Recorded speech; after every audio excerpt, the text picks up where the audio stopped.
It all started with the story of three families from the Helios Empire, where in each new generation, children with unusual abilities were born. The first family, the El, amazed with their knowledge of the structure of the universe and their ability to process the accumulated experience of humanity.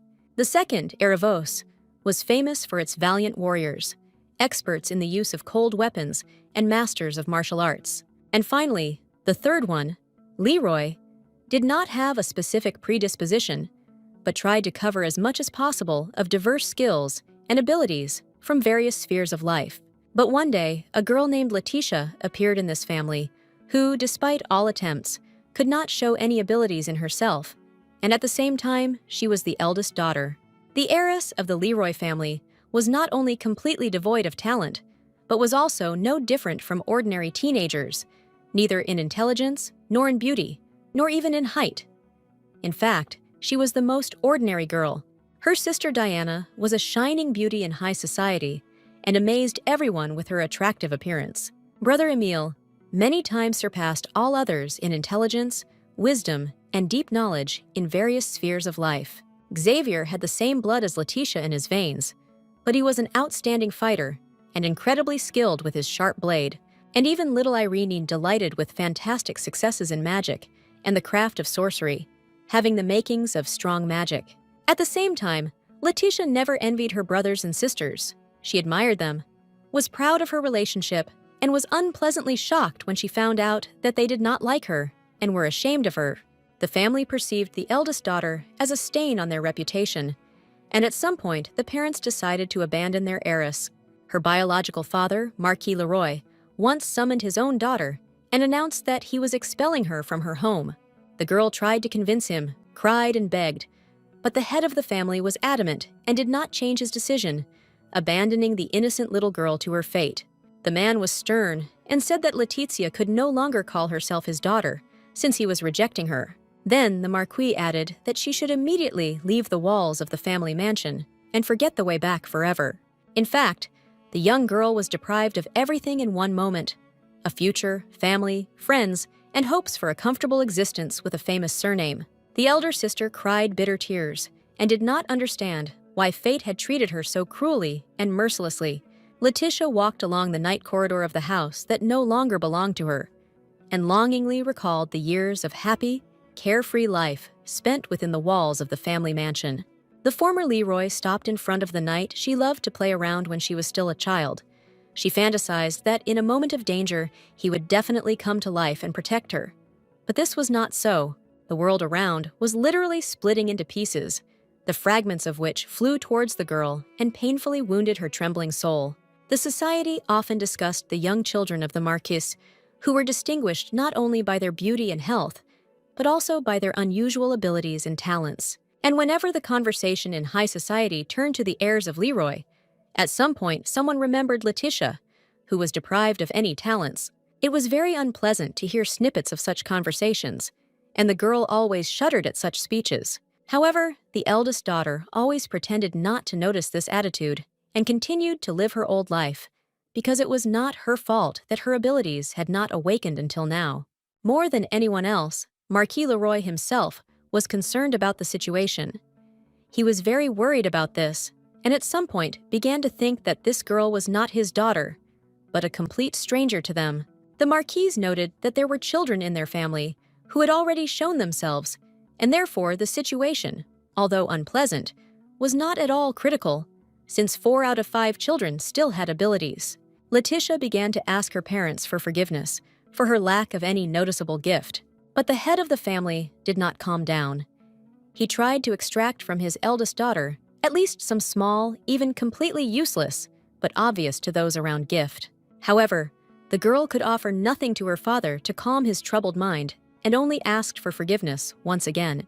This only made the man even more angry, and he started shouting, accusing his daughter of having a gift for irritating him with endless apologies. His wife tried to distract the Marquis from his bad thoughts, but he continued and said that every time he saw Letitia, he felt deep disappointment and annoyance. Heiress Leroy looked at her parents and suffered because she was constantly accused of something she had nothing to do with, because abilities awakened in everyone suddenly. The girl clutched her dress in her hand as she watched the Marquis search for a way to calm her husband. The sad girl listened to the joy and delight with which her parents began to discuss the upcoming birthday of their second daughter, who had outstanding abilities. Letitia remembered how she used to enjoy her name day, because when the girl was still a child, she did not notice some things. The father, as was his custom, would come to his daughter on such days from early morning, but with each passing year, the smile would leave his face more and more often, and at some point, the head of the family became completely cold with his heiress, because time passed and the abilities did not manifest themselves in any way. The girl was sad and hurt, but she could not do anything about it, because the appearance of the gift could not be predicted in advance. And now the birthday has turned into a real torture, because this holiday meant that another year is behind and there are still no talents. The thought that it was to some extent her fault only grew stronger in her head. Although there was no obvious reason to believe so, Letitia literally dreamed of getting any ability, just so that her parents wouldn't look at her as someone else's child. And then her brothers would pay more attention to her than to reading smart books. If she had a gift, they would not turn away from their sister as if she were an empty space, avoiding any conversation or simple communication on abstract topics. And even the youngest sister would look at Letitia as her equal, and not with pity and regret. What can I say, perhaps even the most beautiful of their family, Diana, would have changed her daring and contemptuous look to a more benevolent one.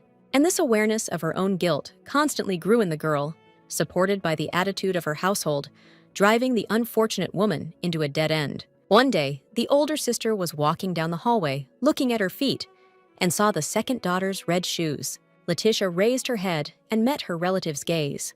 Instead of greeting her, or even the usual contemptuous silence, Diana said that when she walked down the corridor, Letitia was to step aside without reminders or warnings.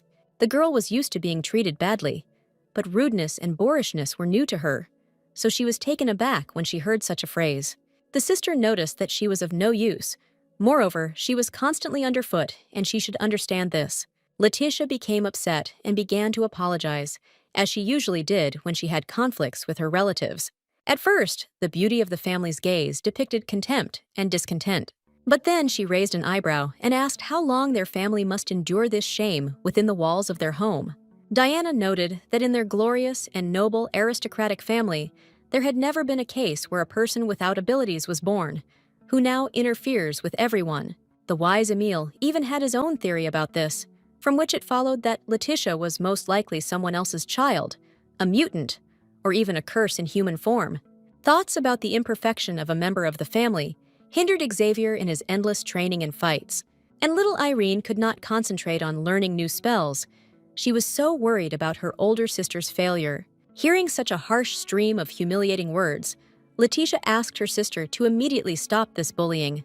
Diana looked angrily at her relative and asked again, could she really not find at least some gift in herself? Then she came right up to the girl and poked her in the chest with her finger, while she literally screamed that if she didn't have the ability, then she had no place in this house and in their family's life in general. The unfortunate woman tried to say something in her defense, but no one listened to her, and only continued to reproach her for her shame and lack of innate gift. Finally, Diana had said everything she could imagine, closed her eyes, and fell silent. The sister ended her psychological attack by almost knocking the unfortunate woman off her feet and walking further down the corridors. As she passed by, the restless relative threw a few more offensive words at the girl. Letitia stood in the middle of the corridor for a while, looking after this impudent beauty, and then headed to her room. An hour later, there was a polite knock on the door of the elder sister's chambers, and the girl allowed entry. It was a cheerful and contented servant named Mary, who joyfully greeted the young mistress. However, the heiress Leroy was clearly in a bad mood, given all the events happening around her. The maid brought the mistress's favorite tea and clearly tried to somehow brighten up the girl's difficult everyday life. Letitia thanked the caring maid, but said that her efforts were in vain, since she planned to go to bed as early as possible today, so that this day would end as quickly as possible. Mary understood that her mistress was having a hard time and remained silent for a while, but then she decided to ask her questions. The maid sat down next to her on the bed and asked what had happened that made the young lady change her daily routine. But the older sister did not answer. She simply lay silently and painfully recalled the events of the past day. An image of a father appeared before her eyes, accusing his daughter of lacking abilities and wanting to find at least some kind of gift. Then Letizia remembered her mother, who had reassured the Marquis by saying that they had other children who were more worthy of his attention. But the most painful memories were connected with Diana, the beauty of the Leroy family, who treated her own sister so rudely and harshly. Finally, from somewhere far away, the heiress of the family heard the maid's words and answered the question with a question. Why hadn't her abilities awakened yet, like everyone else in the family? Mary blushed and thoughtfully pronounced her mistress's name, and then fell silent. Then Letitia continued and pointed out that all of her brothers and sisters had either an innate gift or some kind of outstanding ability, and that is why she felt like an outsider in this house. Their light does not warm her soul at all, but only burns out the life in her, like the scorching sun in the middle of the desert. Usually, people with gifts are chosen and rare, but in this family, being an ordinary person meant being an outcast, and thoughts about this tormented Letitia from her earliest years. In addition, the attitude of household members, for example, the same Diana, destroyed the ground under her feet and made her doubt her own strength, lowering her self-esteem.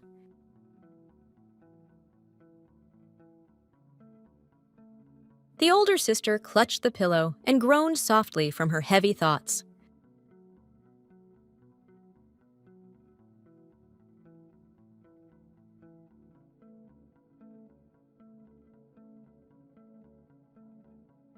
But then the saving voice of Mary was heard, who suggested that the girl probably had a gift. It was just either not visible or hidden somewhere deep inside. These were pleasant thoughts, and they immediately made her feel warm and happy. But when Letitia asked what kind of ability it was, or where it could hide, the maid did not know what to answer. Then the elder sister got up and sat on the bed, and suddenly asked the maid about her poor brother, about how the boy was feeling.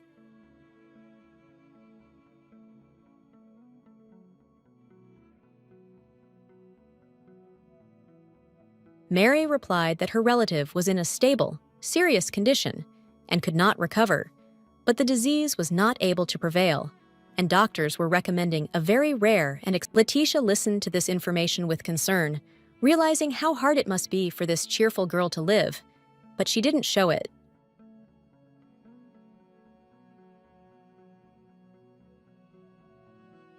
Without thinking twice, the older sister went to the dressing table and took out a box with her jewelry.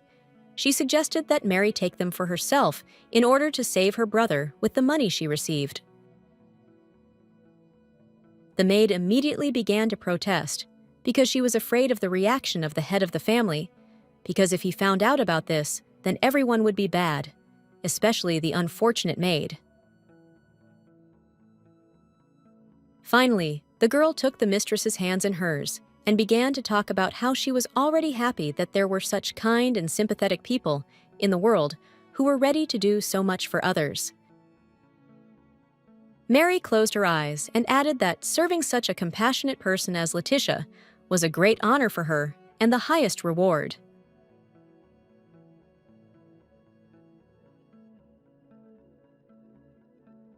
The older sister was very touched by such a confession and did not know what to answer to such flattering words, because usually in this house she was criticized and offended.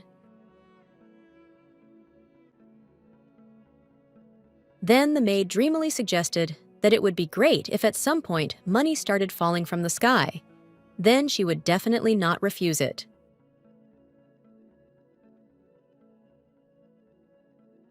Moreover, Mary laughed and noted that in that case, many people would solve their problems and become happier.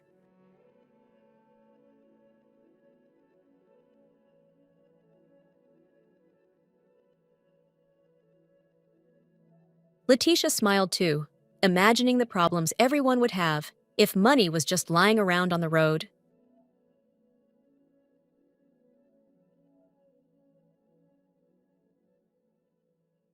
Meanwhile, evening fell on the Leroy family mansion, and lights began to come on in the windows.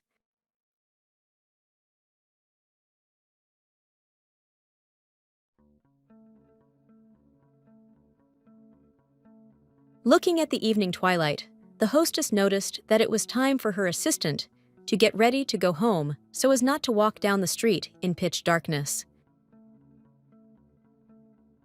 Mary blushed again and replied that her working day was not over yet, and she could not go home so early.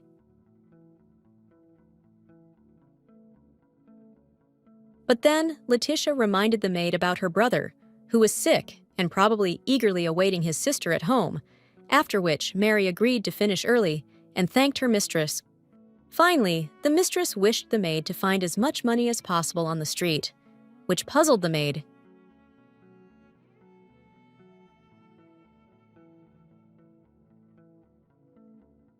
Then the older sister laughed and suggested that she should take a small bag with her to collect gold coins.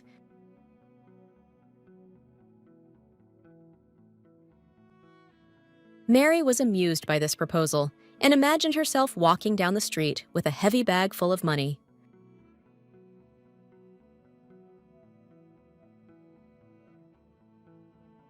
Returning home from work, the maid turned around and looked at the windows where her young mistress's room was, and she felt sorry for the poor thing, because she suffered so much from conflicts in the family. The girl remembered that the mistress had always been kind and gentle to her, and had never forced her to work hard, and had always been accommodating to the simple worker. Mary walked and thought that she must somehow please the hostess, for example, cook something delicious.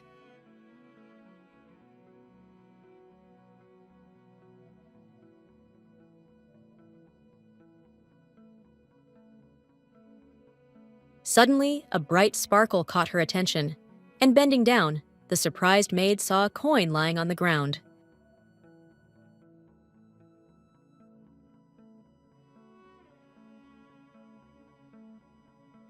The girl picked up the find and examined it carefully. Indeed, in her fingers was a real jewel made of pure gold.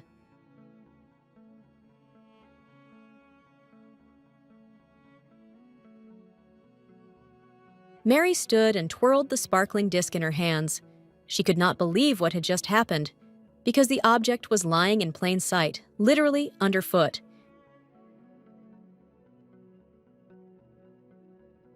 The image of Letitia immediately appeared in my mind, who with all her heart, albeit jokingly, wished to find money on the street.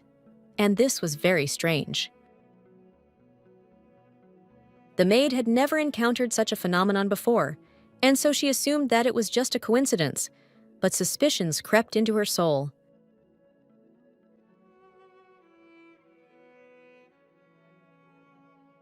The older sister watched as the handsome young man actively wielded a sharp blade, performing increasingly complex and dexterous fencing exercises.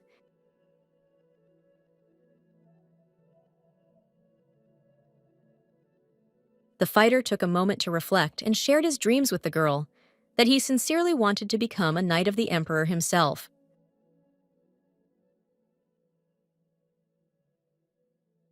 Letitia raised her fists and said that from this day on, she would perceive her fiancé exclusively as a valiant warrior, and one day he would receive the desired status. Several years later, when the boy had grown stronger, matured, and trained, he went to take the exam to become an imperial knight, and the girl spent the entire day dreaming about her victorious hero. Then the elder sister turned away from her memories of the past and asked Mary to give her a handkerchief.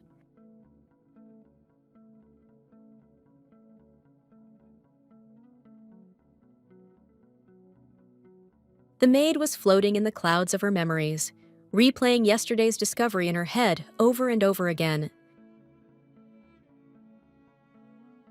Finally, the hostess's voice brought the girl out of her thoughtful rummaging through her thoughts in my head.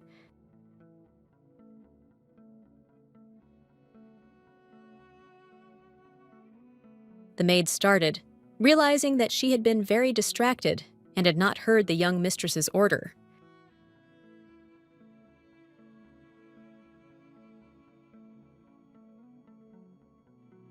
Letitia asked what she could be thinking about so deeply, but the girl said nothing about the coin in her pocket, and only replied that she had simply gone into herself and listened.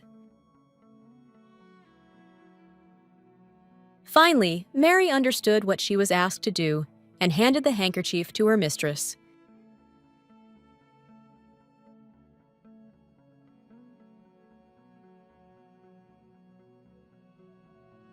The maid asked if the mistress needed anything else, but the elder sister replied that she did not need anything else.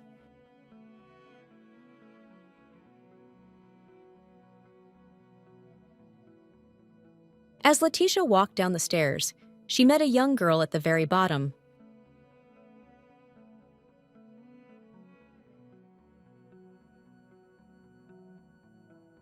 Diana, of course, was beautiful purely externally, but her cold and contemptuous look spoiled all the beauty and added a shade of depravity to the image. The sister folded her arms across her chest and asked where Letitia was heading at such an early hour, to which the heiress Leroy replied that she wanted to see Levion since he had an exam today, to which the arrogant girl coldly asked why she needed this.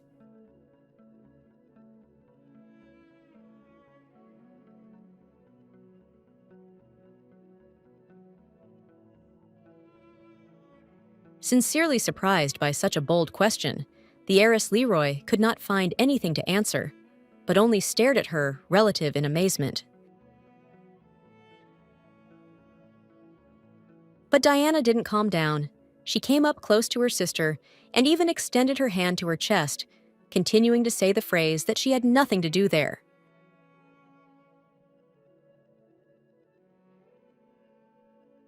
A sudden surge of anger washed over Letitia, and she clenched her fist in anger, but then quickly pulled herself together.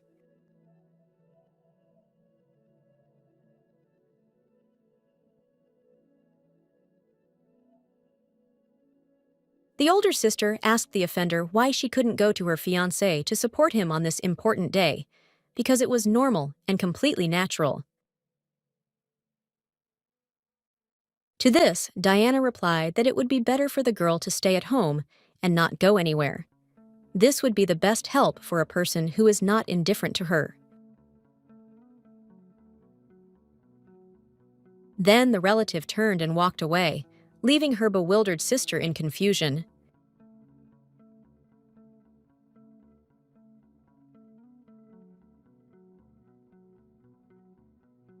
Despite the warning from the haughty heiress Leroy, Letitia got into the carriage and headed straight to the exam site.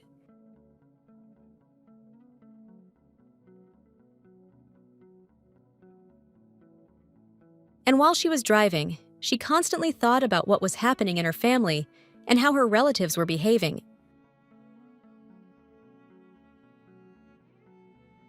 Finally, the carriage reached the desired place, and the coachman informed the lady that she could get out, and soon the girl left the vehicle, using the step. After looking around, Letitia began to search for her lover, because she did not know where exactly he was now.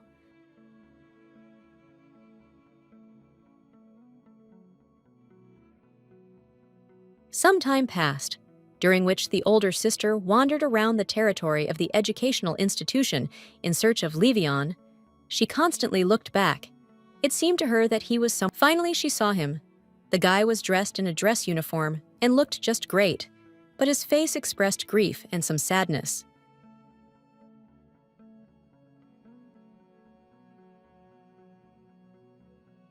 Letitia joyfully welcomed the brave warrior she had been looking for here for so long, and wanted to support him on his path to becoming a man.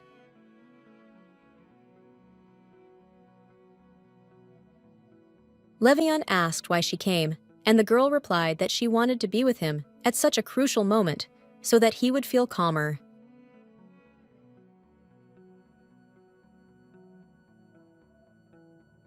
However, the guy did not seem happy about his bride's visit. On the contrary, he seemed upset and quietly said that it would have been better for her to stay at home and wait for him there. Letitia seemed puzzled and began to apologize. For some reason, everyone perceived her idea to support the groom very badly, and even the guy himself was clearly not happy. Heiress Leroy immediately offered to leave, but the guy said that she should follow him and moved forward.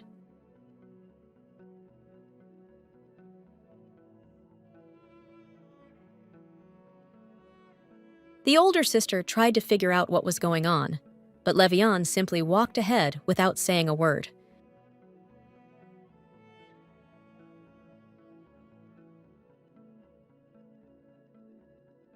Finally, Letizia came to terms with what was happening and remembered her gift, which she had specially embroidered for the winner as a form of support.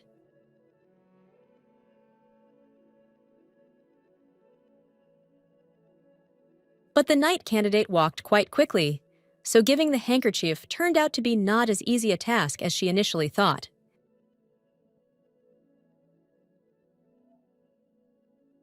At some point, she got tired of running after Levian, and the girl simply stopped, calling the guy by name and saying that she wanted to tell him something.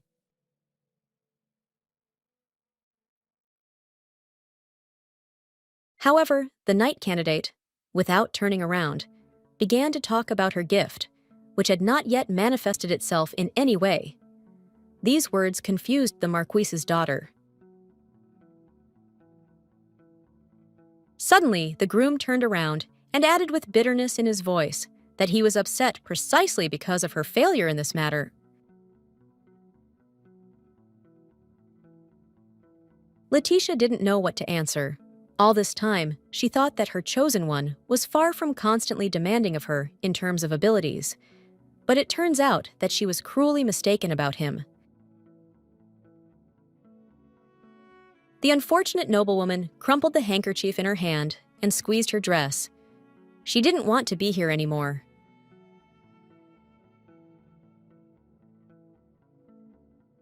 For all this long time, from the moment they met, Levian was her support and a ray of light in the kingdom of evil darkness.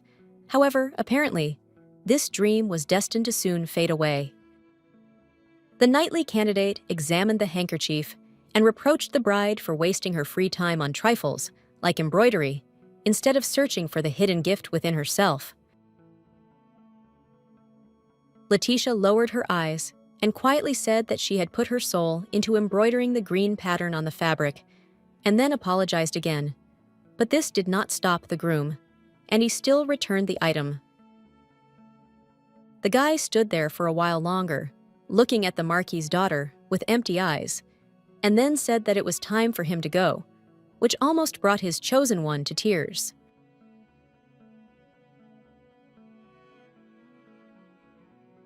As he left, Levian turned around and asked if she knew of any reason why he should stay around her.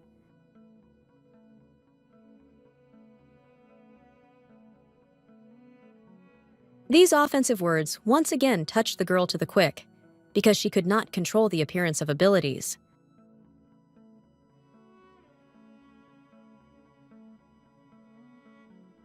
And where did that cheerful guy go, who was so happy in her company and always enjoyed spending time with her?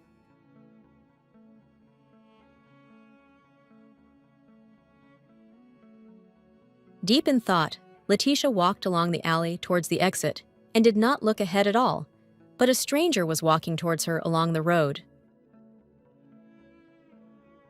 The Marquis's daughter noticed the obstacle too late and tried to avoid the collision, but she failed.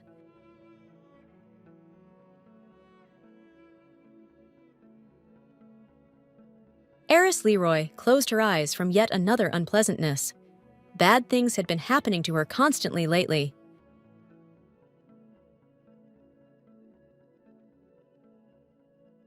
Letitia realized that the man had caught her and not let her fall. In response, she opened one eye and immediately began to ask for forgiveness and say that she had not looked around when she walked. The stranger was no less confused and embarrassed than the girl. He felt awkward hugging a random aristocrat right in the middle of the road.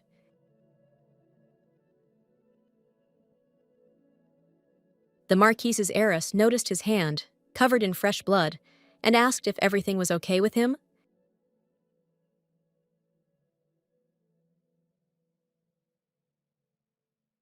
The young man hastened to assure the girl that everything was fine, especially when she began to doubt his words.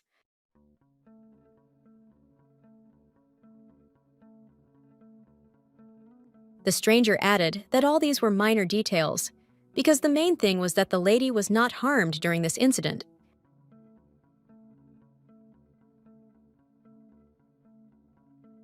After which the guy turned around and walked away quickly.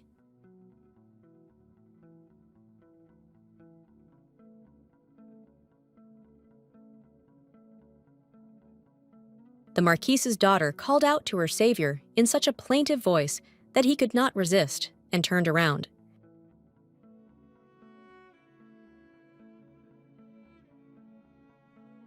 Letizia quickly approached and handed the man a gift that she had personally embroidered for her fiancé. Perhaps the piece of fabric would be useful, at least in such a situation. Taking the handkerchief with both hands, the girl, with an unhappy look, handed it to the unknown gentleman and sadly asked him to accept this modest gift. The guy felt very awkward accepting souvenirs from a random passerby, but he saw that this was extremely important for the young aristocrat.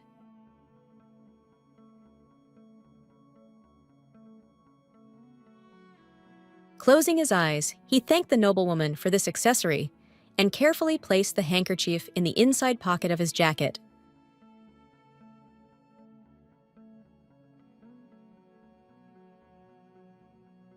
However, this gesture made Letitia even more confused, and she immediately began to protest.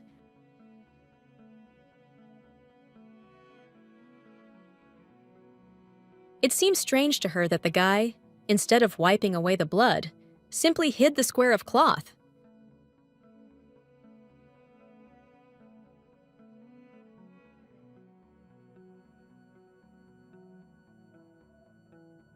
The stranger calmly replied that he could not stain such a nice souvenir, as he considered it indecent towards a lady.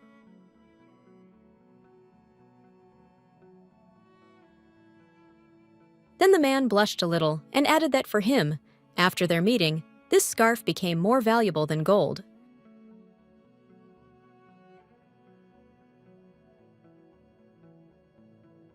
Letizia was very surprised to hear that her work was called a treasure. She, of course, appreciated her work and time invested in embroidery, but she could not imagine that a stranger was capable of this.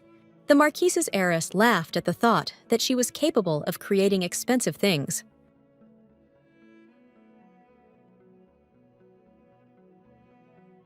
Then, the girl took the handkerchief from the hand of the unknown gentleman and, without thinking twice, began to bandage his wound.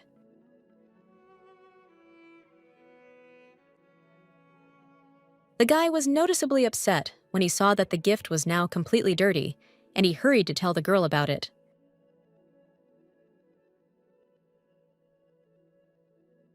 However, Letitia hastened to assure the young man that she was very pleased to somehow repay him for his kindness, and she had no intention of returning the handkerchief. The bandaged wrist was indeed no longer bleeding, but the Marquis's daughter was in no hurry to let go of the warm and strong hand. For some time, the young people looked at each other attentively, while the aristocrat looked very happy and contented, and the nobleman looked confused and surprised. Finally, the guy, not hiding his embarrassment, asked the name of the unfamiliar lady who turned out to be such a skilled nurse. The Marquis's daughter smiled broadly and said her name, Letizia, and then the family name, Leroy.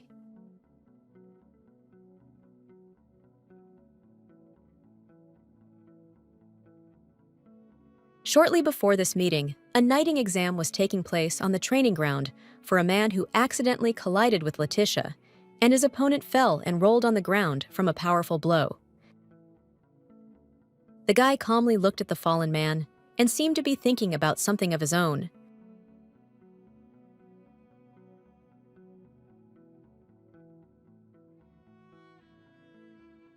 The audience actively discussed the candidate's maneuvers and also recalled his incomplete social status, since by blood he was the son of a duke, but had not yet undergone the rite of inheritance of the title. The difficulty was that the young man could not afford to carry out this expensive ritual due to the poverty of his family, and the elite was extremely reluctant to accept talented but poor nobles. When the boy was taking the exam for the first time, it was at that very time that his mother, the Duchess, suddenly died.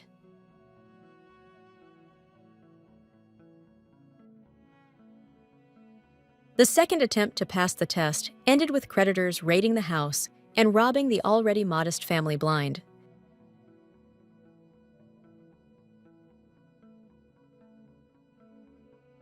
Therefore, the stranger was prepared for the upcoming negative consequences, but he could not think of any other options to break into high society.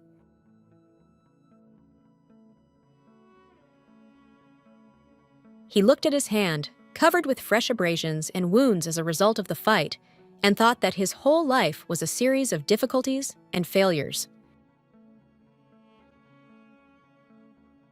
And the Duke's son also thought that he was very tired of fighting and felt that all his strength had practically run out. The boy hated himself for this weakness, and deep down he believed that a descendant of a noble family should show more fortitude and determination, regardless of the circumstances.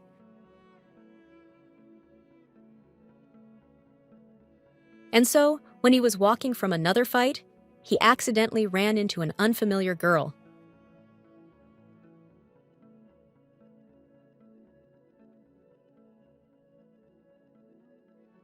Reflexes allowed the guy to catch the stranger and save her from an inevitable fall onto the hard floor slabs, but at that moment, the wound on his palm opened up.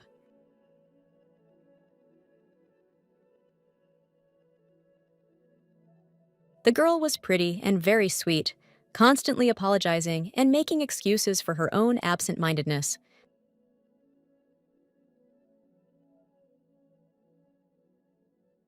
Apparently, she was also as self-absorbed as the knight candidate and tried to make amends for her guilt as quickly as possible.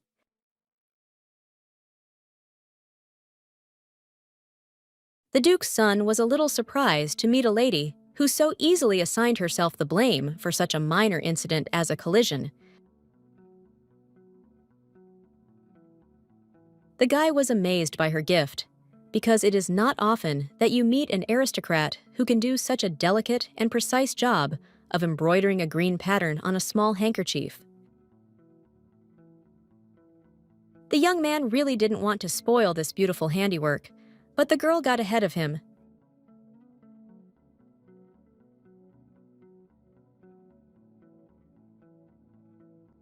During his difficult life, the Duke's eldest son met many people, but there were very few among them who were so kind and affectionate. The guy was pleasantly surprised, because before that, he usually encountered the negative sides of people and had already begun to forget what real mercy and the ability to empathize look like. And when the girl touched his hand, the Duke's son felt incredible warmth spreading throughout his body.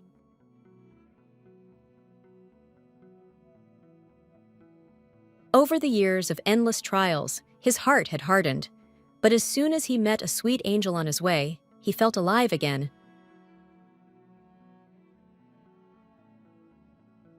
Then he finally decided to ask the stranger's name, because he couldn't leave such a decent person nameless.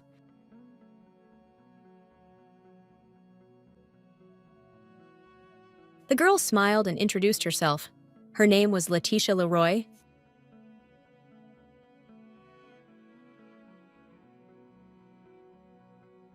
The guy looked at his hand. It no longer hurt, but, on the contrary, it now felt incredibly light and strong.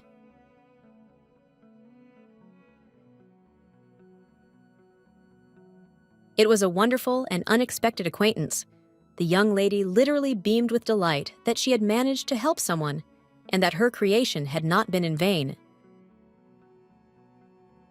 The Duke's son caught himself thinking that lately he had been experiencing nothing but troubles and misfortunes, and then suddenly there was incredible luck and a pleasant acquaintance. After some time, the guy returned to the area where the fencing exam was taking place and was surprised at how easily he managed to defeat his opponent this time, knocking the sword out of his hand. The examiners loudly acknowledged the complete and unconditional victory of Enoch of the Achilles family.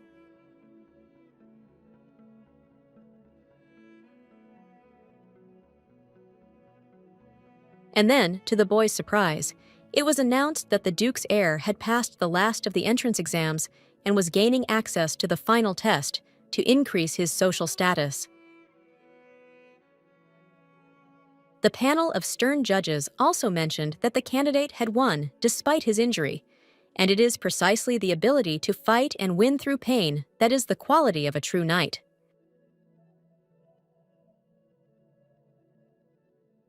It was getting dark, but the lights had not yet been lit at the Leroy estate, as it was still quite light and there was enough daylight.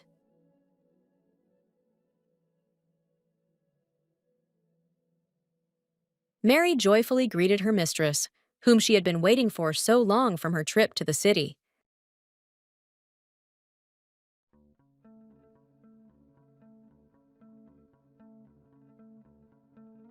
But the maid immediately dropped everything as soon as she saw that the young mistress's hand was covered with stains of dried blood.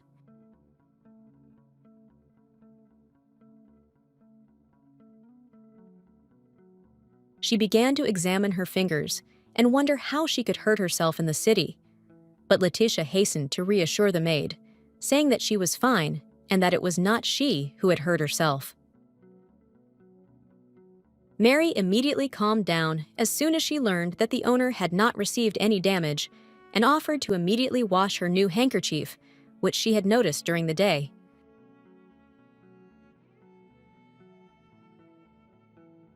However, the Marquis's heiress smiled and said that there was no need for this, since he was stained with blood.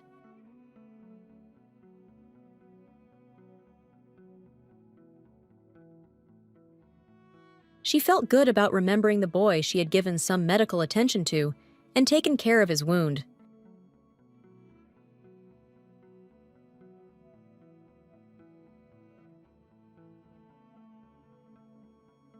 Catching the maid's surprised look, Letitia replied that she had given the accessory to a person who needed it more than she did, and besides, it was not her last scarf. Mary reluctantly agreed with the hostess's arguments and returned to cleaning, but then remembered that she wanted to know what gift the lady was planning to give to her second sister, Diana. But the Marquis's daughter raised her finger and replied that she understood the girl's curiosity, but did not want to reveal her secret ahead of time. There were many guests at the birthday party of the beauty from the Leroy family, and everyone happily congratulated the heiress on this holiday. In her response, Diana thanked those gathered for their attention, warmth, and care, and added that she had never had such a vibrant name day celebration. Letitia made her way among the guests to personally congratulate her sister on this special day, but she could not find her.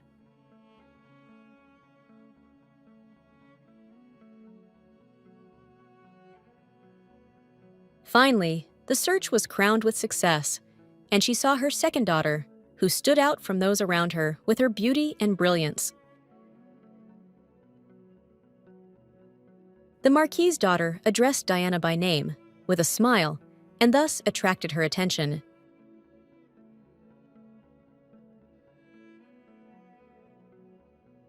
Seeing Letitia, the birthday girl's face immediately changed and became sad and wary. She rudely asked her sister why she came and what she wanted.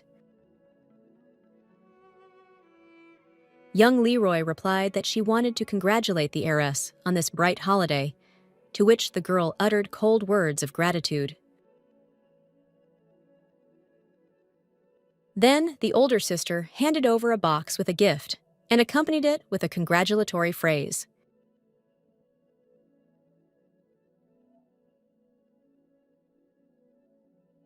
Diana immediately covered her face with a fan and looked strangely at the object frozen in Letitia's hands, and her eyes expressed horror and extreme hostility.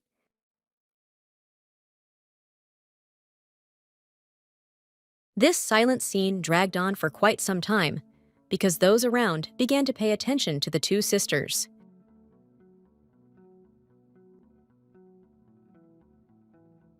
It was obvious that the birthday girl was afraid of the gift, but a crowd of her girlfriends had already gathered around, and they all repeated that they really wanted to know what was hidden there and asked to open the box immediately. Inside was a large, bright brooch with a huge green stone in an elegant frame with a bow.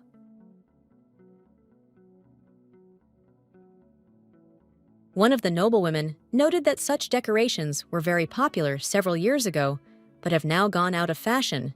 But another noted that it does not matter, because the product is really beautiful. Diana silently listened to the various comments from random viewers and continued to examine the souvenir.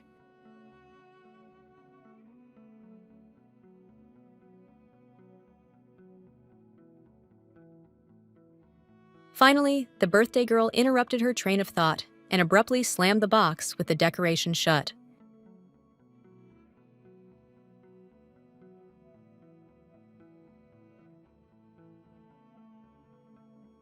The woman standing next to the Marquis' daughter said that if she had known about this gift, she would have made another surprise herself. Diana asked, "Why?"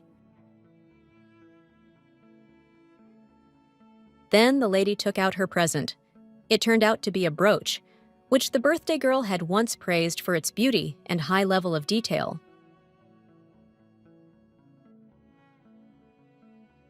The heiress of the Marquis immediately put on the accessory and admired its elegance and shine, and also added that she would take care of it with all her might.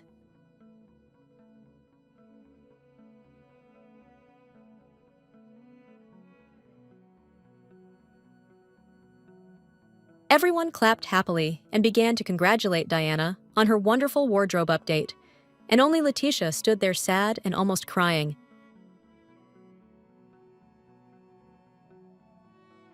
Suddenly, the birthday girl looked at her relative with pity because she had prepared for this day and chosen the present herself.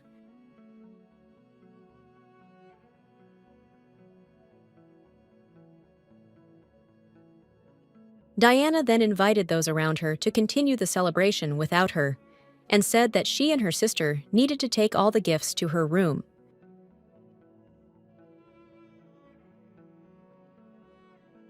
And while the two sisters slowly moved towards the doors, the guests followed them with long glances and talked about something.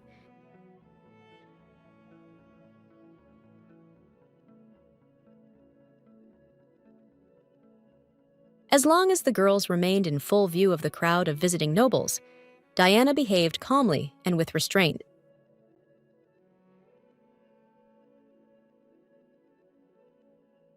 But as soon as the Leroy heirs disappeared behind the doors, the younger sister pounced on Letitia with anger and reproaches.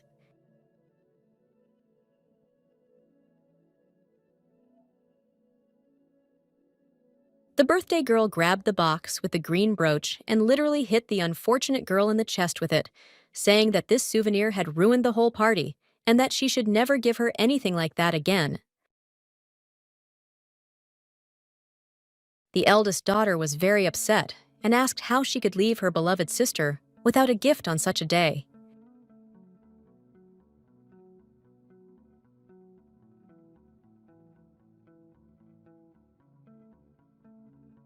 In response, Diana shouted that if Letizia could not restrain herself, she should have given some other item, because this one had long since gone out of fashion, which must be monitored.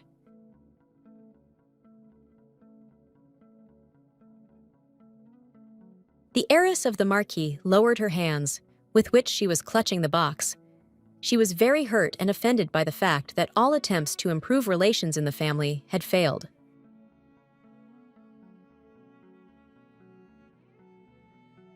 To top it all off, the angry birthday girl added that she no longer wants to see Letizia at her future birthday parties.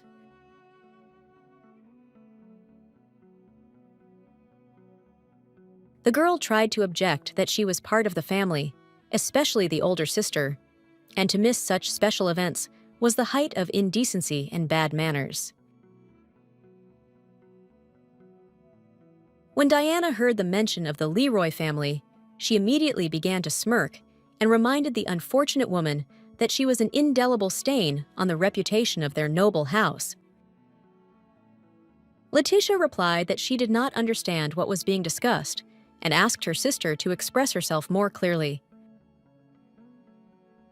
The birthday girl closed her eyes and replied that, in addition to the lack of any gift, her relative also lacked intelligence and resourcefulness, since she allowed herself such antics. Her hand tightly clutched the hard box where the brooch rested, which the girl had been thinking about for several months, because her only desire was to please her ungrateful sister. But Letizia wasn't angry at the birthday girl. She was directing the aggression at herself and felt ashamed that she had made Diana feel uncomfortable on such a significant day. Meanwhile, an unusual and rare guest arrived at the mansion, whom few expected to see that day.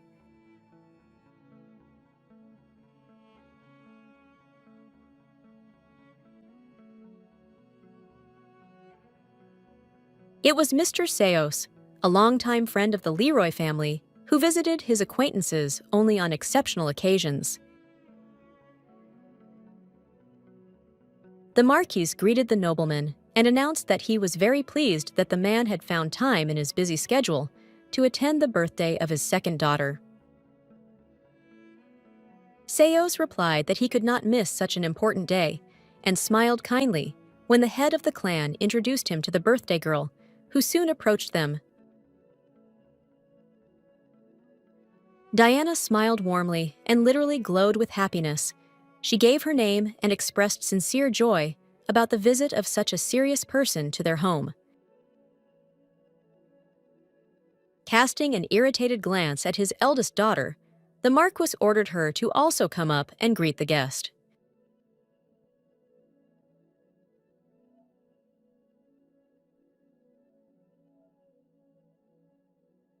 The girl came up and stopped at some distance, not daring to come closer, and then introduced herself.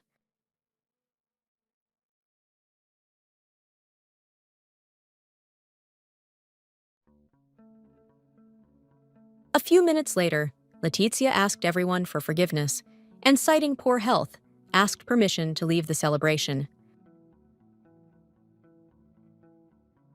The father was very unhappy with her request and reproached his daughter for not even being able to celebrate her own sister's name day with her presence.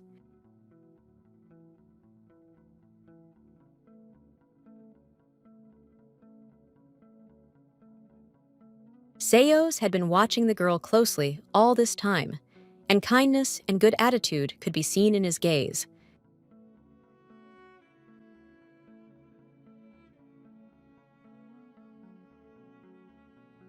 Then Diana asked permission to leave the men to join her peers and continue celebrating her birthday, to which she immediately received consent.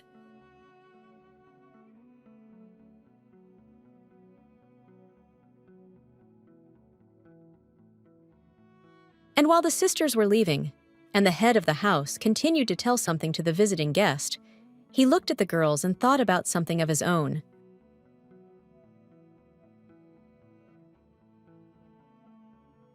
Seos drew the Marquis's attention to the fact that his second daughter was receiving maximum attention and care, to which the man replied that this was indeed the case and that she was very important to the family. And then Diana's father added that this was what distinguished her from his eldest daughter, Letitia, and then the guest asked what was wrong with her.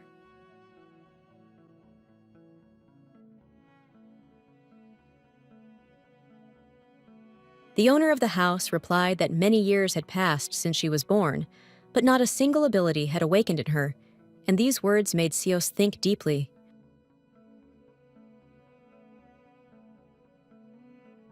For centuries, the Leroy family has been known for its outstanding magicians, scientists, fighters, and representatives of other directions, where blood relatives occupied leading positions. And there have never been any cases where children were born into a family who were deprived of any outstanding talents.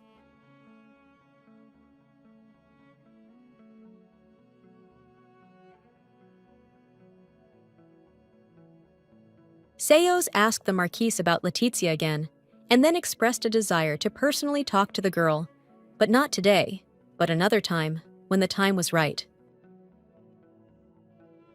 The guest found it very strange that such an outstanding family had produced the most ordinary girl, and he wanted to understand this unusual situation.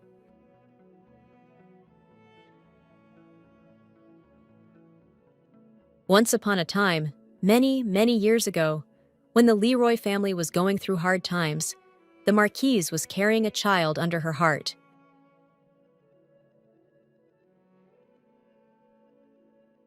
At the same time, the new project of the head of the family failed, and the family found itself on the brink of financial disaster.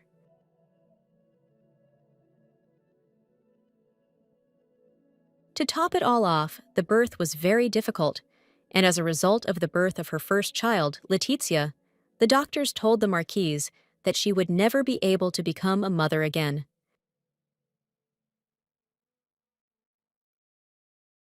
However, after some time, the head of the Leroy clan managed to conclude an extremely profitable agreement, and financial problems left their house forever.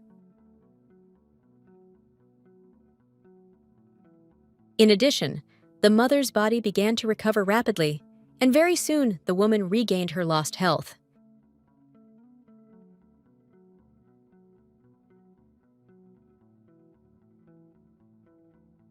And with each year, the family grew stronger and became richer and more powerful, growing not only with material goods, but also with new children, of which there were already 5.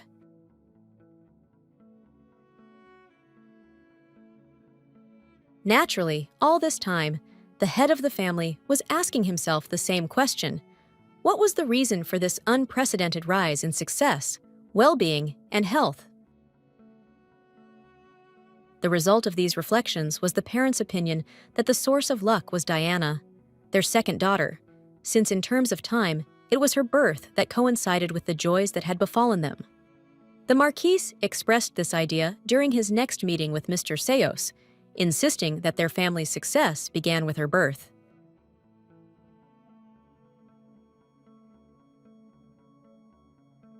The guest listened attentively to the owner of the house and drank aromatic tea, and then asked what unique ability Diana had.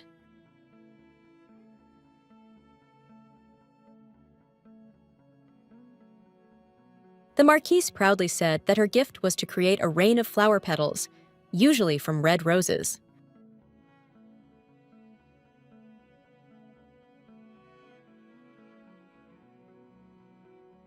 And while the head of the house was enthusiastically talking about this ability, Seos thought that his friend was literally obsessed with the second daughter and asked about Letitia because she seemed nice to him. The Marquis simply waved it off and called the girl a shameful stain on the family's biography, meaningless and useless, to which the guest noted that one cannot be so cruel to one's own children. The owner of the house replied that although she was his blood, in the eyes of others she was inferior, and therefore he was even thinking about ending her engagement.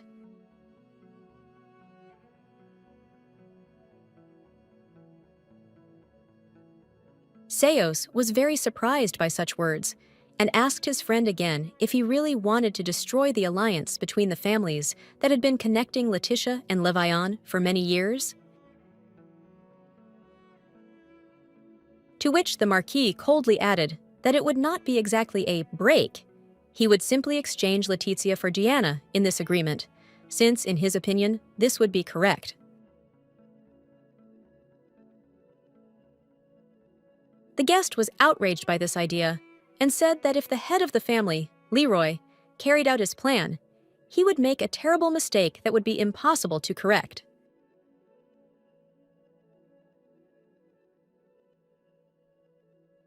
Barrett did not answer his respected friend's objection, and then Seos said that it was time for him to leave. But before that, he would like to take a walk around the Marquis's estate. The owner offered to keep the gentleman company, but he politely declined, citing the fact that he had been there many times and wanted to walk alone. The Marquis watched his guest and thought that their conversation had not been as pleasant as he had planned.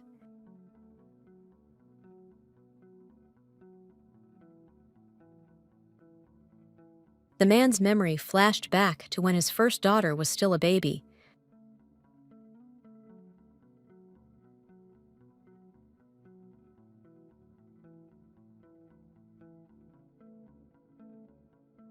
Then, two moments coincided. The Marquise was holding the baby in her arms and telling her that a letter had arrived demanding that she pay off the debt.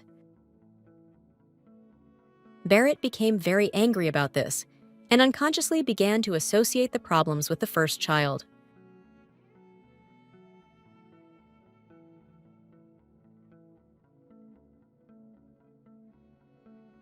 But by the time Diana was born, things were looking up, and that also created an unbreakable bond within the man.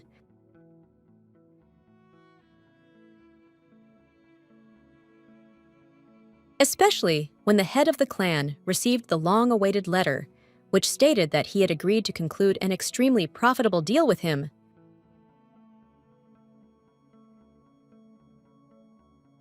And the young father automatically, without thinking, attributed all further successes in the family's life to the birth of his second child.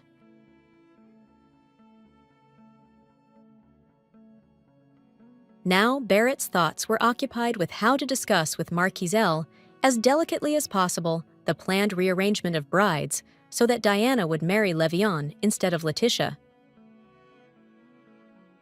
Sometime later, when the family was having dinner at the table, the father asked his second daughter how she had spent the day.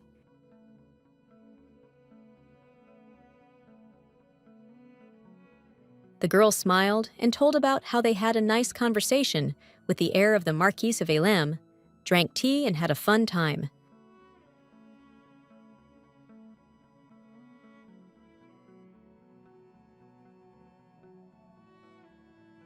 Letitia, who was sitting opposite, almost dropped her cutlery at this news because Levion was her fiancé.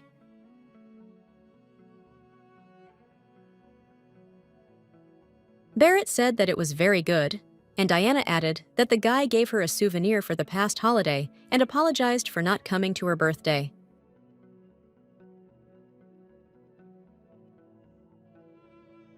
The second daughter fixed her hair and showed her new bracelet on her wrist, which she received from the son of the Marquis of Alemi. The older sister stopped eating. She sat with her mouth wide open and could not believe that this was really happening to her. It turns out that Levion came not to her today, but to her relative. Letitia sat at the table, but did not hear how her brothers and sisters vied with each other to tell their father about their successes in their studies, magic, fencing, and knowledge of the world. She thought the girl felt unwell because it was a real nightmare to live in a house where not only did your family and friends dislike you, but they even allowed themselves to openly knock the last support out from under your feet. Finally, unable to bear the abuse, the eldest daughter stood up and asked permission to leave the shared meal, citing poor health.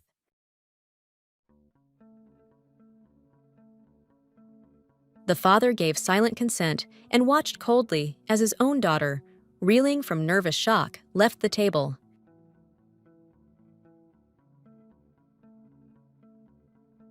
When the door closed behind the older sister, the man turned to Diana and asked what she thought of the young heir of the Marquis of Alem.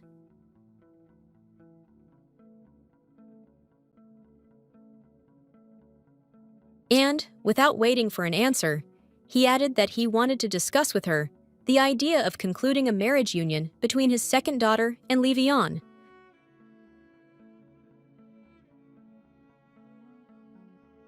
Hearing these words, silence reigned at the table. Brothers Emile and Xavier were clearly shocked by such a proposal for their relative.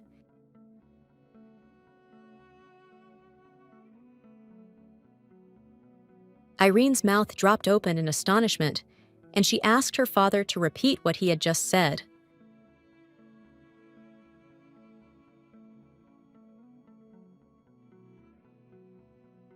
The head of the family slowly wiped his mouth with a napkin and noted that he intended to talk to Levian's father in the near future and break off the engagement between his son and Letitia, and then the girl did not know what to answer.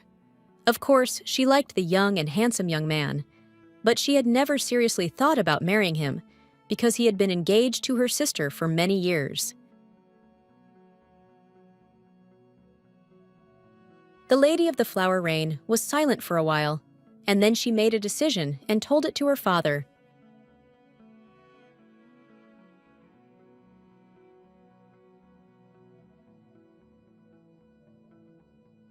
After some time, Letitia ran into her sister at the exit of the house, and she, as usual, asked where the first daughter was going. When Diana heard that her relative was planning to meet her fiancé, Levian, she smiled and began to giggle.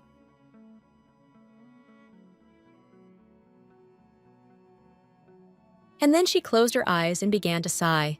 This behavior seemed strange, and Letitia asked, "What's wrong?" But the sister did not answer, but continued to grimace. Then the girl repeated her question in a raised tone.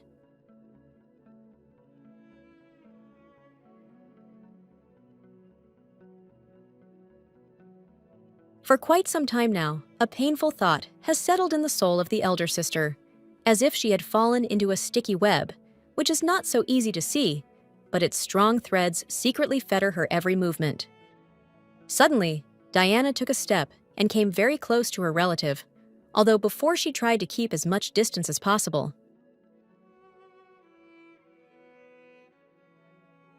Moreover, the heiress of the Marquis put her hand to her mouth and began to whisper that she really felt very sorry for her sister. Although the face and behavior of the mistress of flowers said the opposite, Letitia timidly asked to explain these words, but the beauty only smirked and remained silent.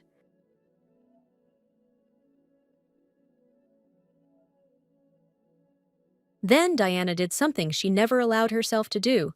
She touched her shoulder and adjusted the hem of her dress, adding that these words were just a joke that should not be. To top it all off, the girl waved to her sister and wished her a joyful meeting.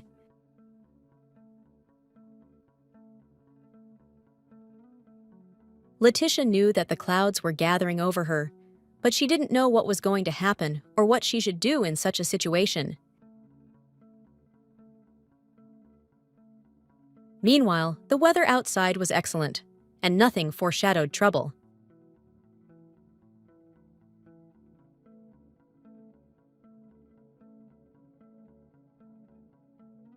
The bride was getting ready for another meeting with her groom, but in her head, she kept replaying her recent conversation with her sister.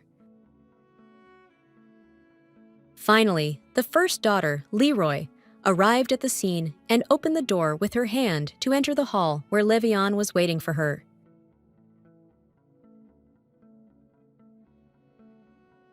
The guy was sitting on the sofa and drinking tea. He sluggishly greeted the guest, and his face reflected sadness and melancholy.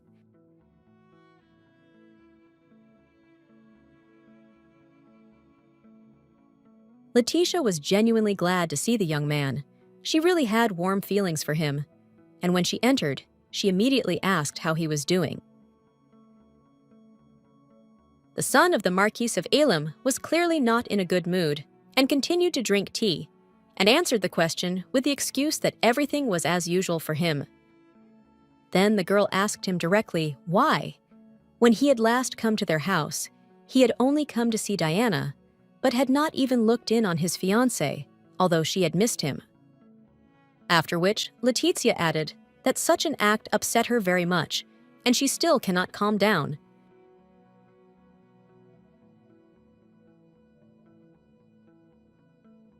However, Levian remained silent, and the girl decided to change the subject, smiled happily, and asked about his training in military craft. Instead of answering, the groom began to reproach the girl for frivolity and carelessness, which greatly surprised the heiress of the Leroy family.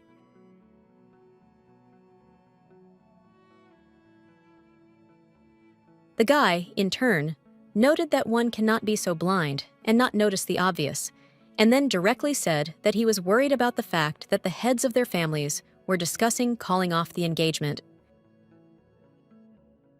In shock, the girl grabbed the hem of her dress and squeezed it tightly, after which she began to mumble that this was impossible, that this couldn't be, and how could this be?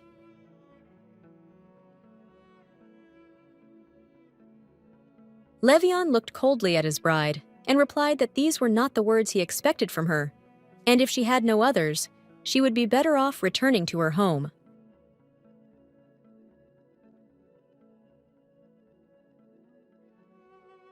A chill ran down Letitia's spine, and she asked her fiancé if he agreed with the divorce, and if they could influence anything themselves.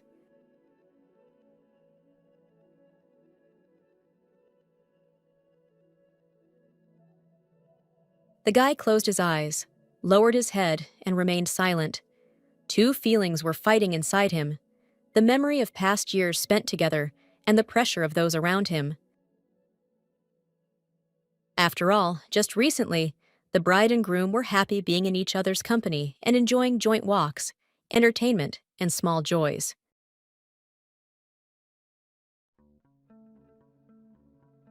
Finally, Levian began to speak. He said that the days of their carefree childhood were gone forever. It was time to grow up, stop being childish, and make serious decisions. Then the young man added that Letitia must understand one simple thing: doing the right thing is not always easy and pleasant. Deep down, the Marquis's daughter already understood what her fiancé was getting at, and bitter tears immediately began to flow down her cheeks. But she still asked what he wanted to say with this phrase. The guy stood up silently and looked longingly at his bride, with whom they had spent so many bright days.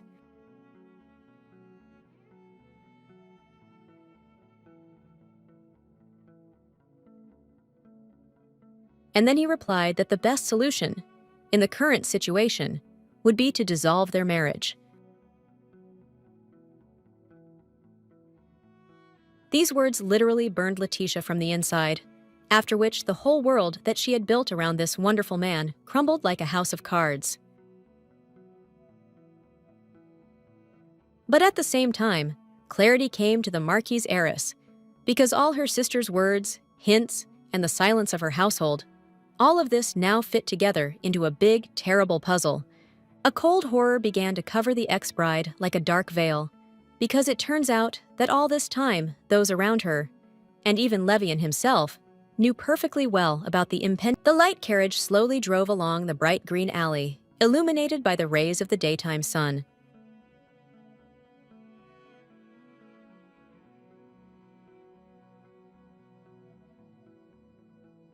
But inside, there was a girl who was biting her nails with excitement, because her whole life was rapidly rushing into the abyss.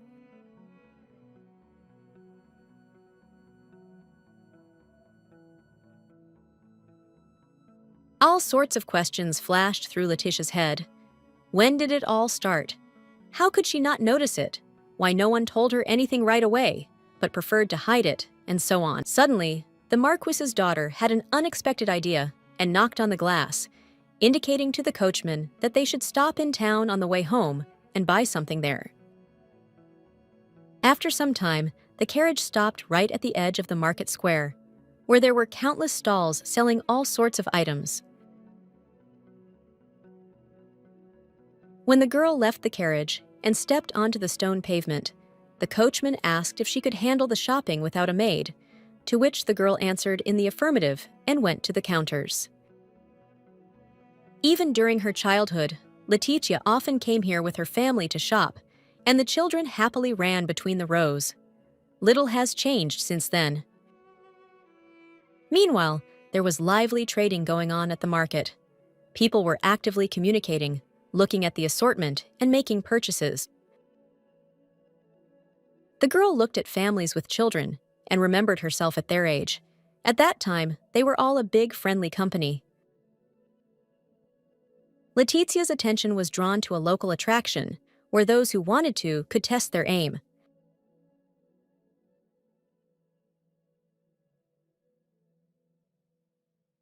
The Marquise's heiress remembered that this was once one of her favorite games, which she often played.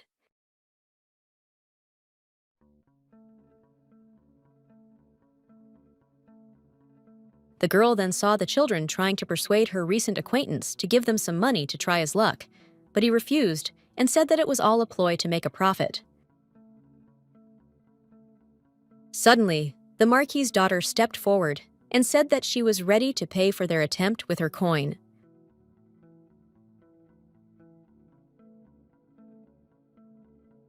The guy looked at the girl and immediately remembered her, because they had met the day before on the territory of the school for nights.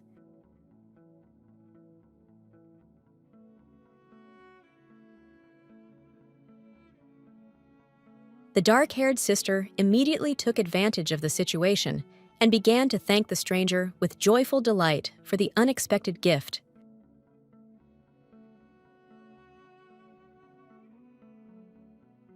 Liel then quickly grabbed the coin from the outstretched hand and turned to her brother, whose name was Jan, saying that they were very lucky.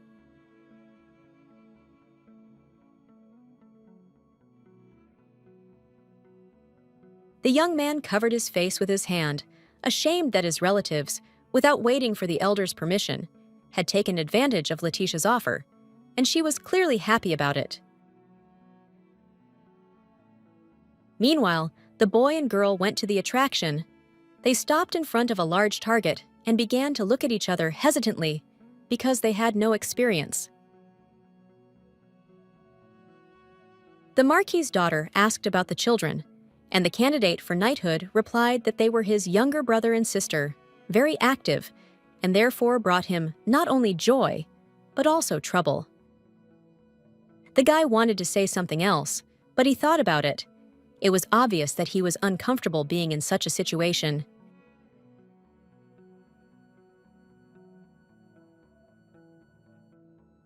For a while, the young man simply remained silent and looked at Letitia, whom he did not expect to see here at all.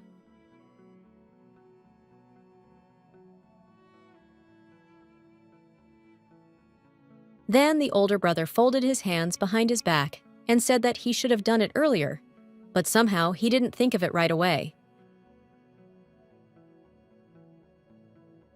After which, the young man bowed and introduced himself in full form, stating his name and status, Enoch, son of Duke Achilles. Now there was no longer any uncertainty on the guy's face. He had completed all the formalities and felt much better. The aristocrat opened her eyes wide, blushed, and also introduced herself. Letitia, daughter of the Marquis Leroy.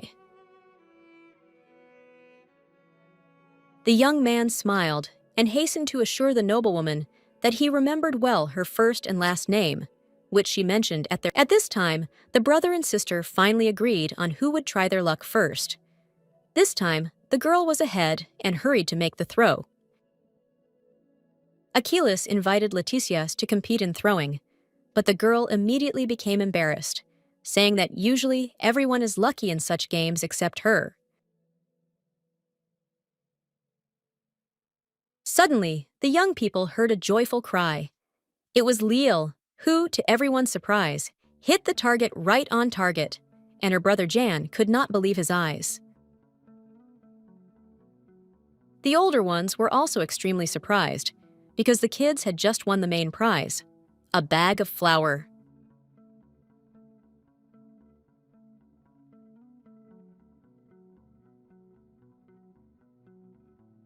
Letitia smiled and said that she was very pleased to see the joy on the children's faces, but even more pleased that she had contributed to it.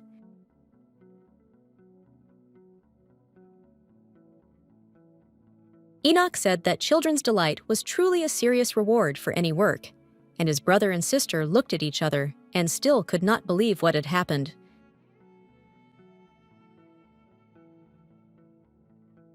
Then the children remembered that they had forgotten to introduce themselves.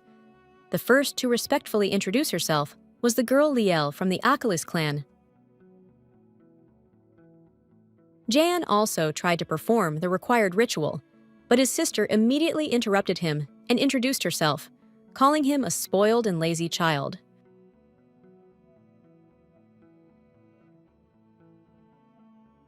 And while Letitia was introducing herself, Enoch's sister looked at her carefully.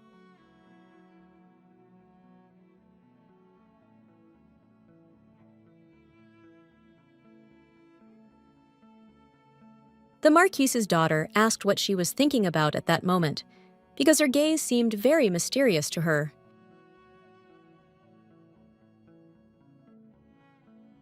Instead of answering, Liel grabbed her older brother and new acquaintance by the arms and said that their meeting today was a gift from fate, and therefore they simply had to have a lot of fun.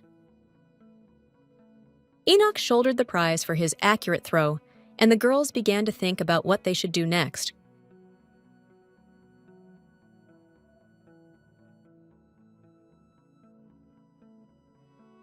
The first idea was to put on a funny mask and show it to others, which was quite funny.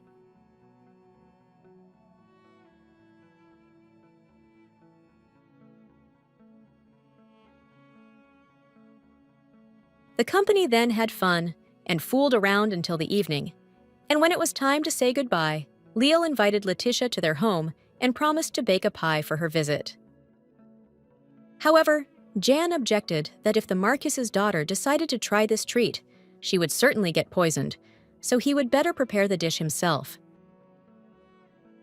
The noblewoman blushed and became embarrassed, and then said that it was not at all necessary to strain oneself so much, and especially to quarrel because of her person.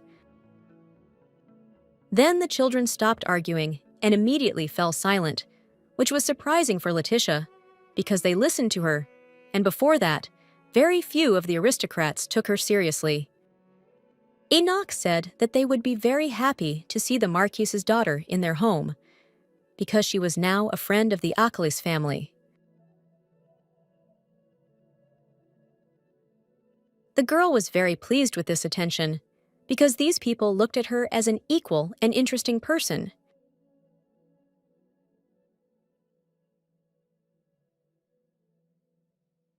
The carriage returned home late, when the full moon had already risen, but this did not bother the young noblewoman much.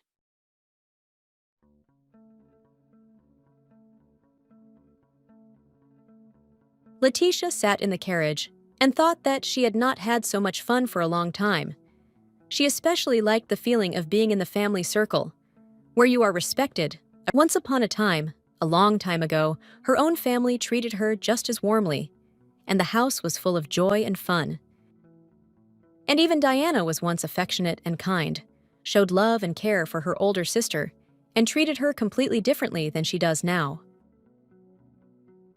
Then Letitia began to think about the son of Duke Aquilus, and what a happy family the young aristocrat had.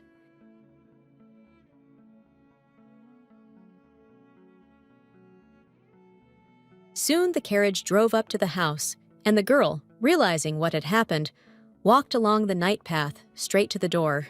The older sister walked along the alley towards the light from the windows and thought that she also had close people, but it was difficult to call them a close-knit family. The next morning, the Marquis called his eldest daughter to his office. The man looked clearly displeased and irritated.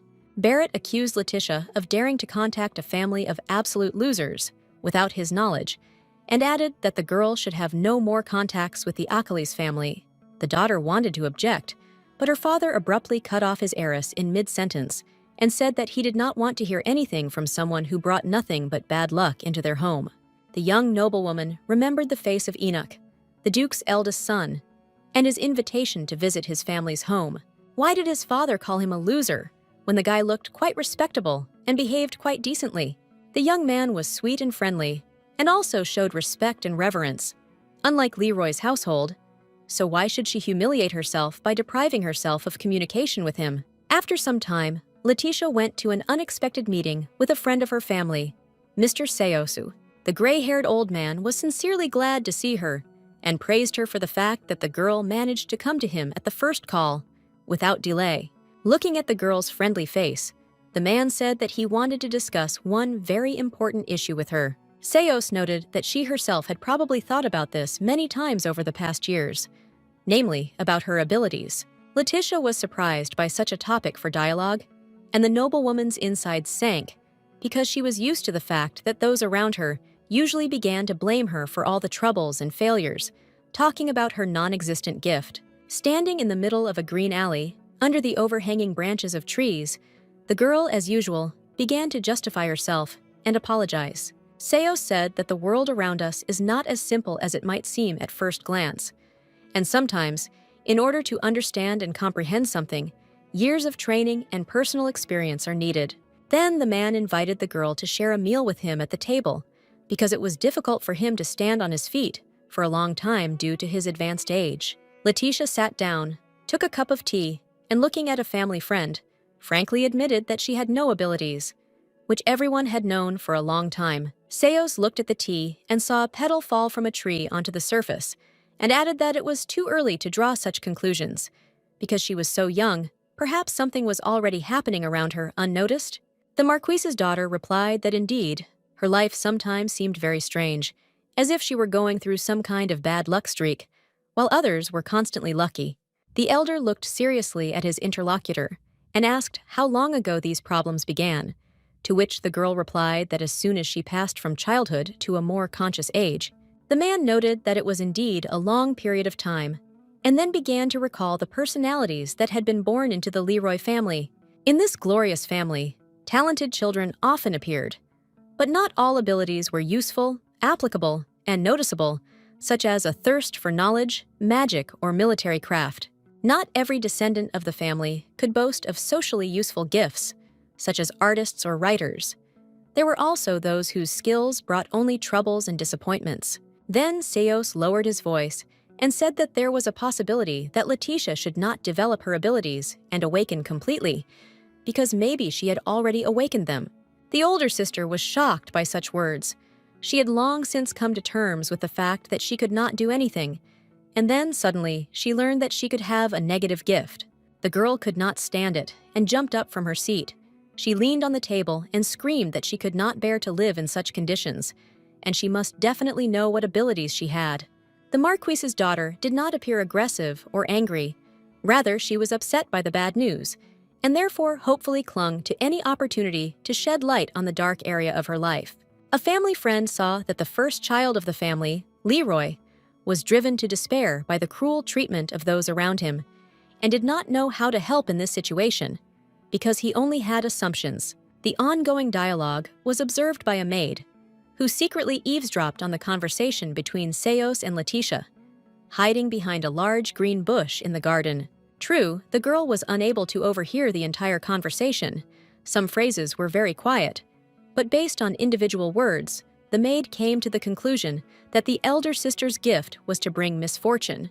The conversation between a family friend and the Marquis's daughter, on the territory of the Leroy family mansion, actually ended in nothing, leaving even more questions. Letitia returned to the house and began to cook food, wondering whether she had any abilities or not, or maybe what she did have shouldn't be brought out for everyone to see. While mixing the dough, the girl thought that if she did possess some kind of dark gift, then it was still a talent that needed to be taken into account and its owner treated with respect. The aristocrat was so immersed in her own thoughts that she did not hear her call. It was Mary. She had been standing at the kitchen threshold for some time and trying to attract the attention of the hostess. Finally, the maid could not stand it any longer and came right up to her mistress, and only then did Letitia notice the maid, who reproachfully remarked that one should not be so absorbed in oneself while preparing food. Then the girls began baking aromatic cookies together in the oven, the smell of which spread far and wide through the corridors of the first floor of the mansion. The sweets were unusual, with fillings, and each product had all the signs of being handmade. The hostess and the maid were having a fun and joyful time in the kitchen, and in the end, they had a whole tray, which they were going to send to the hot coals.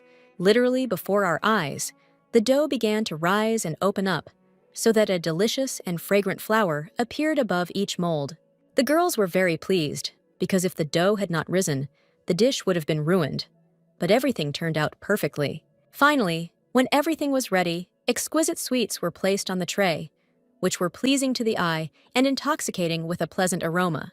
Letitia prepared to cover the dish with a large convex lid, called a cloche, and said that she wanted to take the delicacy to her loved ones. Walking down the corridor with her creation in her hands, Letitia wondered who she should bring it to first. When she went to Diana, the girl discovered that she had gone out somewhere. Then the older sister decided that, in that case, Emile would be the first to taste the still warm treat. Until recently, she and her brother had had a good relationship, and Letizia wanted to support them at all costs. The guy was sitting at the table, and, as usual, writing something. He was distracted from the papers and was a little surprised by his sister's appearance. The relative said he didn't expect to see her with a tray on the threshold of his room. The girl revealed the purpose of her visit and reminded him that her brother had once been very fond of such sweets. The young man seemed puzzled and looked not happy, but rather confused.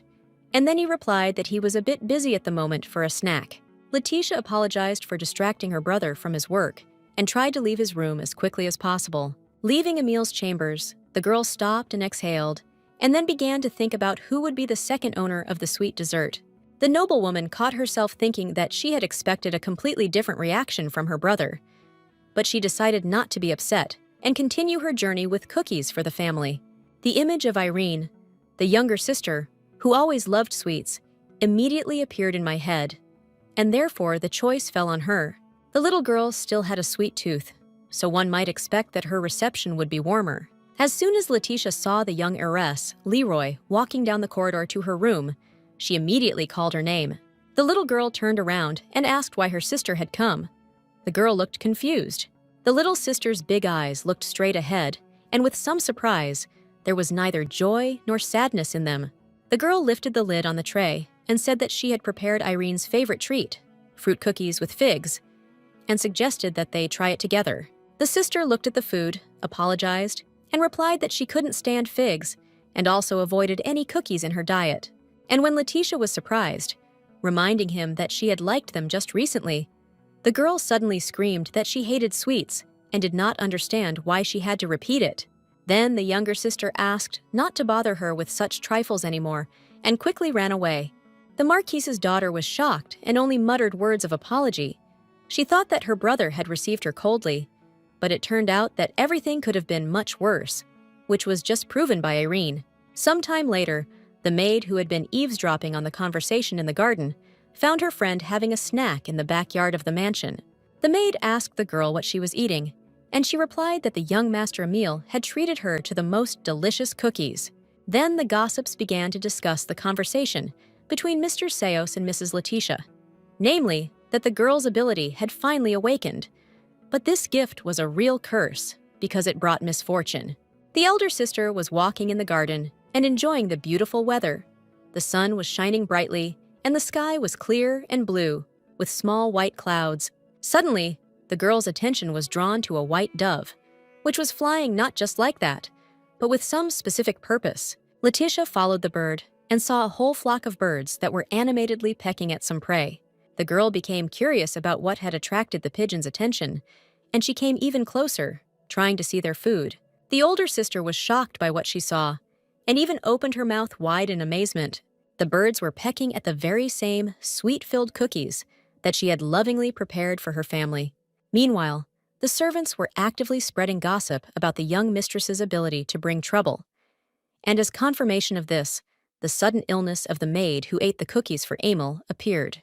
Naive girls whispered that even being in close proximity to Letitia meant completely losing luck and exposing oneself to great risk. In addition, the maids gave free rein to their imagination and imagined that the Marquis' heiress was a real monster who could curse a person with just one look. The maids agreed that they should avoid any contact with their mistress as much as possible and move away as soon as she approached. The girls then agreed that all work related to Letitia should be transferred to Mary, the servant who was already assigned to the heiress of the family. The culprit of all this gossip did not suspect anything and continued to hover in the clouds of her own memories, thinking about those days when her brothers and sisters loved her. Over and over again, the girl replayed in her head the events of the past days, which seemed like a terrible misunderstanding, but actually happened. Why was Emile so cold and didn't try the baked cookies? For what reason did Irene change her preferences and give up sweets, and do it so rudely and emotionally? There is no need to remember Diana, because she has long since openly demonstrated her dislike for her older sister. And while Letitia's thoughts were somewhere far, far away, her legs walked on their own, obeying some unknown call of the heart. She didn't even remember how she got into the carriage and gave the address. At some point, the girl realized that she was standing on the threshold of an unfamiliar mansion where she had never been before, although inside the Marquis' daughter already understood that this was the house of Duke Achilles. A young female face appeared in one of the windows on the first floor. It was Yahello, looking at her new acquaintance with surprise. The sister turned to her brother and asked what they should do, to which the boy replied that in that case they should go out into the yard and greet the guest. Hearing such advice, the Duke's daughter immediately ran out into the street to joyfully greet Letitia. The dark-haired girl extended her hands to her older friend with such delight that she was a little confused. It was quite unexpected to feel the strong embrace of a sincere person against the backdrop of the hostility in which the heiress Leroy had long lived. The brother tried to calm his younger sister down a little, but she was convinced that the guest had come to play with them and have a good time. And then Yahello admitted that she missed Letitia very much. These words touched the girl to the quick, because at home no one had missed her for a long time. On the contrary, they avoided her in every possible way. The older sister smiled and said that she had come to fulfill her promise, because she had given her word that she would come and visit Achilles' family someday. The young mistress of the house replied that it was simply wonderful, and then took the guest by the hand and literally pulled her into the house. Jan noted that his sister should be more careful with visitors to their family nest, but the girl added that he should also quickly follow them so as not to miss anything. Soon the company found itself in a spacious kitchen, equipped with all the necessary equipment. The dishes sparkled with cleanliness, and all the items were in their places. Yahello seated her guest in a place of honor and said that she only needed to watch carefully as she prepared her masterpiece. Letitia was surprised and asked again if the girl was really going to bake the pie herself, to which Enoch's younger sister replied that she shouldn't worry about it. The Marquis's daughter smiled when she heard Jan ask the girl to calm down, because her older brother had strictly forbidden the children to make a mess in the house, and especially in the kitchen. However, despite the objections, Yahello readily set to work, and her brother only threw up his hands, adding that his sister was an extremely stubborn person, with which Letitia immediately agreed. The guy added that if the guest felt the slightest discomfort from this fuss, he could stop everything immediately. She just had to tell him about it. And then the young man added that his sister is, of course, a good and sociable lady, but sometimes she acts too straightforwardly and decisively, which can cause misunderstanding and rejection among people she doesn't know well. Heiress Leroy assured Ian that everything was fine and she felt great, and she was very interested to know how this culinary event would end. Looking at the diligent Yahello, the guest added that the only discomfort she felt was due to the fact that she was simply observing and not taking personal part in the process. Letitia watched the process and caught herself thinking that no one had tried so hard for her in a long time, and it was funny and unexpected. Jan noticed that he was very glad about the positive attitude of their guest, because when it all started, the girl had a very confused look. At some point, the young cook called her brother in an uncertain voice and asked him for help, to which he replied that he had managed to prepare in advance, and therefore all the ingredients should be more than enough. After a while, Letitia asked permission to join the process, saying that just watching was very boring. The children protested that they couldn't make their guest strain herself, but the girl assured them that she wasn't going to cook for them, but wanted to do something simple, like prepare apples. The Marquis' daughter completed her task quite quickly and skillfully, as evidenced by the whole bowl of peeled and cut into even slices apples. Meanwhile, Yahello finished preparing the dough for the future pie, and Jan carefully watched the process of preparing the sweet dish. At the final stage of the joint culinary performance, the dish was sent to be baked in a hot oven. When the time came, a fragrant and delicious apple pie was placed on the table, which looked amazing. The brother tried to joke with his sister that their guest had done most of the work, but Yahello abruptly interrupted him, reminding him that she had made the dough herself, and that was the main part of the dish. Suddenly, the heavy steps of hobnailed boots were heard, and the door to the kitchen quickly swung open. Enoch returned from a business trip and decided to find out what his relatives were doing in the absence of their elders. Letitia looked at the guy, and when their eyes met, she immediately blushed, feeling awkward about this situation. The head of the family was also surprised, but he didn't show it because he was very happy to see the heiress Leroy at home. The young man greeted her politely. He was much taller than his guest, so in his presence the girl sometimes felt very small and defenseless. Enoch smiled broadly and said that he was very glad to see Letitia again, and added that he had often thought of her over the past few days and wondered when she would finally visit their home. Then Achilles added that he was glad of her visit also, because he would finally be able to return to her what he should have given her a long time ago. And the girl was very surprised to hear such words. And instead of being cheerful and carefree, the Marquis's daughter turned into a confused and depressed woman. She tried to understand what the owner of the house meant. What did he owe her? But Letitia was even more hurt by the phrase that the guy was glad to see her, because for many years now, all the close aristocrats around her had behaved as if they did not want to know their relative at all. The next moment, the heiress Leroy's head began to spin, and she began to lose consciousness, slowly falling to the side, while the children immediately rushed to help, trying to catch the falling guest. Despite this incident, everything ended well, and the girl was not hurt. She cut the apple pie into large pieces and served it on the table. Meanwhile, Liel began to beat Jan for doubting her culinary skills and continued to insist that the guest did most of the work, which is why the result was so good. This argument, in front of the embarrassed Letitia, would have continued for a long time, if not for Enoch, who even had to shout at the children to calm them down. Suddenly, the Marquis's daughter had a terrible thought. What if the owner of the house doesn't like apple pies, because no one had asked his permission to use the kitchen for such purposes? Just recently, heiress Leroy had already prepared a sweet dish, and the result was completely unexpected, despite all her efforts and labors. An image of Irene immediately popped into my head, screaming in the middle of the hallway that she didn't like cookies. Was it all because of the sweets, or was there some other reason for that childish tantrum? Then Letitia held out a tray with a large piece of fragrant pie on a plate, and said that it was not at all necessary to eat it if someone did not want to. It was their complete right. Enoch took the dish from the girl's hands and began to examine it carefully, as if he was not going to eat the sweet treat, but to study it. The Marquis's daughter froze in agonizing anticipation.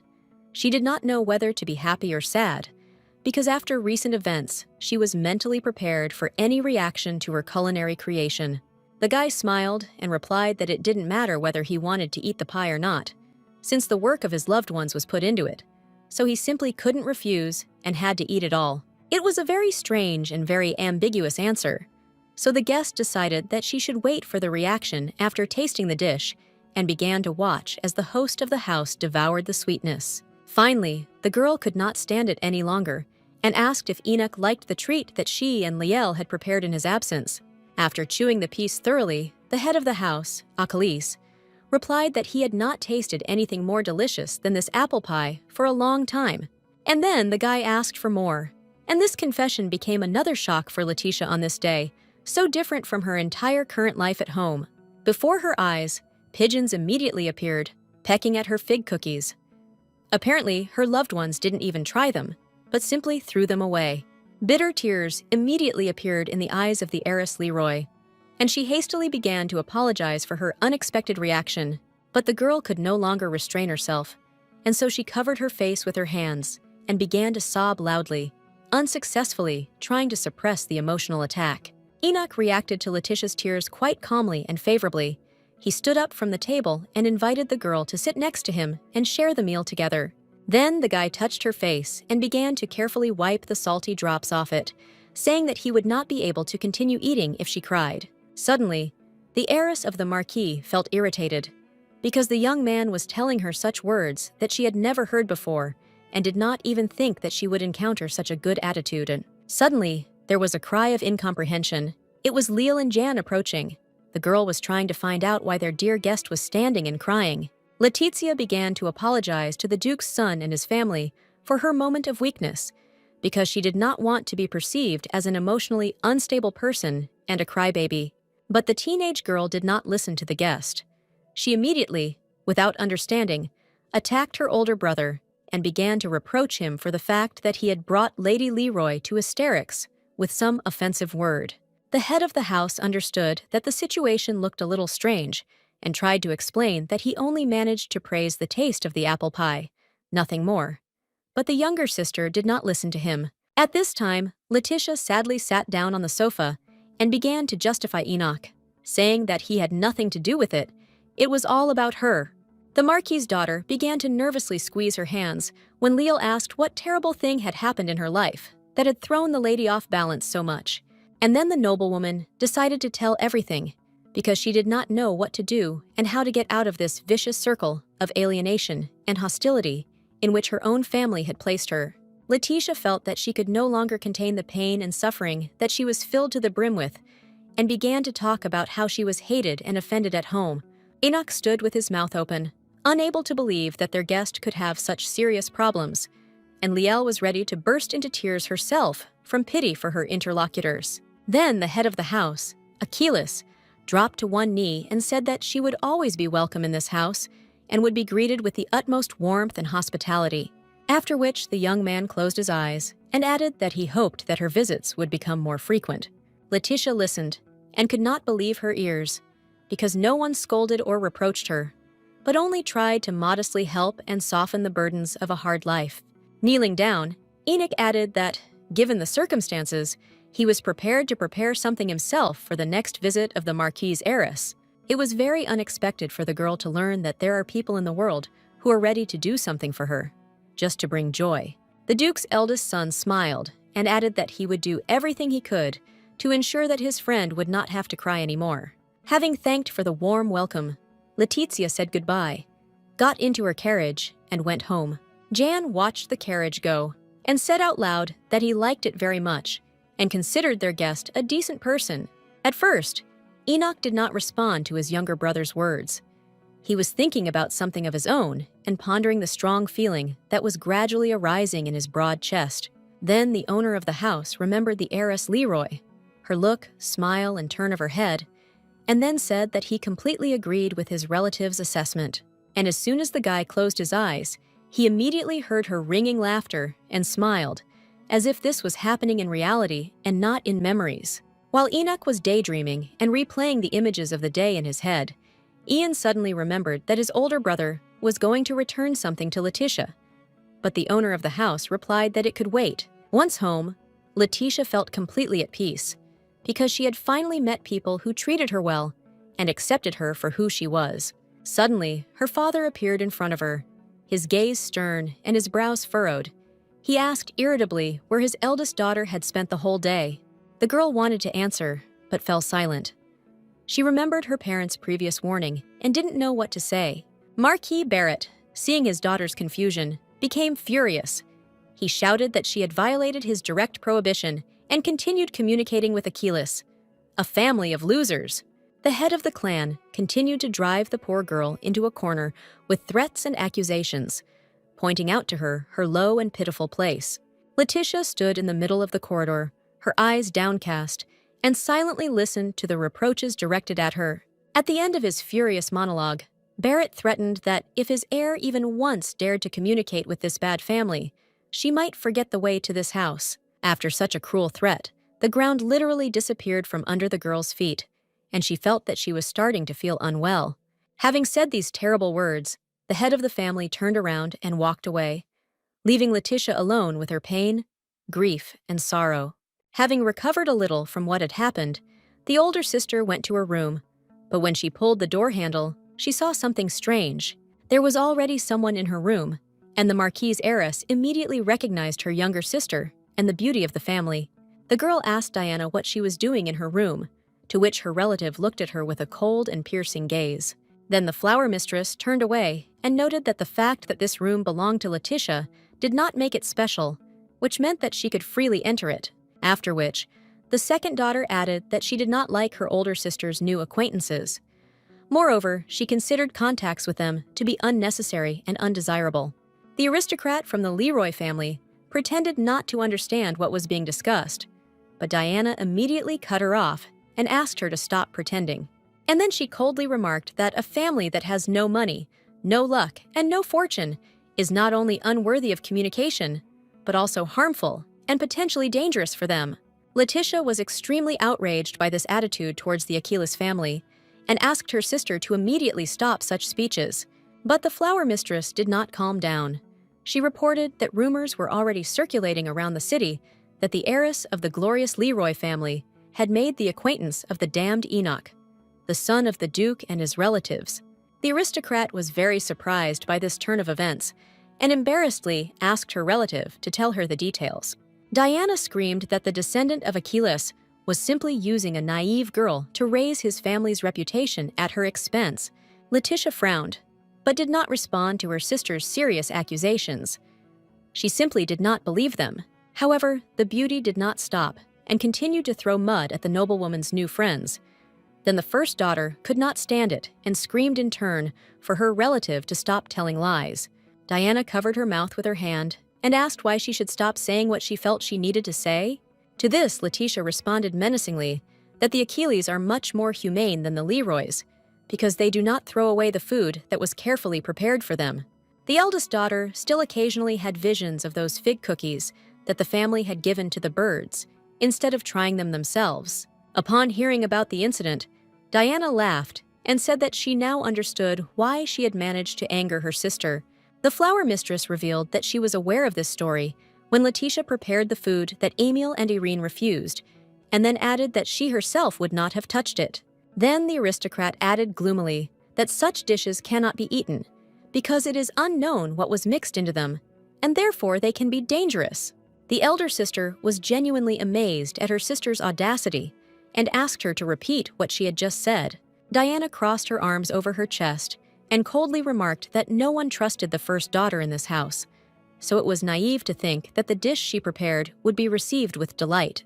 Then the second sister made a sad expression and said that she even sometimes felt sorry for Letitia, but this feeling of pity quickly went away, after which the mistress of the flower rain once again threatened the girl with problems with her father if she visited the Achilles family even once more. And before finally walking out the door, Diana added that if her older sister dared to disobey her relatives, she would certainly be expelled from the house in disgrace. Left alone, the noblewoman felt that her strength was leaving her.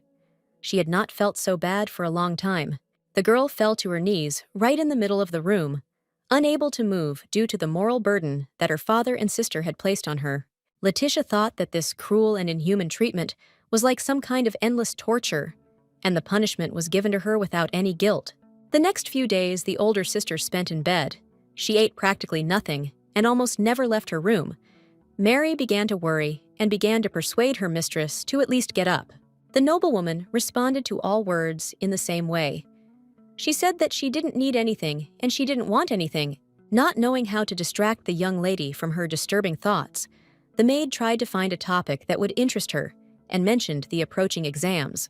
After these words, Letitia immediately sat down and asked to tell about it in more detail, to which the maid replied that the final series of tests for the title of knight was already very soon.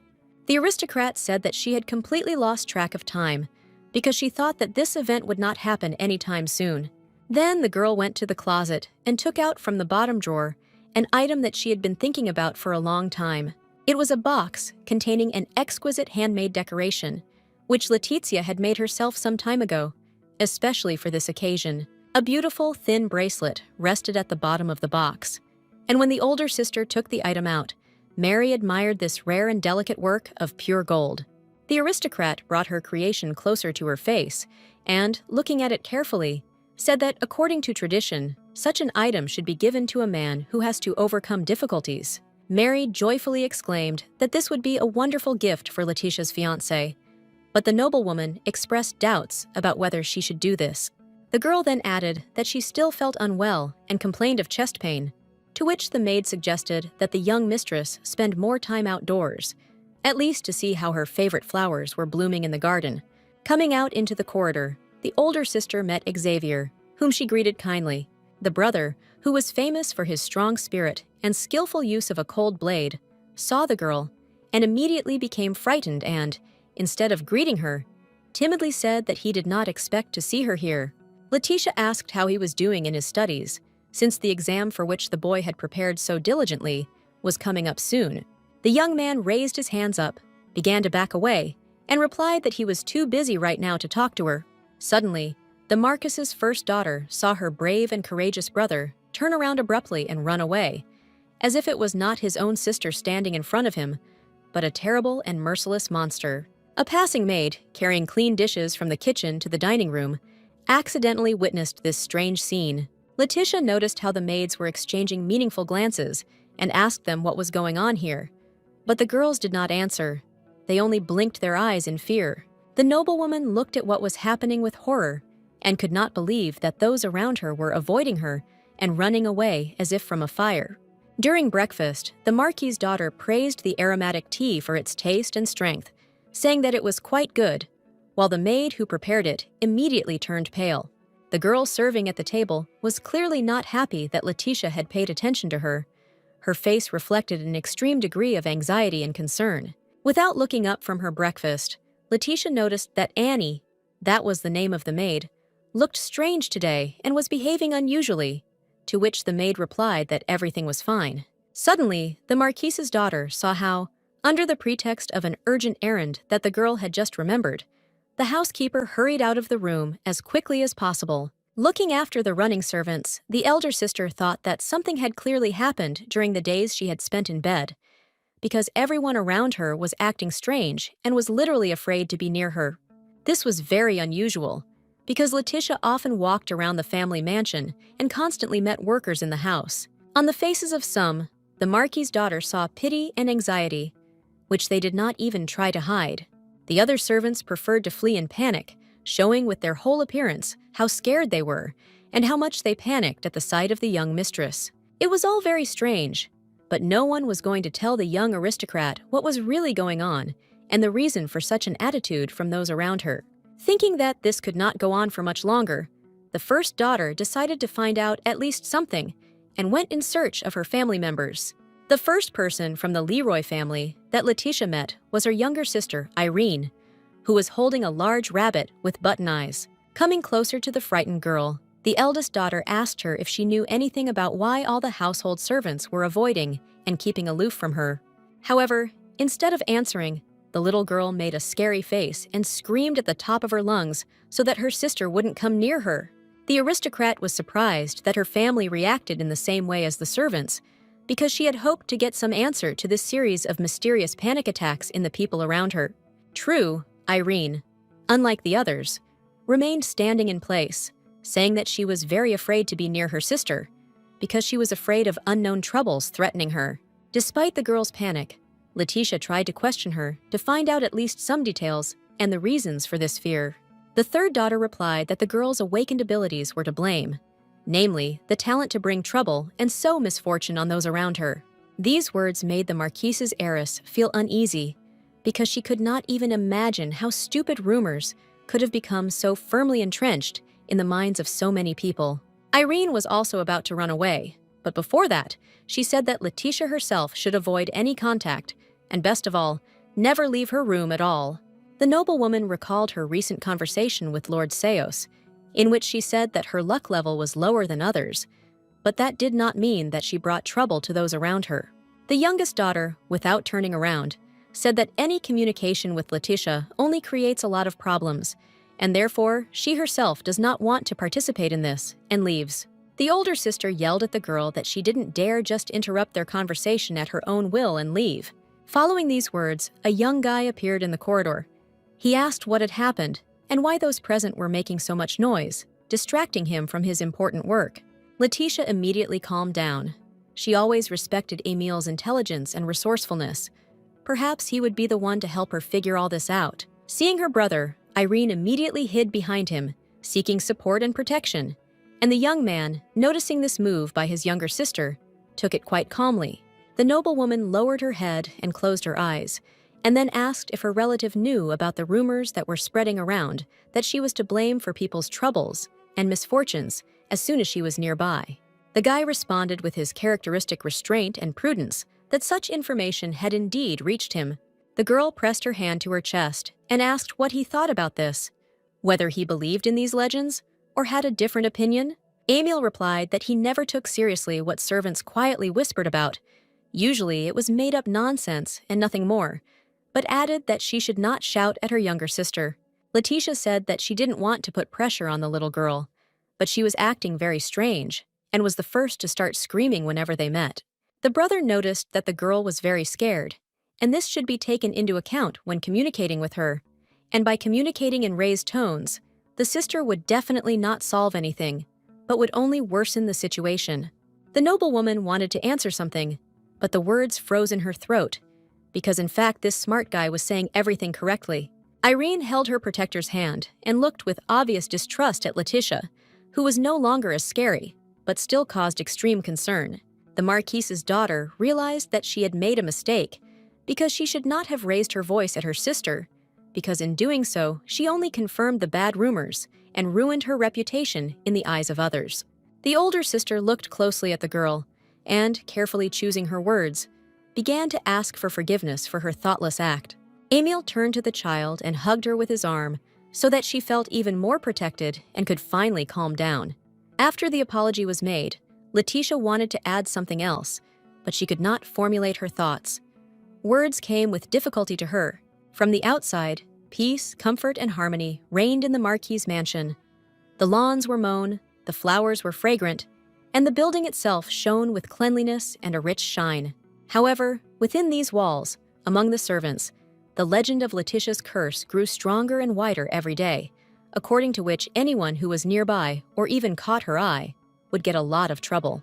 Unable to cope with the situation on her own, the girl spent more and more time in her room, not wanting to go out and meet anyone. For days on end, the unfortunate Leroy sat and suffered alone, not understanding for what offense she had been given this new punishment, because bringing trouble was not her ability at all.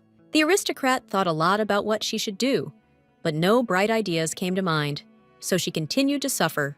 One day, there was a knock on the door of her room. The noblewoman rose and answered that the guest could come in. Mr. Seo stood at the threshold. He greeted the girl kindly and asked permission to enter, to which he immediately received consent. The family friend apologized for visiting the Marquis's daughter without warning, but the eldest daughter hadn't been in contact with anyone lately, so she was happy with any visit. Their dialogue took place over a cup of tea, which was soon brought by the maid at the direction of the young mistress. Seo said that he had heard strange rumors about her negative ability, and he had come to inquire how the girl was coping with these difficulties. The first daughter replied that she did not like being in such an atmosphere, but she was coping and trying to live on.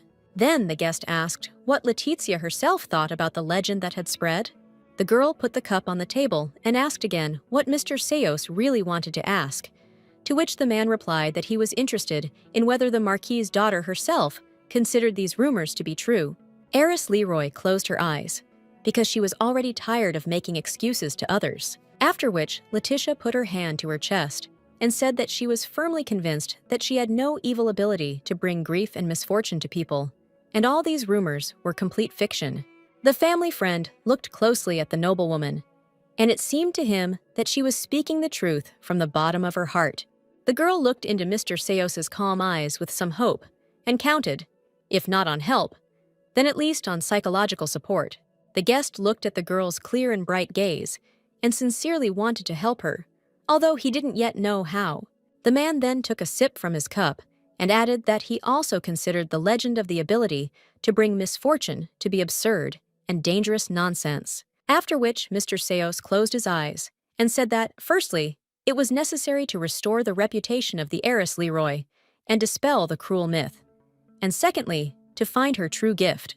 Letitia thanked the family friend for his support, and the man said that he enjoyed being with the girl, but he preferred fresh air and therefore advised her to spend more time outside. When the conversation came to an end, the guest said goodbye, and the noblewoman promised that she would follow his recommendation and would definitely leave her room. The Marquis's daughter was very pleased that in her immediate circle there was a person who not only was not afraid of her, but also tried to help her in every possible way.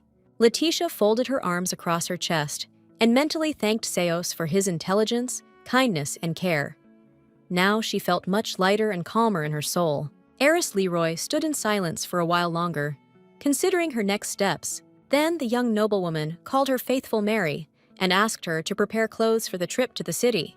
Driving along the busy streets, the girl looked out of the window of her carriage and was happy about this walk, because she really had been sitting for too long within the four walls of her room, which had become like a dungeon for her. Last time she stopped at the town square, but now she went to a completely different place, where she visited quite rarely. It was the city library, a place where knowledge accumulated by many generations over hundreds of years was kept.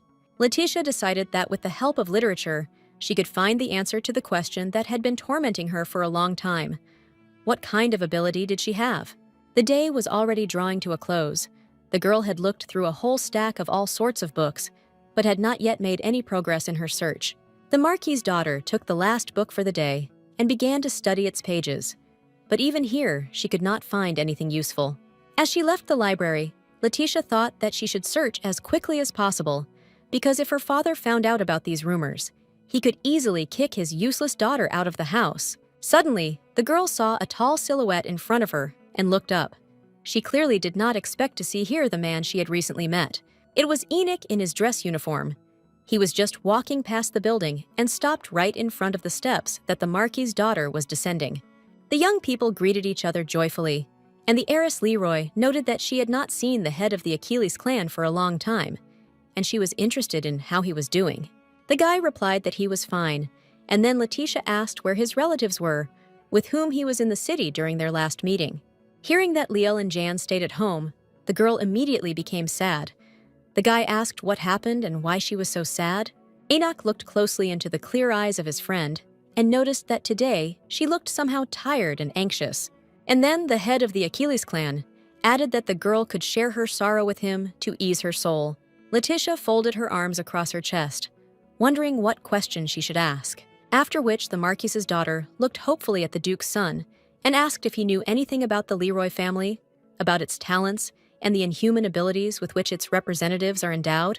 Enoch replied that he knew about this family, that each of its members had some kind of gift, to which Letitia asked if he knew that she was deprived of abilities. Looking at the girl, the guy replied that there were indeed various rumors circulating around the city, but he did not attach any importance to them, because by trusting rumors, one could easily be mistaken. The noblewoman admitted that she was very worried about this, because all of her brothers and sisters had noticeable talents, but she still had not revealed herself, and this was ruining her whole life. Heiress Leroy added that there are many negative legends floating around her, and at first she did not believe them at all. But with each passing day, her faith is fading, and she is beginning to suspect that this is true. Enoch couldn't find anything to say in response to such words. He looked at his friend and thought about how hard it must be for her to live, and how he could help the unfortunate woman in such a situation. Seeing her friend's confusion, Letitia remarked that she still believed that she had some good gift and was determined to find it and show the truth to those around her. The head of the Achilles clan felt sorry for the girl because she was so sweet and friendly, helped others from the bottom of her heart, but inside she was full of pain and suffering. Enoch admitted that he could not boast of much knowledge about her family, but the people believed that the Leroy family name received its gifts from God for sincere prayer. The young man then said that the Almighty could not have endowed members of a godly family with something bad. That would have been strange and illogical. Therefore, the Duke's heir never believed stupid rumors, and he was sorry that such a pure and open person as the Marquis's first daughter suffered because of someone's frivolous gossip. Letitia was very touched by Enoch's words, because they strengthened her belief in her own innocence, and also gave her the strength to live and fight on, after which the girl threw herself into the boy's arms. During another tea party at Leroy's house, where on the table, in addition to cups, there was a delicious strawberry cake, a small dialogue took place. One of the interlocutors was Diana. She slowly sipped tea and tried to calm her sister, who still could not come to her senses after another meeting with Letitia. The flower mistress placed the cup on the table and said that Irene had nothing to worry about. The second daughter raised her hand and declared that while she was in this house, her family could rest easy, because her gift was to bring joy and good luck. But the girl could not relax. She was frightened by the thought that she could just walk around her house and meet her older sister, of whom she was very afraid. Then the little girl asked what their father thought about this, to which Diana replied that he was away and busy negotiating a new serious project and could not be distracted. Then Irene asked again what they should do, but the second daughter interrupted her and again tried to calm her down, and then smiled and returned to drinking tea, taking a cup from the table. The flower mistress closed her eyes and said that Marquis Barrett would take care of this matter when he was free, she promised. But for now, the girl just had to listen to her. After thinking for a while, the little girl asked another question that also interested her. Namely, what would happen to Letitia after her father found out about her curse? Diana put her cup down on the saucer and replied that she didn't know what decision their father would make. But then she dreamily assumed that the head of the family would either lock the first daughter in the room without the right to leave it, or would show her the door and deprive her of the family's protection. And somewhere in the city, at that very time, on the steps of the library, an innocent girl, surrounded by evil rumors, was quietly crying. The Duke's son leaned over Letitia and decided that Marquis Barrett was a very cruel man, since he allowed people to treat his own child in such a way. Then, Enoch reached into his inside pocket and added that he wanted to give her an object that had long been his talisman and amulet, bringing good luck and unprecedented success. The noblewoman became embarrassed and blushed. She said that she did not understand what was being discussed. Suddenly, the girl saw on the palm of the Duke's son the very same handkerchief that she had embroidered for her former fiancé Levion, and with which she had bandaged the wound on the hand of a random passerby who had become her acquaintance. The day when Letizia came to support her chosen one during the exam immediately came to mind, but he refused to help, and she was happy to give the handmade accessory to someone else. The head of the Achilles family asked the noblewoman, with a smile, to take care of this object dear to his heart, and the guy really treasured it from the moment of their first meeting. The Marquis's daughter carefully took the handkerchief and said that she would definitely return it to the Duke's son someday, since it was so important to him. Enoch tried to object that it was her handkerchief, and he had no claim to it at all, but Letitia was categorical and said that she was now obliged to return it. Clutching her own handicraft in her hands, the girl seemed very happy and joyful. The lady literally glowed with positive emotions that overwhelmed her. The Duke's son was pleased to think that it was precisely his action that was the source of such a sharp change in the girl's mood. So the guy smiled sweetly and agreed to return the scarf. But the noblewoman did not stop there. She said that she felt like a debtor to the Achilles family. Enoch looked at his friend in bewilderment and asked her to explain these words. Then the aristocrat said that she was constantly taking something from him and giving nothing in return. The guy smiled and replied that he knew what to ask Letitia for. Then the Duke's heir said that he would like to see the girl at his test for the title of knight. In his opinion, her presence would serve as the best talisman for good luck for him. The Marquis's daughter replied that she would be very happy to attend this event in order to support the head of the Achilles family. The young man smiled and promised that he would look forward to meeting Letitia again. The aristocrat looked at the guy, and she really liked him, because among all her acquaintances, there was no person who treated her as well as he did. Enoch saw the blush that appeared on the face of this sweet girl, and thanked fate for the fact that he had the chance to meet her on his life's path. The girl clutched the embroidered handkerchief in her hand and thought about the new feeling that grew stronger every time she and the Duke's son saw each other and talked, but she still didn't understand what it was. When Letitia returned to the mansion, heavy clouds hung over it, and there was no trace left of the previous good weather. Entering through the front door, the heiress Leroy caught her breath, because she had had many impressions and emotions that day, and the mass of books she had looked through in the library also gave her a noticeable fatigue. Then the girl heard the steps of many feet. It turns out that several people had been waiting for her visit all this time. 3 people stood in front of her, Mr. Seos, Irene, and Xavier. Looking at the assembled group with an anxious look, Letitia asked what all this meant and why they were meeting her after a trip to the city. The girl was the first to speak up. She pointed her finger at her older sister and said that it was simply outrageous that the damned one was freely walking around the house, to which a family friend asked the child to calm down. The noblewoman took a step towards her brother and repeated her question that she did not understand what had happened and wanted to know why they had gathered here. Seeing his sister approaching, Xavier immediately panicked and shouted at her not to move. The Marquis's daughter looked at her brother with disappointment and said out loud that she was very sorry that false rumors had affected his mind and paralyzed his ability to think clearly. Seos calmly stepped forward and said that his brother and sister should leave him alone with Letitia as soon as possible. But they tried to object to the man. Noticing the resistance, the family friend did something he had never done before. He shouted loudly at the teenagers, which immediately sent them into a state of shock. And when they came to their senses, they immediately tried to quickly leave and literally ran out of the spacious room into the side corridor. Mr. Seos said that things were bad because rumors spread like wildfire, quickly and irresistibly, and therefore there was no one left in the house who was not in the know. After which, the man noticed that the situation was getting worse every day, so the girl had to gather all the strength she had to face new difficulties. A family friend put his hand on the girl's shoulder and said that he could no longer cope on his own and would look for answers in the Tower of Magicians. But while he was there, Letitia should hold on and not give up. The noblewoman thanked Mr. Seos for his help and support, after which he left the Leroy family mansion, and the girl began new adventures. Letitia literally filled her room with all kinds of literature that, in her opinion, could shed light on her real abilities and protect her good name.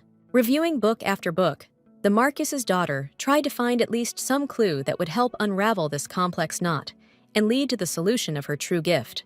By reading various literature, the girl hoped to prove to those around her innocence, usefulness, and goodwill. Finally, the day of the ceremonial passing of the final exams for the title of knight arrived, and the townspeople began to gather in the large arena, where a series of duels were to take place. Many participants were wearing commemorative talismans on their hands, golden braided threads. According to a long-standing tradition, girls gave such handmade amulets to their chosen ones to support them during their next test. In addition, wearing such a bracelet was considered honorable because the accessory indicated that someone supported, appreciated, and loved its owner. Letitia also came to the test not empty-handed. She tried to find her ex-fiancé Levion in the crowd to give him the bracelet that she herself wove for him. The Marquis's daughter walked around all the halls, but when she finally found the guy, it was too late to give him anything. Diana found him first, and they were talking animatedly about something. Letizia personally saw how her younger sister put her bracelet on her ex-fiancé's hand and wished him luck in the upcoming fights. And Levion stood so happy and contented, it was noticeable how the young people enjoyed each other's company. It was very unpleasant and even painful to watch this scene. But the noblewoman found the strength in herself and restrained her emotional outburst. After all, the heiress Leroy had woven a gold bracelet long ago when they were engaged, and now she was still thinking of giving it for good luck to the one for whom the item was originally created. It was unbearable to look at this picture, and Letitia hastened to move away from disturbing thoughts in her past. Having walked only a few steps, the noblewoman literally ran into a man who was looking for her. It was the eldest son of Duke Achilles. In person, dressed in a ceremonial uniform, he was a little surprised that they almost ran into an aristocrat again. It turns out that the guy had been looking for the Marquis' eldest daughter for so long that he had already lost all hope of seeing her before the battle, and decided that she had either forgotten or was unable to arrive at the ceremonial event. Letitia hastened to assure Enoch that she had no intention of missing this important day and had come to fulfill her promise. And suddenly, she noticed that he was not wearing a bracelet. The girl didn't even quite understand what happened next, but her hands themselves reached forward and handed the jewelry to the young man. The Duke's son was shocked by this gift, because he did not even expect that someone would present him with such a valuable and symbolic souvenir. Letitia held in her open palm a gold bracelet that she had woven with her own hands for good luck during the exam, and said that she wanted to give it to Sir Achilles. The young man stood with his mouth open and looked at the accessory. He still could not recover from this unexpected and incredibly pleasant news for him. Finally, the guy came to his senses, took the souvenir, and put it on his hand. It fit him just right, and the girl noticed that her gift suited him very well. The Marquis's daughter folded her arms across her chest and said that she sincerely believed in the power of the bracelet and that it would help its owner win any, even the most difficult duel. The day before this scene, some time ago, Levian stood in the large building where the exams were to be held and waited for Letitia. He hoped that she would still visit him, and when the candidate for knighthood was called out, he turned around with joy, but saw a completely different person. It was Diana, who had fully joined in her father's plan, and was now doing everything to replace her older sister as the young man's bride. The guy was upset, because this meant that he would never see his ex-girlfriend before important tests, and she always came to support him.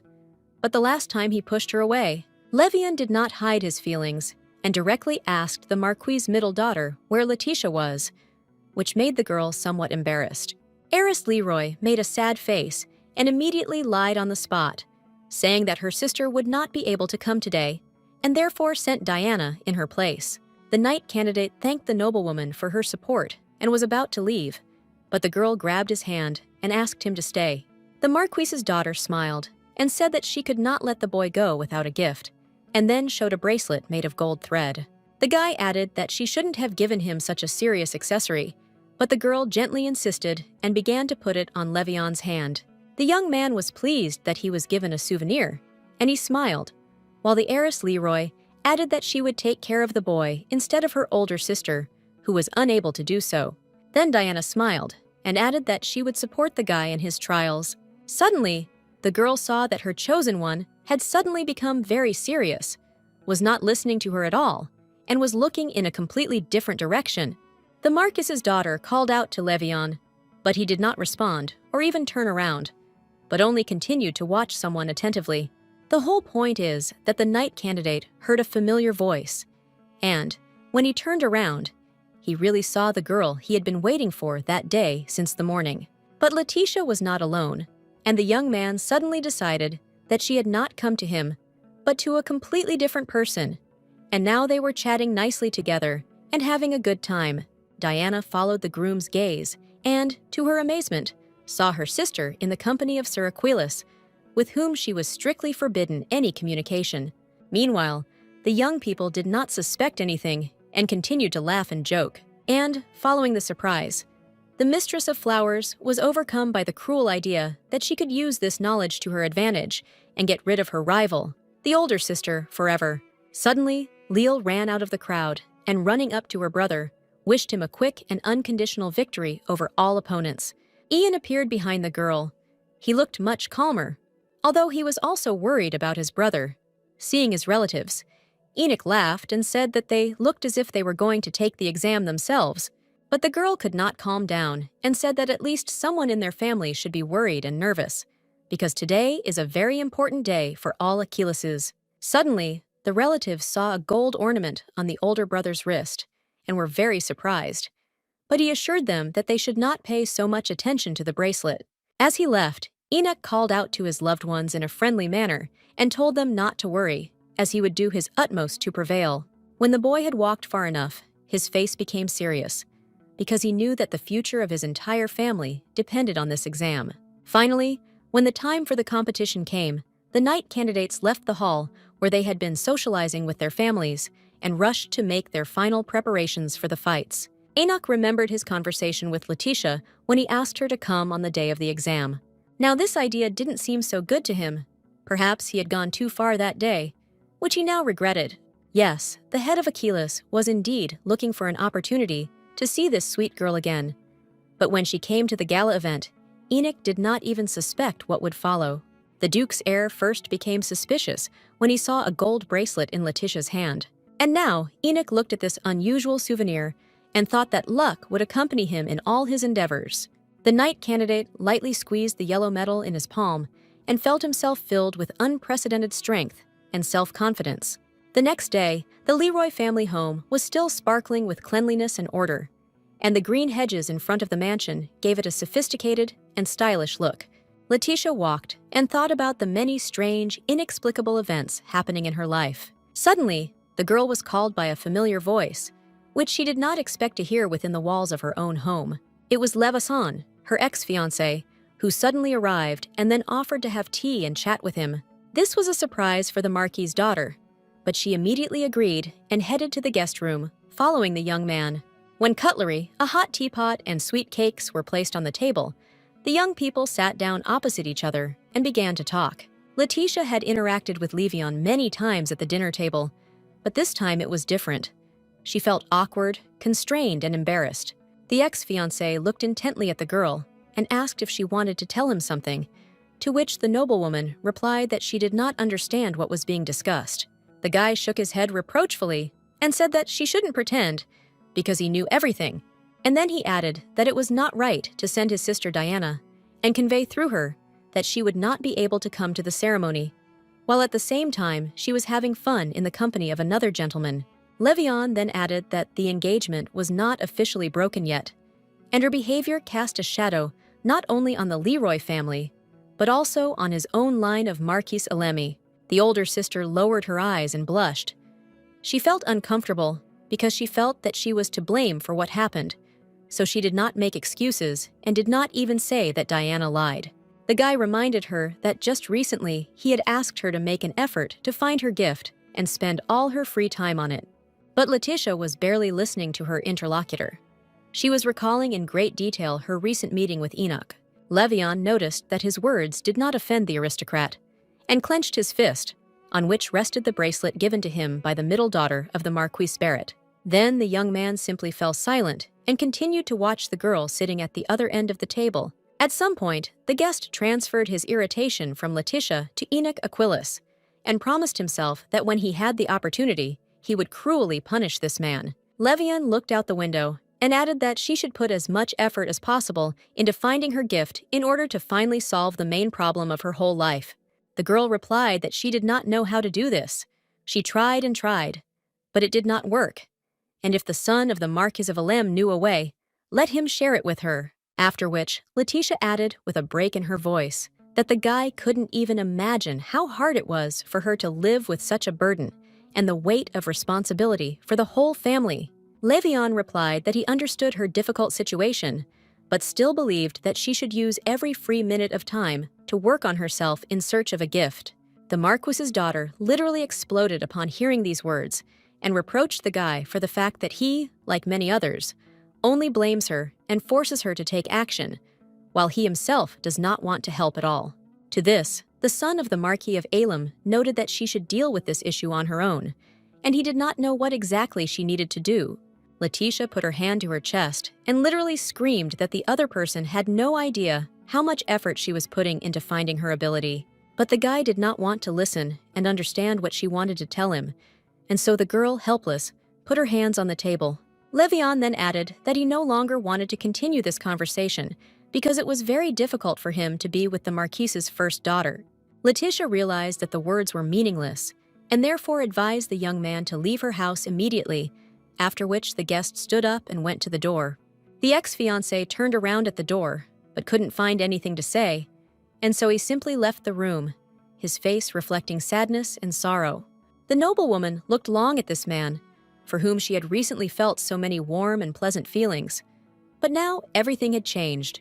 The older sister felt that under the pressure of circumstances, she was beginning to change, becoming more aggressive and irritable, and she did not like it. After thinking for a while, Letitia decided that the best solution would be a walk in the fresh air, where it would be easier to breathe and more comfortable to think. However, it was not an easy and carefree walk, because Diana came out to meet the girl, and she had her own plans. The middle sister looked intently at her relative, and in her gaze one could sense the threat and inevitability of trouble. The aristocrat already understood that her situation would only get worse after this conversation, but she was tired of being afraid, and so she continued to move forward. The mistress of flowers reproached Letitia for walking around the house in an untidy and unkempt appearance, which disgraced not only herself, but their entire family. In the opinion of the second daughter, her sister should immediately return to her home and remain there until her appearance corresponded to the greatness of the Leroy family. The noblewoman bowed her head, ready for a verbal altercation, and said that she did not understand what was being discussed, and suggested that the offender express herself more clearly and specifically. Diana reached for the decoration on Letitia's head and tried to tear it off, saying that this cheap and ugly thing should be in the trash can. Then the girl pushed her sister's hand away and demanded that she not touch her. The flower mistress paused for a moment and even retreated, but only to launch a new attack. The older sister raised her voice and again protested against her interlocutor touching her jewelry. But Diana acted aggressively. She quickly reached out, grabbed the ribbon that tied Letitia's hair, and then pulled it sharply towards herself. This act shocked the Marquis's first daughter, because up until that moment she had, of course, been offended and insulted, but it had never come to violence. The wardrobe item that so outraged the noblewoman appeared in the first daughter's collection for a reason. A few days ago, Mary came to her mistress and gave her a small flat box with a bow, saying that she wanted to somehow thank the lady for her kindness. The maid said that she managed to sell the jewelry that Letitia gave and buy expensive medicine, and now her brother is quickly recovering. The maid tied a bow in her mistress's hair and added that she would like to give her more, but for now she could only give her this modest souvenir. And when Diana tore the decoration from Letitia's head, the ribbon fell onto the slabs of the garden path and remained there. The unfortunate girl tried to bend down to quickly pick up Mary's gift from the ground before it got too dirty. But the next moment, the flower mistress stepped on the edge of the ribbon and added that she did not want to throw the accessory on the ground. It happened by accident because her sister resisted. Letitia was almost speechless from such impudence, but she immediately came to her senses and demanded that her relative apologize. Diana crossed her arms over her chest and replied that she wouldn't even think about it, because it all happened by accident. Here, the eldest daughter felt the last remnants of patience leave her body. The aristocrat grabbed the flower mistress by the hair and began to torment her, saying that she would not let her go until she apologized to her for her rude behavior. The fight between the sisters ended only when they heard their father's sharp voice ordering them to stop immediately and come to their senses. The girls immediately began vying with each other to tell Marquis Barrett who had started the fight, and they both ended up accusing each other of creating the conflict. The head of the family, Leroy, rudely interrupted their argument and immediately took the side of the middle daughter, blaming Letitia for everything and saying that she had no right to quarrel with her younger sister. The aristocrat was not surprised by this action of her father. She had already become accustomed to the fact that he openly expressed his hostility towards her and did not hesitate to offend her. Then Diana threw herself into her parents' arms and began to cry on his shoulder, and the man began to sympathetically stroke his daughter's head and say that now everything would be fine, because he would be able to protect her. It was very painful for Letitia to watch this picture, but she could do nothing about it, and only felt her insignificance in this family of great and cruel people. Levian suddenly appeared. He approached his ex-fiancée and asked what happened here, but the girl just shook her head and replied that he shouldn't worry about it.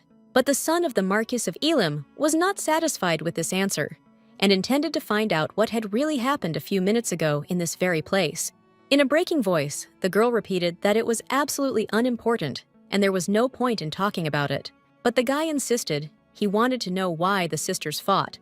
Then Letitia gave in and answered that Diana didn't like the ribbon in her hair, and she tore it off her head and then trampled it.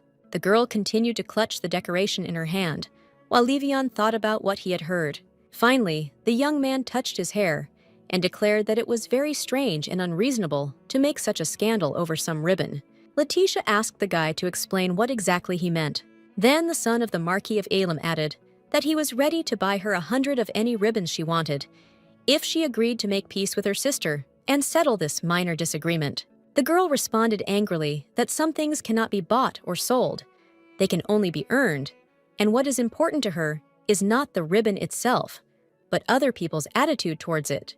Levian looked at his ex-fiancée in surprise and said that he did not understand what she was talking about, and repeated that it was not worth starting such a serious conflict over trifles.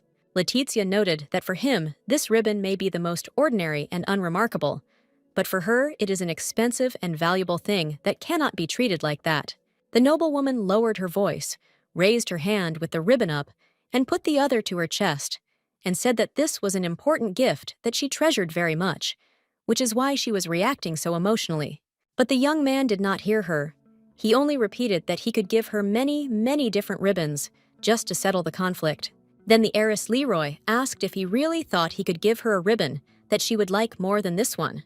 Levian couldn't find anything to say in response, but only looked with regret at the girl he wanted to help, but didn't understand how to do it. Realizing that she would not be able to find understanding from this man, Letitia said that she did not need anything from him, turned around and walked away. Meanwhile, evening had come, the sun had set behind the horizon, gradually enveloping the Leroy family mansion in twilight.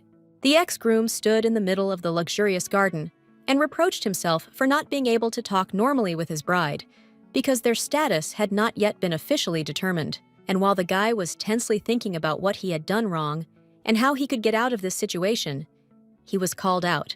It was Marquis Barrett, who approached the young man and asked if he planned to leave right away or if he wanted to stay a little longer to talk. Elam's son replied that the day was drawing to a close, so he intended to go home as soon as possible. Before finally leaving the Leroy estate, Levian thought that it was strange. Why did the head of the family want to talk to him if he initiated the dissolution of the engagement? And while the carriage quickly carried the young aristocrat home, he kept thinking about what these incomprehensible events that were constantly happening around him could mean. The young man did not look out the carriage window at all, but concentrated on the thought that his bride, who had already begun to behave like an ex-girlfriend, should open the gift as soon as possible in order to save their union. Suddenly, Levian remembered a long-forgotten picture from the past, when he could not awaken his own talent. And then Letitia came up and offered to try one remedy. The guy did everything as the girl advised him, and literally, immediately, not only felt the power unfold, but even saw how his blade began to glow with a cold radiance. This memory made the son of Marquis Elim think hard, because it turns out that the heiress of Leroy was able to easily awaken his own talent. Meanwhile, Diana tried unsuccessfully to fix her damaged hairstyle and was very angry that she could not restore her previous harmonious appearance. The flower mistress became more and more irritated with each passing minute and blamed her older sister for everything, calling her bad words. But what most outraged the second daughter was the fact that this scene took place in front of her future groom, the son of the Marquis of Elam, and he approached Letitia, not her. A new day had dawned at the Leroy estate, and the house servants were going about their usual work. Mary stood behind her older sister and cried because of what had happened to her mistress's face and hands.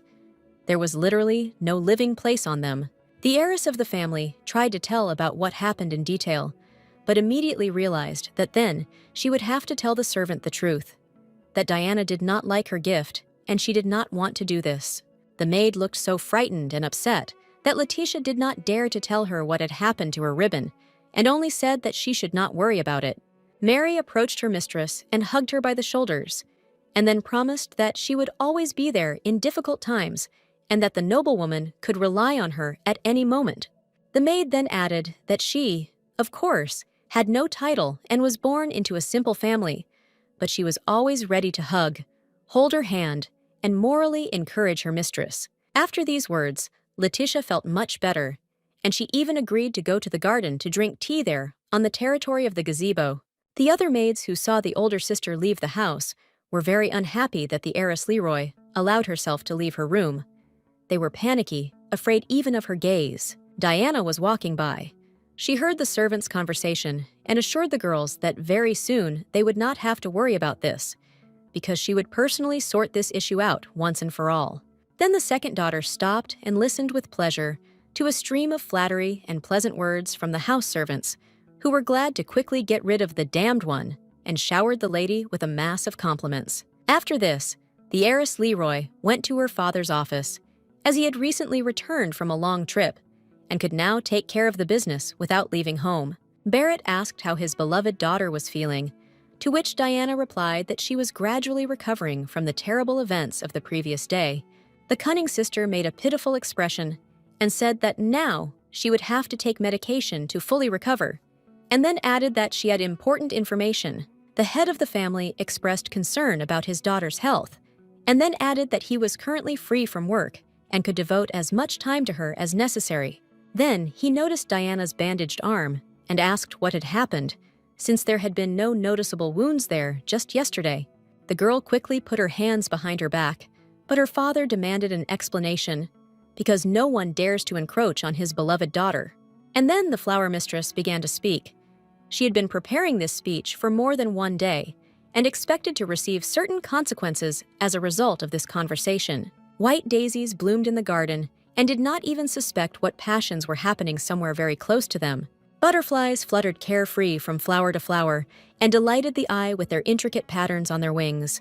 Letitia walked into the very middle of the meadow of her favorite flowers and enjoyed the fragrance of nature, the singing of birds, and the rustling of green leaves. Having thus received a charge of positive emotions from nature, the heiress of the Marquis returned to the house.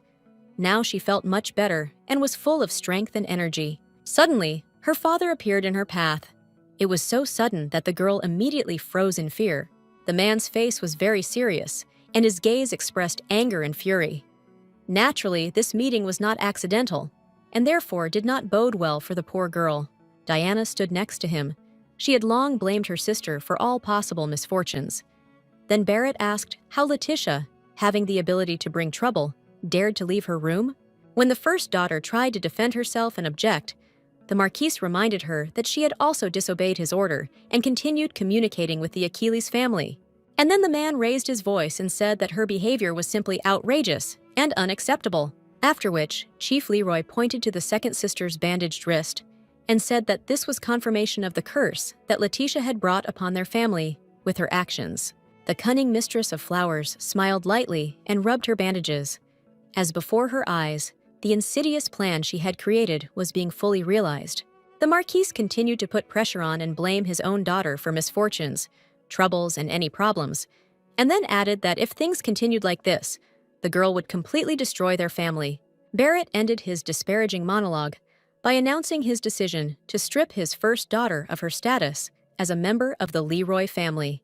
The unfortunate noblewoman looked in horror at her father, who had just abandoned her.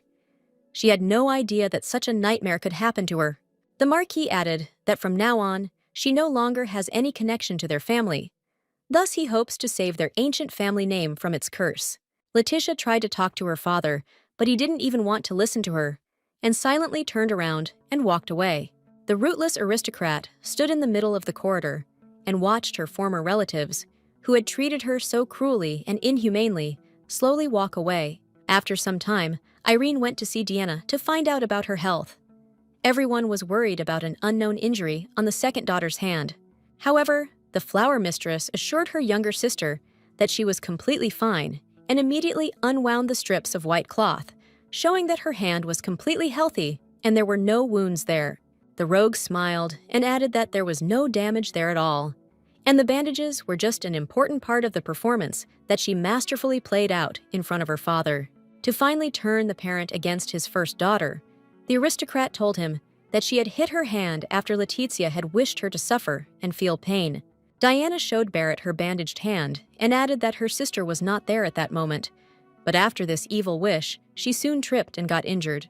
Then the flower mistress made a pitiful expression and added that this could of course be an accident, but she understood that her father would take this information unambiguously.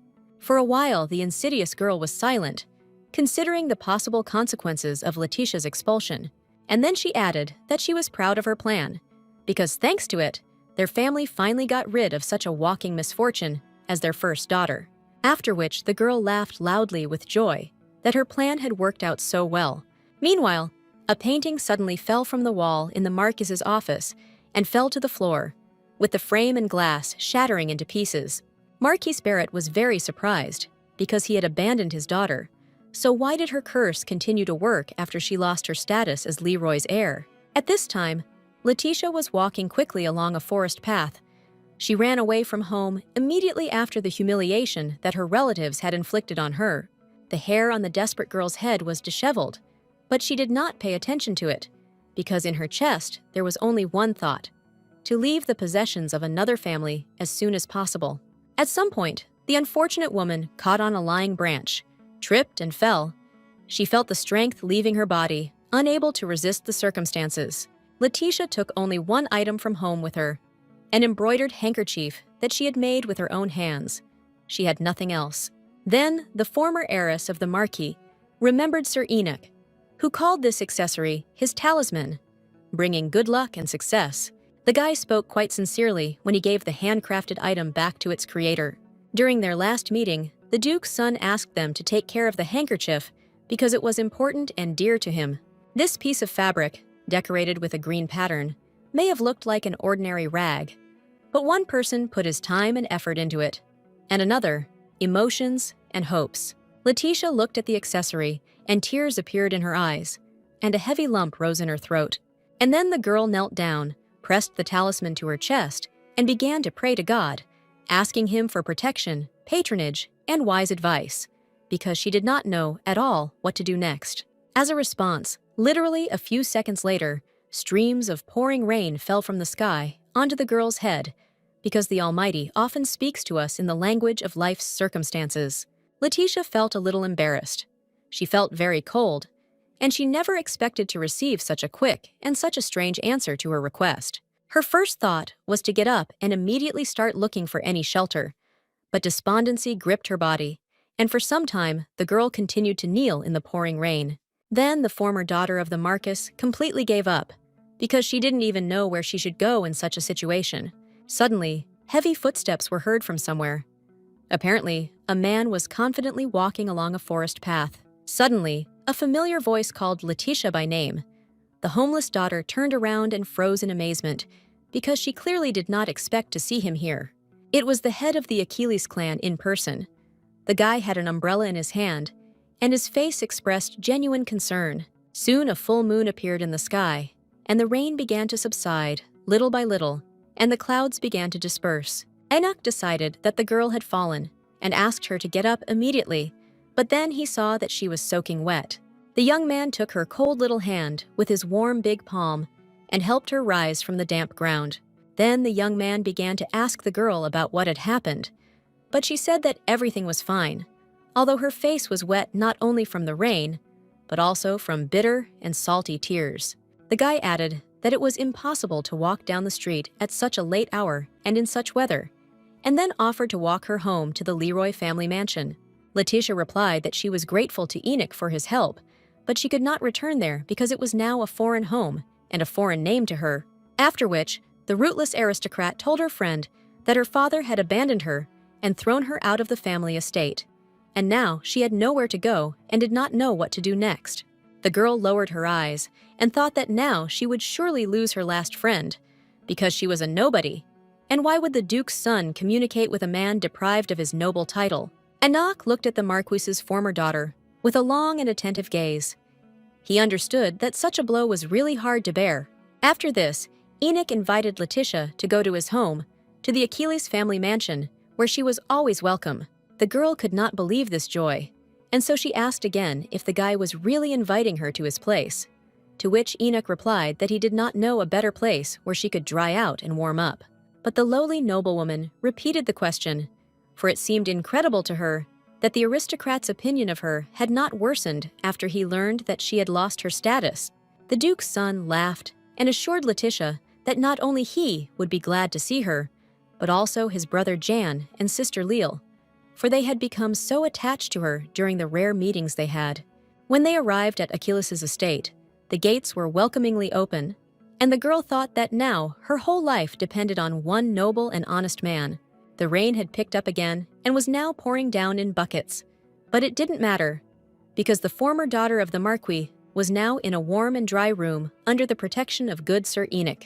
The Duke's son escorted the lowly noblewoman to her new room and told her that she could make herself comfortable there. The girl thanked her savior and said that she did not know how she could repay the Achilles family for their kindness.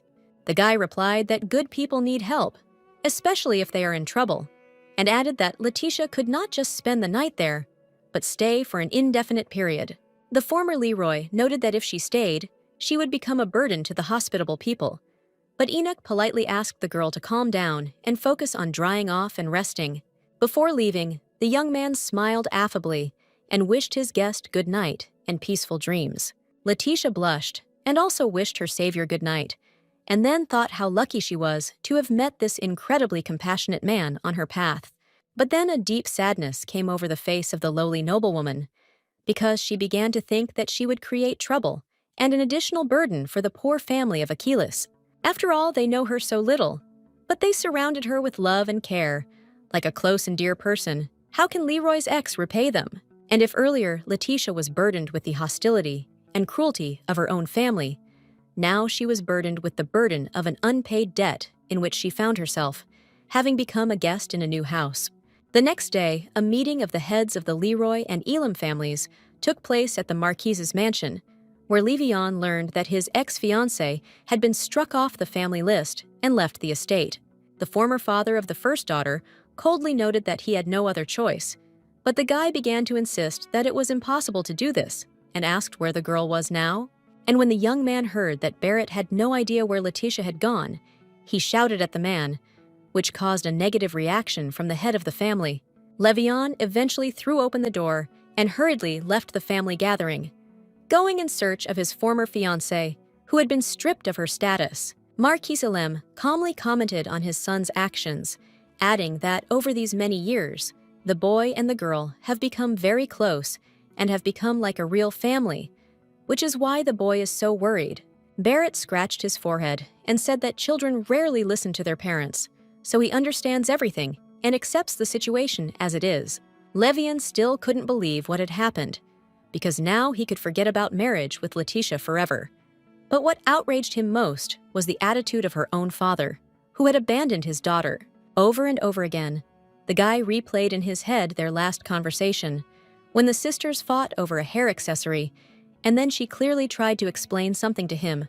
The young man did not fully understand what exactly the former noblewoman wanted to convey to him, but he saw that the subject of the dispute was of considerable value to her. Levian didn't know how hard it was for Letitia in her home, but he wasn't stupid or blind, so he began to suspect something, and the guy also felt that he was already starting to miss her, because now they definitely wouldn't be able to spend time together like before, and he had planned to see her again, because he had promised to buy her the tape. And then he remembered again that Marquis Barrett had crossed his daughter out of the family tree, and this thought made his fist clench, because it was a very cruel punishment, and yet she had done nothing wrong. Before the head of the Elam family left the Leroy mansion, he agreed with Barrett that he would talk to his son about replacing Letitia with Diana in their marriage. Then the Marquis himself went to the city on business. He rode in a carriage and thought that now that he had finally gotten rid of his useless daughter, things would definitely go uphill. Suddenly, there was a crunch and a terrible crack. The crew was thrown up and tilted to the side, after which they stopped.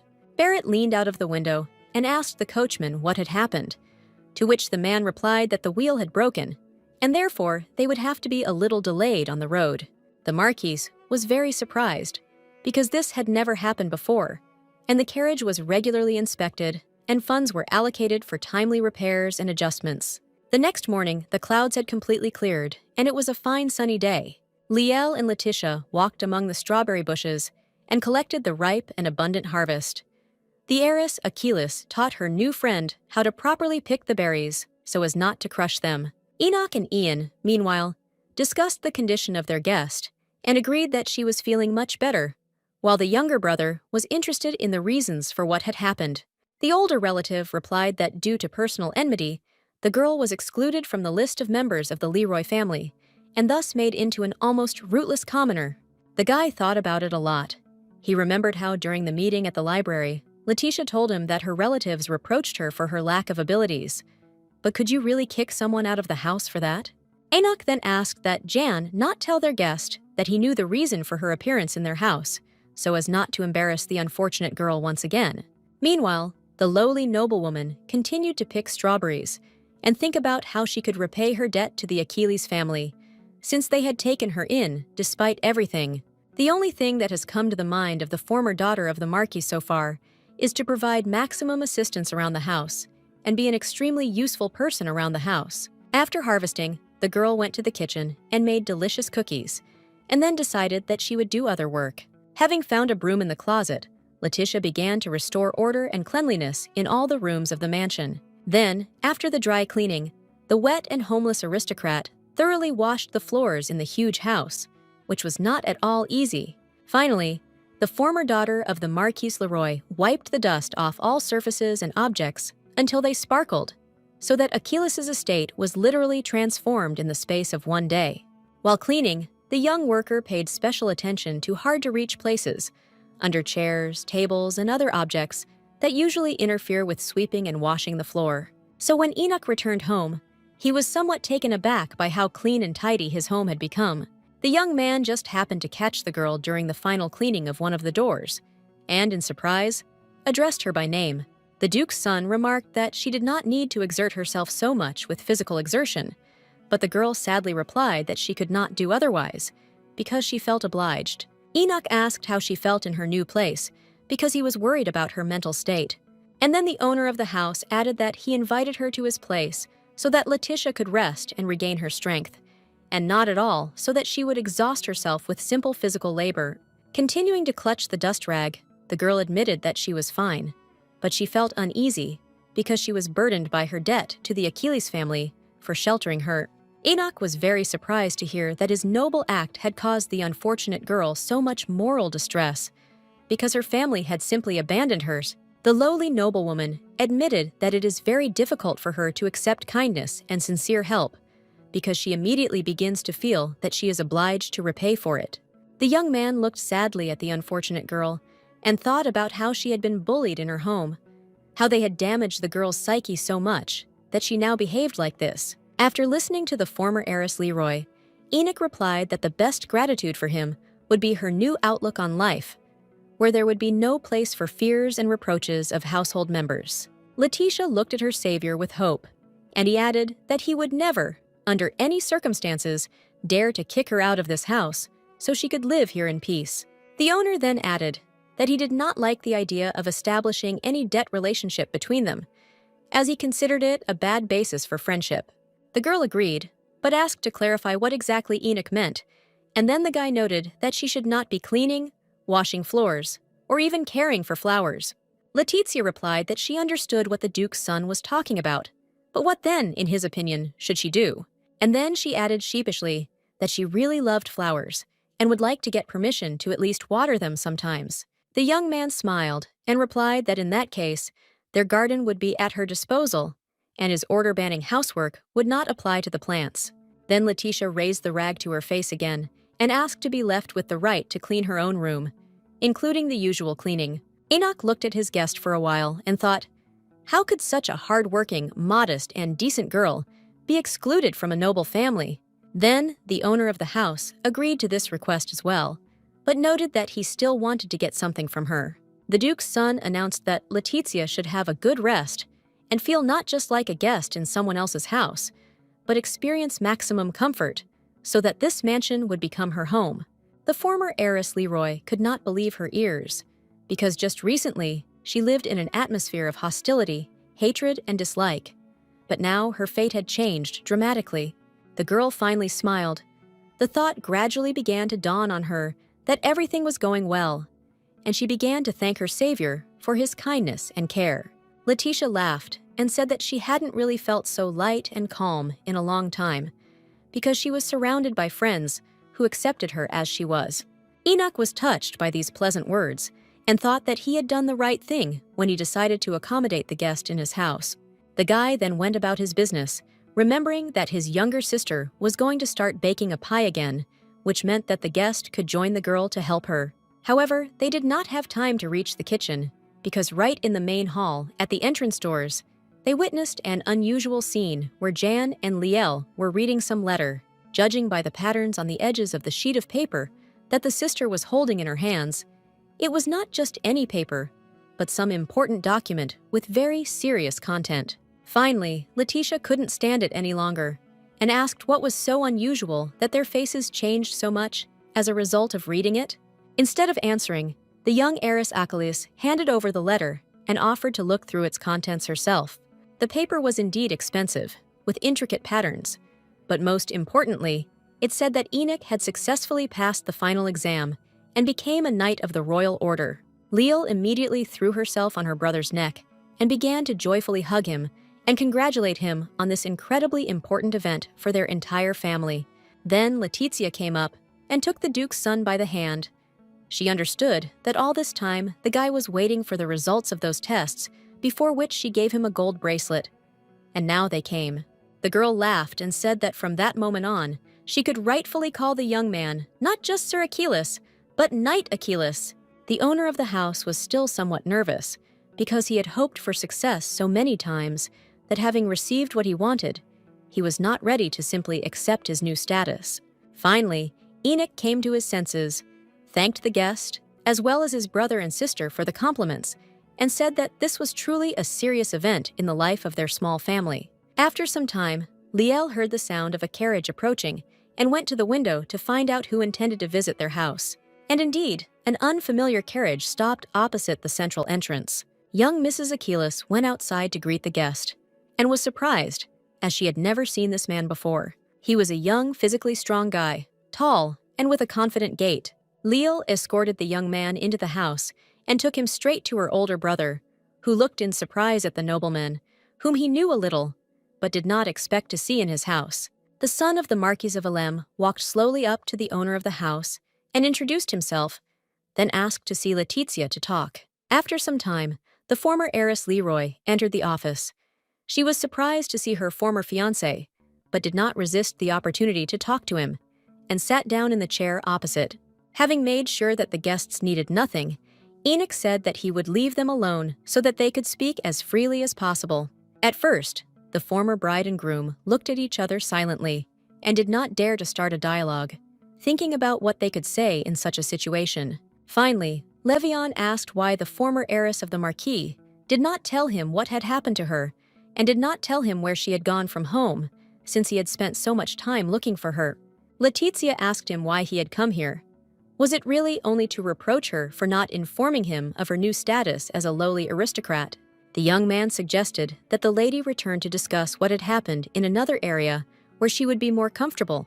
The former heiress Leroy asked where she should return to, but Levion did not understand the question and asked again what she meant.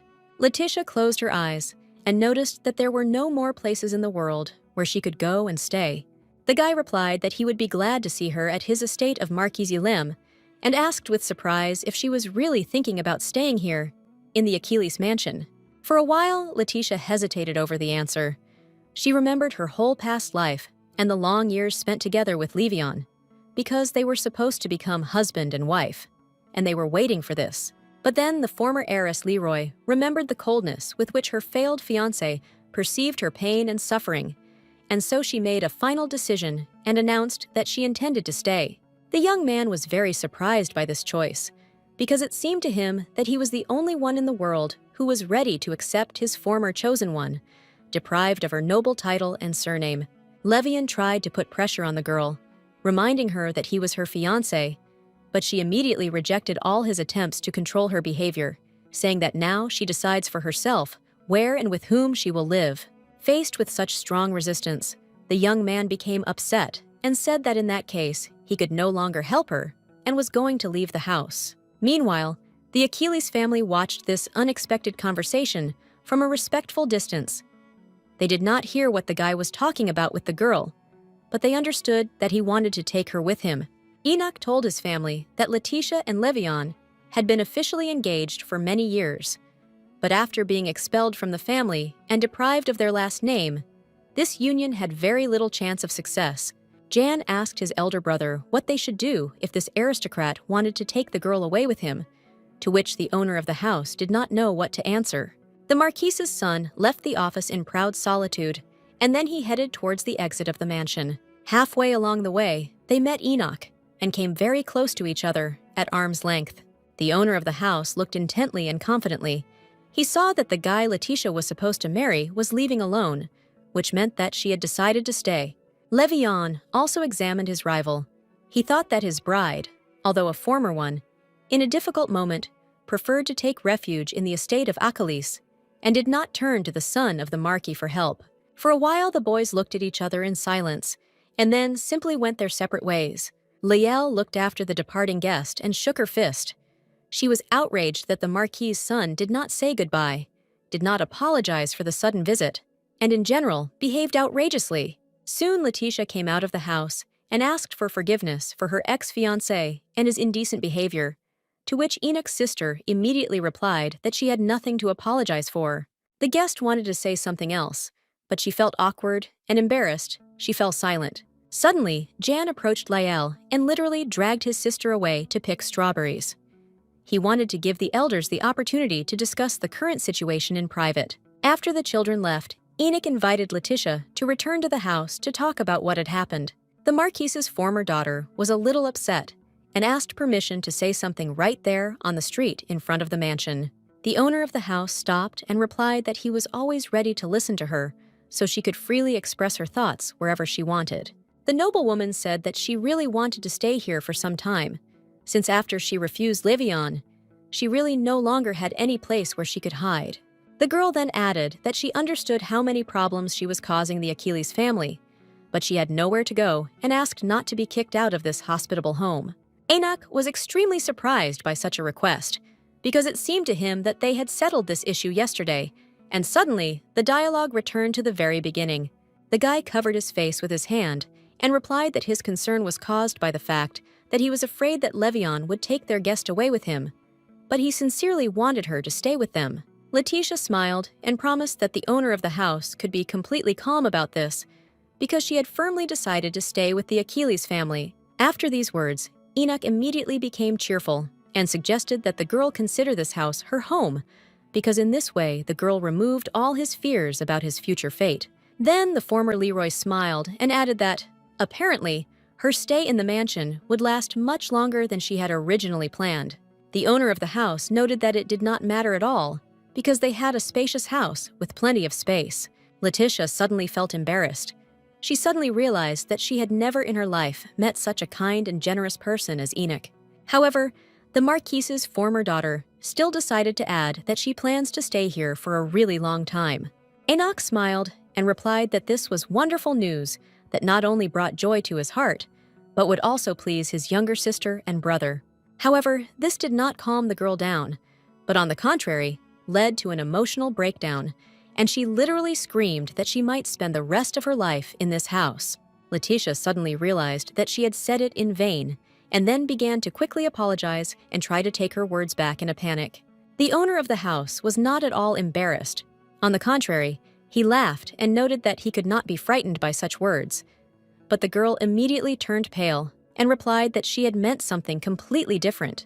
Then the knight added cheerfully that he did not expect to hear such words, and therefore he should think about it carefully.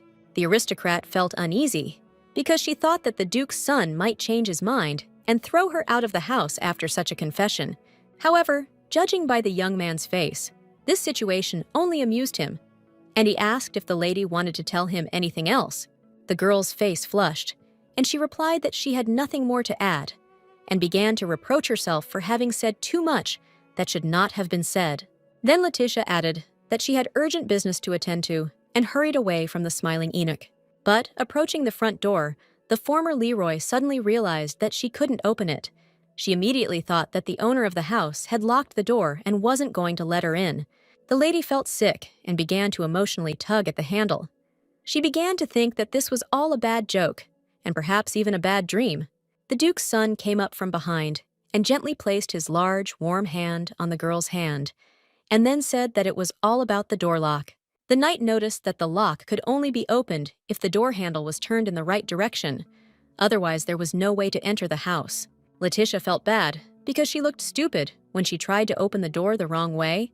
The noblewoman did not know what to do or how to act in such a situation. She was ready to sink into the ground from shame. Finally, the girl went inside and immediately saw Liel and Jan. They said that they were very worried about their guest and were afraid that she would leave with Levion.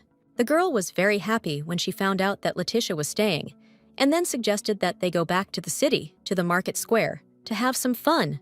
After some time, the group of young people again found themselves in the very place where they had once met for the first time. Liel handed her friend a coin and suggested that they try their luck, just like they did the first time. The former daughter of the Marquis sadly replied that she was afraid of losing, but Liel continued to insist, saying that she had to overcome her fear and just try. Finally, Letitia agreed and paid the owner of the attraction, then received a projectile to throw at the target, after which she prepared to throw. The dart flew in the right direction, but it hit quite far from the center of the circle. The aristocrat was very upset and began to say that she was sure of her failure, to which Liel replied with a smile that it was a good result because she got so close to the goal. Letitia said that she would really like to help her new family by winning a sack of flour for them, but she just wasted the money. The dark-haired friend was very surprised by such a desire because they came here to have fun and not to get supplies for the kitchen. The noblewoman replied that she remembered the sincere delight on the children's faces when they won last time, and she really wanted to repeat it. Jan and Liel looked at each other in surprise. They clearly did not expect such a turn of events. And then the children laughed merrily because they came here to fool around and get a boost of good mood. But Letitia was in no mood for laughter. She stood there sad and pale, trying to understand whether her friends were laughing at her or at the situation she had found herself in. Jan was the first to come to his senses. He replied that a bag of flour is, of course, a useful thing to have in the house, but their family is not starving, so for them, it is more of an entertainment than a way to eat. The girl was clearly puzzled. She thought that food was more important to the Achilles than it actually was. Then the guys went in search of new adventures, with Leo leading the group and trying to find something fun and exciting around them. Letitia walked last and thought that they had come to have fun, but for some reason, she felt very sad and melancholy. Suddenly, Leroy's ex saw a young guy in the crowd. He seemed very familiar to her, even from behind, and the young man was like 2 peas in a pod with Emil, her ex-brother. The head of the Achilles family did not go with the company, despite the fact that the weather outside was beautiful, but stayed in the mansion to take care of some family matters. The knight began to work with the documents and began to read a letter in which a manager named Graham asked the owner's opinion about the possible closure of the operating mine. The young man remembered how his father once brought him straight to the mine, where prospectors were mining pink diamonds. The Duke promised little Enoch that one day this mine would make their family incredibly rich, but they would have to be patient and invest a serious amount of money into the development. However, instead of profit, the development brought only losses, since the pink diamonds turned out to be not pure, but with a large number of inclusions of other substances. That is, everything was in vain. Many years have passed since then. Workers have extracted a huge volume of rock from underground, but have not found any new minerals.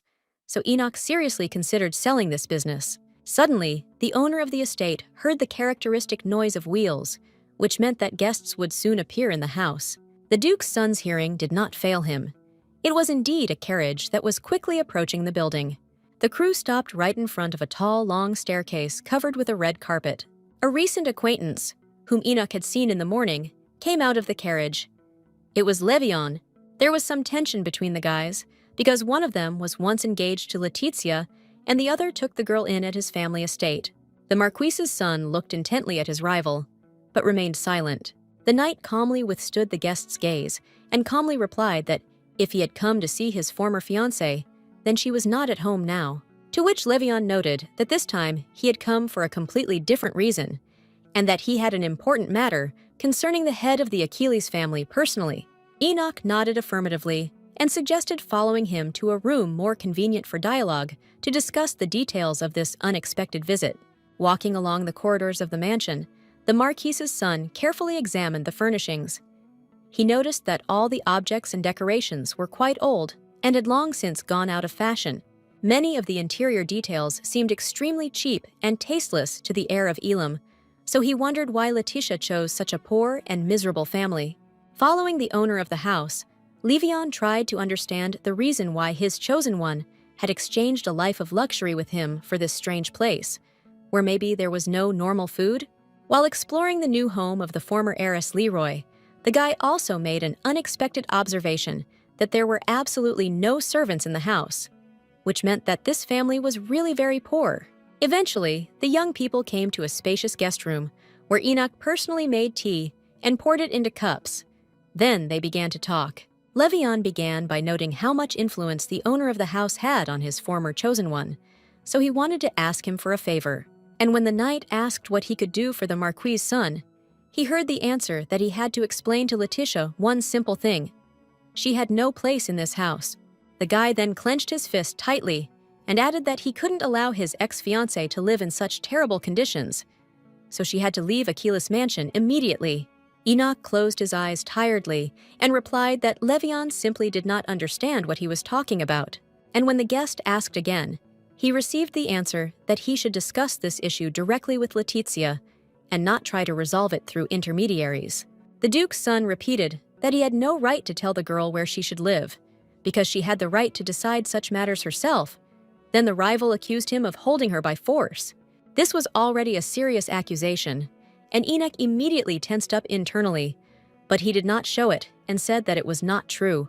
The owner of the house once again tried to explain to the guest that the former Leroy had made this decision herself, and no one had forced her to do anything, and no one was going to force her. Levion then accused the knight of holding her by playing on her feelings of pity and her desire to help the weak and powerless, which is outrageous behavior for an aristocrat. Enoch kept his composure and coldly noted that at the moment it was the ex-fiancée who was trying to force Letitia to make a decision. So he was not surprised that the girl had taken such a position. The son of the Marquis of Elam was shocked by this turn of the dialogue, He replied that this was not true because he always cared about his former chosen one and wished her only happiness and goodness. After a brief pause, the owner of the house recommended that Levian leave his mansion because their conversation had clearly reached a dead end and therefore lost its meaning. The guest fell silent. He saw that he could not yet get what he wanted, since the Duke's son turned out to be a morally strong and intractable person. Then the guy sadly lowered his eyes and asked for forgiveness for his behavior, after which Levian stood up, adding that he really should leave, and headed towards the exit. The Duke's son silently followed his guest with a long and intent gaze. Meanwhile, in the city, where the fun of the youth group continued, Letitia could not resist and caught up with a guy who looked like her brother. The girl called out to Emile by name, and he turned around. It was indeed the heir Leroy. She was not mistaken. The young man was very surprised when he saw his sister, but he did not say anything and just continued to stand silently opposite her. From an early age, the boy remembered that his first daughter always took care of others and tried to surround them with the highest level of care. The heir Leroy remembered well that Letitia sincerely helped her ailing mother and never expressed dissatisfaction or indignation about it. The boy liked to watch his older sister because she was always welcoming and friendly, but that was all in the past. Now Emile looked at his former relative with different eyes, and it was important to him that she had not awakened her abilities, which meant she had become a hindrance to the Leroy family. In addition, the young man really didn't like the fact that his sister had gotten involved with the poor losers of Achilles. In his opinion, it was simply terrible and shameful.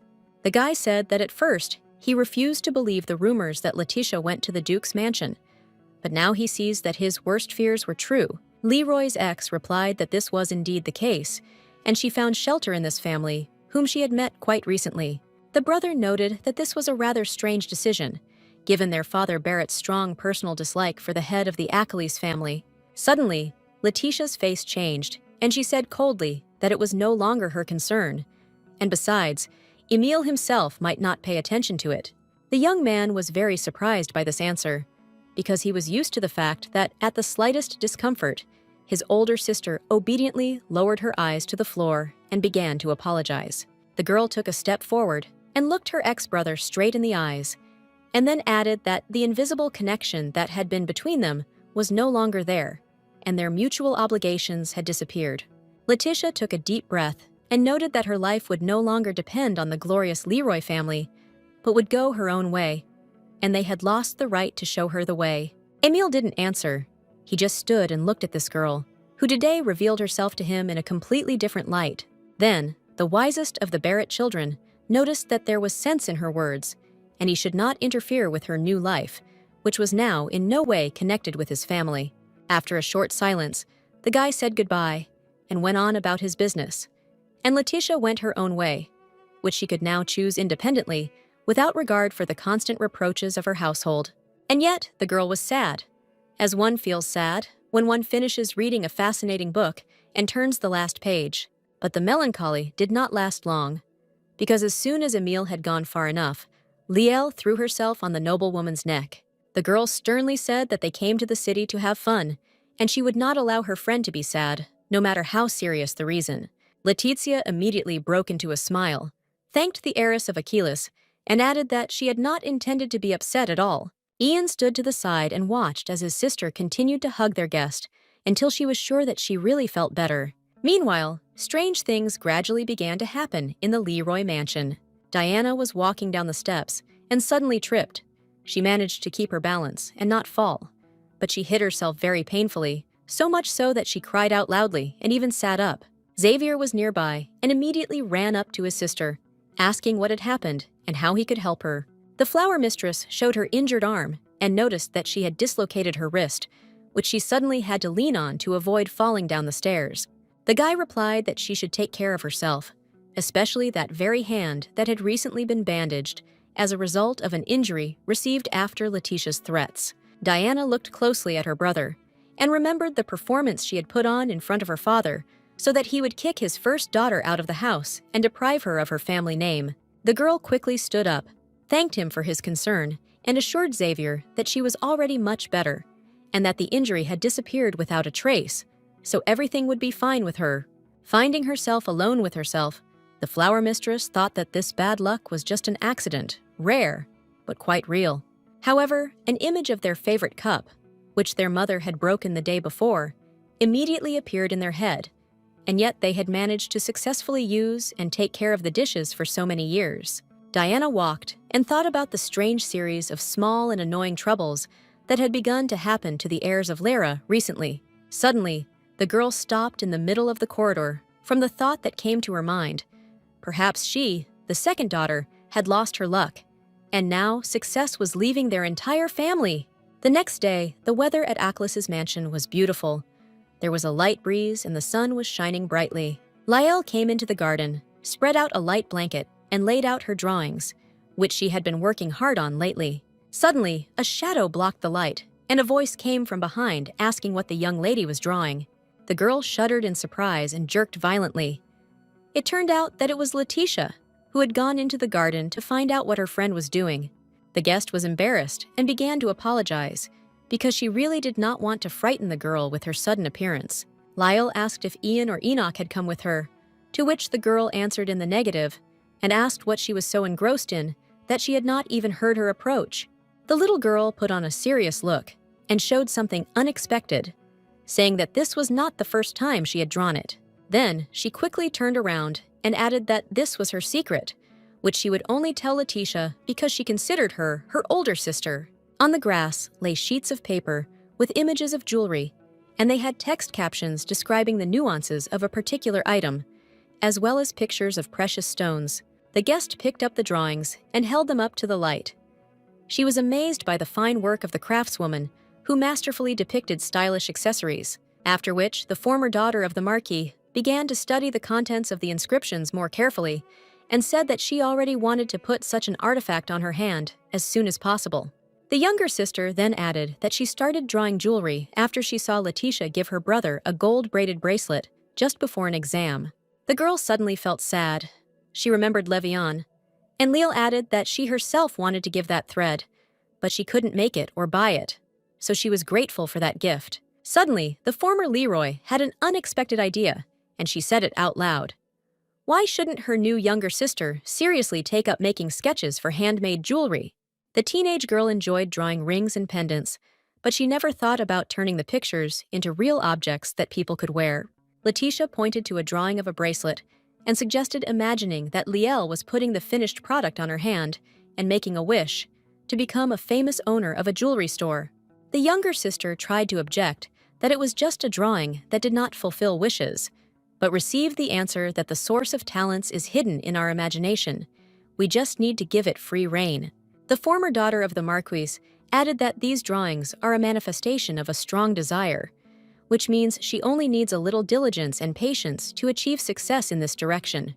And while Liel listened to her older friend, a new, previously unfamiliar feeling awakened in her, which gave her strength and charged her with energy for new creations, accomplishments, and feats. The Duke's daughter ran her hand over the light cape on which she was sitting and declared that today she had understood a lot, and now looked at her hobby differently, more seriously.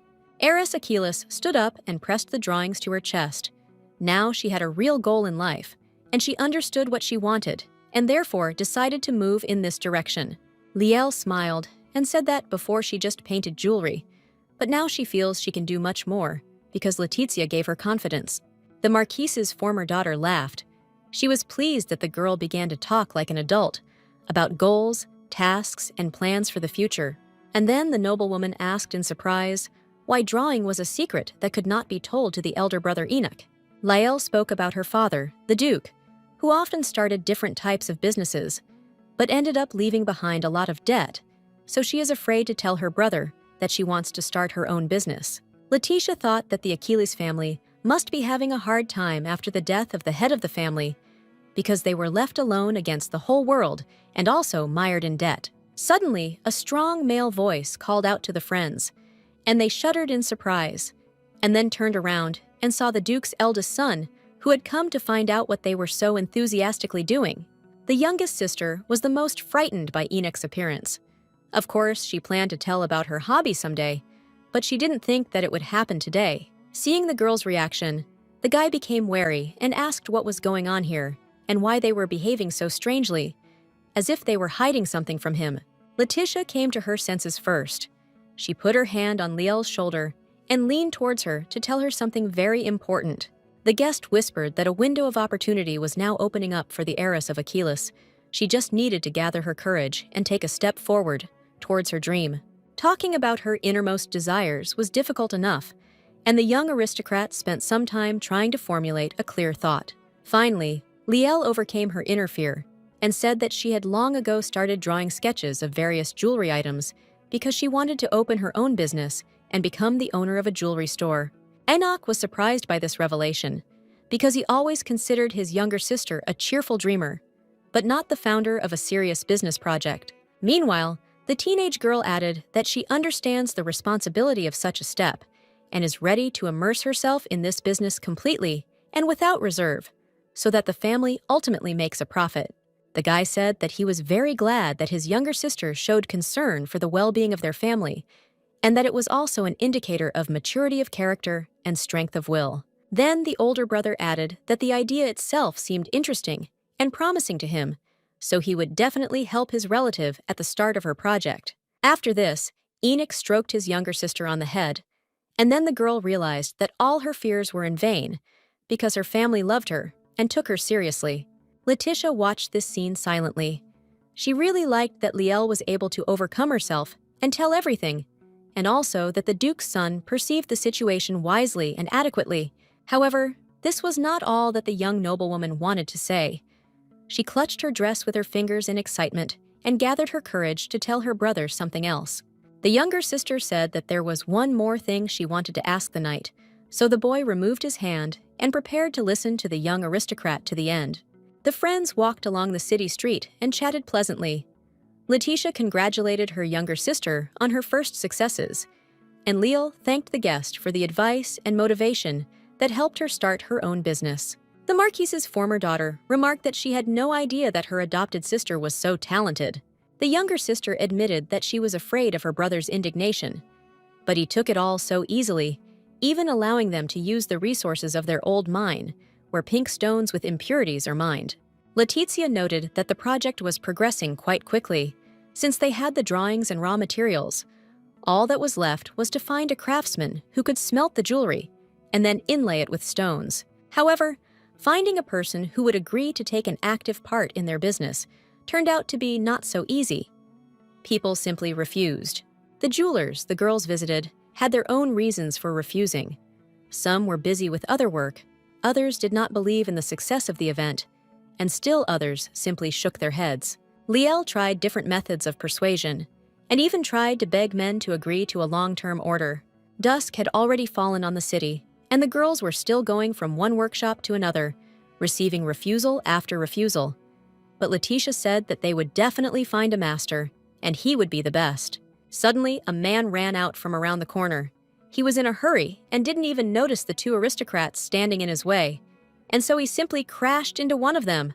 Liel fell to the ground and hit herself hard, and the stranger began to ask for forgiveness and helped the girl to her feet. An absent-minded passerby dropped an envelope exactly like the one his younger sister had, and the packages fell onto the pavement nearby. But having recovered, the courier and the noblewoman quickly picked them up from the ground. The man then apologized and, citing urgent business and the fact that he was in a hurry, quickly left. Letitia asked how Liel was feeling, but the girl smiled and replied that everything was fine and there was no need to worry about it. After walking a little further, the younger sister suggested that they finish searching and go home because the day was already ending and the brothers might start to worry. The friends agreed that their adventures were over for today, but the next day they would continue searching for a suitable craftsman for a business project to create jewelry. At home, Ian and Enoch were sitting at the table. The guys immediately began to ask how the girls spent the day. Liel was a little embarrassed, but replied that they had had a wonderful time in the city, but had not yet been able to find a master who would agree to carry out this unusual order for them. Then the second brother began to tease his sister and said that he suspected that she would fail, but admitted that he was glad for her positive attitude despite the failure. Letitia watched this dialogue and happily noted that even when John accuses a relative of something, he does it with a smile and without any malice, but jokingly. Lael noticed that the adopted sister was still standing at the threshold and invited her to join the company to rest and regain her strength a little. However, there was only one free place at the table next to the Duke's eldest son, which embarrassed the girl because she was still embarrassed to be so close to her savior. The thought that she would be sitting next to the head of the Achilles clan could not fit into the noblewoman's head, and therefore she felt uneasy. But there was nowhere to go, and the aristocrat, overcoming her fear, nevertheless sat down on the sofa in close proximity to the knight. She felt very strange and uncomfortable. As Enoch poured a cup of tea, he remarked that the girl should not linger in the city for so long, because as soon as dusk fell on the city, he began to worry about them.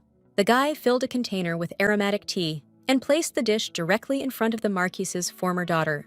The girl looked at the Duke's eldest son with gratitude and thought that hot tea would be very welcome now.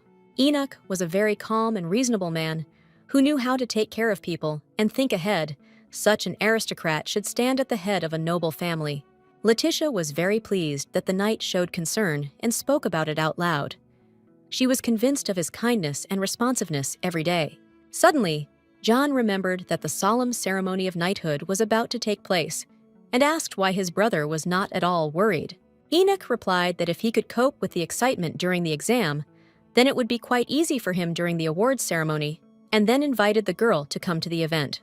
Letitia replied that she would be very pleased to be present at such an important event as the official knighthood of Sir Enoch Achillesu. Then the younger brother noticed the folder with the works and asked if he could look at the sketches again. Leal agreed, and the boy reached for the envelope with the drawings. However, when the young man opened it, he was surprised to find some kind of contract there instead of sketches of jewelry.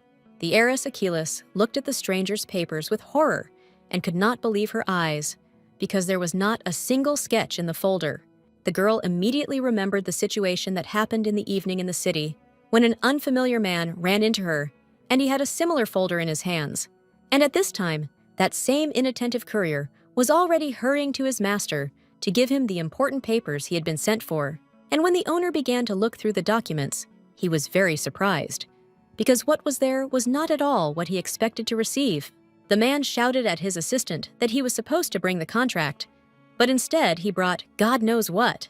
Then the man suddenly fell silent and began to carefully examine the sheets of paper where beautiful sketches of jewelry were drawn.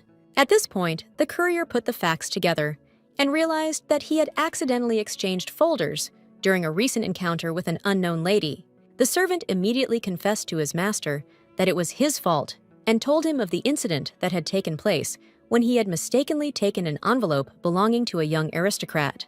The man replied that the contract was very important to him, so the assistant was obliged to immediately go looking for it in order to return the lost item as quickly as possible. Then the stranger turned his gaze to the images and thought that the sketches really deserved attention, because he had never seen anything like them before. After looking at the pictures, the owner turned his attention to the accompanying texts and liked both the descriptions and the names of the luxury items. The man had a good understanding of jewelry, so he immediately began to think about how to refine the images, and soon came to the conclusion that these products would sell well and have a certain success.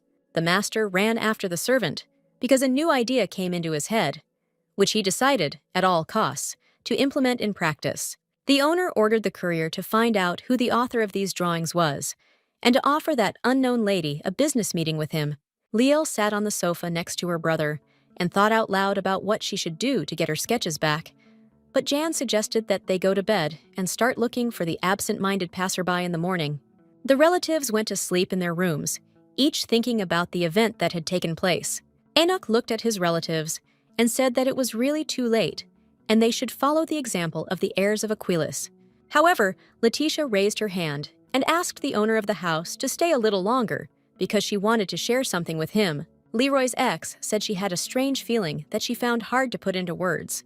The knight replied that she could share any thoughts she had with him, and he promised that he would perceive everything correctly and adequately. The girl lowered her eyes and added that she felt as if Levian had come to this house again, while she and Liel were working on the jewelry project in the city. Enoch noticed that being excluded from Leroy's family tree did not destroy the connection between the former bride and groom. He sees that the young people continue to think about each other often. Letizia replied that it was true, because you can't forget in one day someone you've been friends with since early childhood, and about whom you've thought for years as a future spouse. The noblewoman continued that during this time they had indeed created a serious relationship, but now it was all over and there was no turning back, and this made her sad and uneasy. The Marquis's former daughter added that recently the guy she loved and was happy with had changed a lot. Levian became cold and cruel. He stopped understanding her and began to say terrible words that caused her incredible pain, destroying their connection. The aristocrat noticed that with each passing month, they were becoming more and more distant from each other, and the entire initiative for this break initially came from the son of the Marquis of Elam. Enoch listened attentively to Letitia's story and thought about how much she had to endure and how much she suffered about it, although she did not show it. After thinking for a moment, the knight replied that during her absence, Levian had not visited this house, and the girl said that this was good, and now she could go to bed with relief. But the guy stopped her and added that he also wanted to tell her something important. The girl looked at the owner of the house and said that she would be happy to listen to him. The knight noted that if someone ever caused her physical or mental harm, she should not keep it deep inside herself and hide it behind a smile. Letitia was very surprised, because even close relatives in the years of love and respect never told her such words of sincere care. After this short phrase spoken by Enoch, the girl felt very light and free in her heart. Then the noblewoman raised her hands and said that she had a personal request. The aristocrat added in a quiet voice that she was no longer a member of the Leroy family, and therefore asked that she no longer be called Lady Leroy, but that she be addressed by her first name. Then the girl quickly added that, of course, the owner of the house can call her whatever he sees fit. But deep down, the Marquis's former daughter dreamed that Enoch would start calling her by her first name. The Duke's son smiled slightly and called Letitia as she wished, and then added that he himself liked this form of address much better than the previous one. The noblewoman was pleasantly surprised by this answer. She thought that the knight preferred a formal style in his dialogue with her. Enoch then suggested that the Marquis's former daughter might also call him by his first name, avoiding mention of his status and surname. However, the girl took this idea negatively. She said that events were moving too fast for one day, and she should take a nap and then think carefully about this topic. The knight laughed and replied that she had as much time as she needed, and no one was going to rush hers. Enoch wished the girl good night and said that he should also get some sleep. Before leaving, the young man noted that Letitia could always turn to him and tell him about anything she wanted. The guy paused at the very door and looked at his guest with an affectionate gaze. And then he laughed and called the girl by name again. It was clear that the knight was doing this with undisguised pleasure. The aristocrat looked at the Duke's son as if enchanted. She had no idea that it could be so pleasant when he said her name. Letitia was very embarrassed, because with each such episode, she began to feel deeper and deeper feelings for the man who had sheltered her in his home. When the guy left, the girl continued to stand alone in the middle of the spacious room and was embarrassed by her feelings. The noblewoman had never experienced anything like this before, although Levian had been in her life and they had communicated quite closely. They drank tea, walked, and had fun, but she had never met a person like Enoch. The story then moves to the Leroy family mansion, where Mr. Seos has returned after a long absence. The man was extremely outraged by the news that his friend Barrett had kicked the unfortunate girl out of the house and also deprived her of her status and surname. The Marquis objected that he had to do so because Letitia could destroy his entire family and put an end to the glorious Leroy dynasty. The guest replied that he had done a lot of work and talked to the magicians in the tower, and could say with confidence that if the first daughter had brought trouble, then Leroy would already be dead. Barrett recalled his conversation with Diana and her arm injury, which occurred after her older sister wished for her to suffer. Then the man mentioned that Letitia had stopped listening to him and had gotten involved with the hereditary losers of the Achilles, thereby ruining the reputation of the entire family. Mr. Seos leaned forward and said that he certainly respected his friend, but he could not just watch him confuse cause and effect and believe in rumors and legends. Barrett raised his voice and replied that these were his children, and he knew better what was happening in his family, so he was convinced that Letitia brought harm and misfortune, and Diana brought success and good luck. Seeing that the dialogue was approaching a conflict, the family friend pulled himself together and continued in a calm voice that he was ready to swear that the first daughter was devoid of any negative abilities. The Marquis valued the wisdom of his older comrade and always listened to his words, but now it was difficult for him because they had completely opposite opinions on this issue. Suddenly, his thoughts were interrupted by a woman's scream, to which the head of the family stood up and asked what was going on. There was a guy in a Magic Academy uniform standing near the gate, explaining to Irene that her exam form had not been submitted on time, so the administration had decided to expel her. The girl continued to demand a review of the results because she was sure that she had passed the exam and personally placed the document on the commission's table. The young man said that he would try to help her and offered to go with him straight to the academy to sort things out on the spot and find the missing paper. The Marquis was very surprised by this situation because an educational magical institution is clearly not the kind of place where documents can disappear without a trace. The next minute, Xavier's servant ran up from the other side and began to tell something about his young master. It turns out that the young man was practicing horse riding, but at some point he lost control of the situation and fell off his horse, resulting in an injury. Barrett couldn't believe his ears, because his son was not only an experienced warrior, but also an excellent horseman who professionally handled any horses. The Marquis immediately forgot about everything in the world and rushed after the guy into Xavier's room, where he should have been brought by now. Mr. Seos was aware of how good the heir Leroy was at handling a horse, but he said nothing, and only continued to watch the events happening around his friend's family. From the servants' conversations, the man knew that a couple of days ago, the Marquis's wife had injured her hand and broken her favorite cup. Diana then tripped on the stairs and injured her wrist. And now, the events that happened today, right before Seos's eyes, all of this came together to form one complete picture. And it seemed to the man that in just a little while, he would understand the reason for these failures. The gray-haired old man began to compare the facts in his head, and suddenly his eyes widened because he realized what had happened. Letitia really does have an ability, but no one even suspected what it was. While she was part of the family, everyone perceived success and luck as a natural state. But as soon as the girl was kicked out of the house, it immediately became obvious that she was the keeper of the family.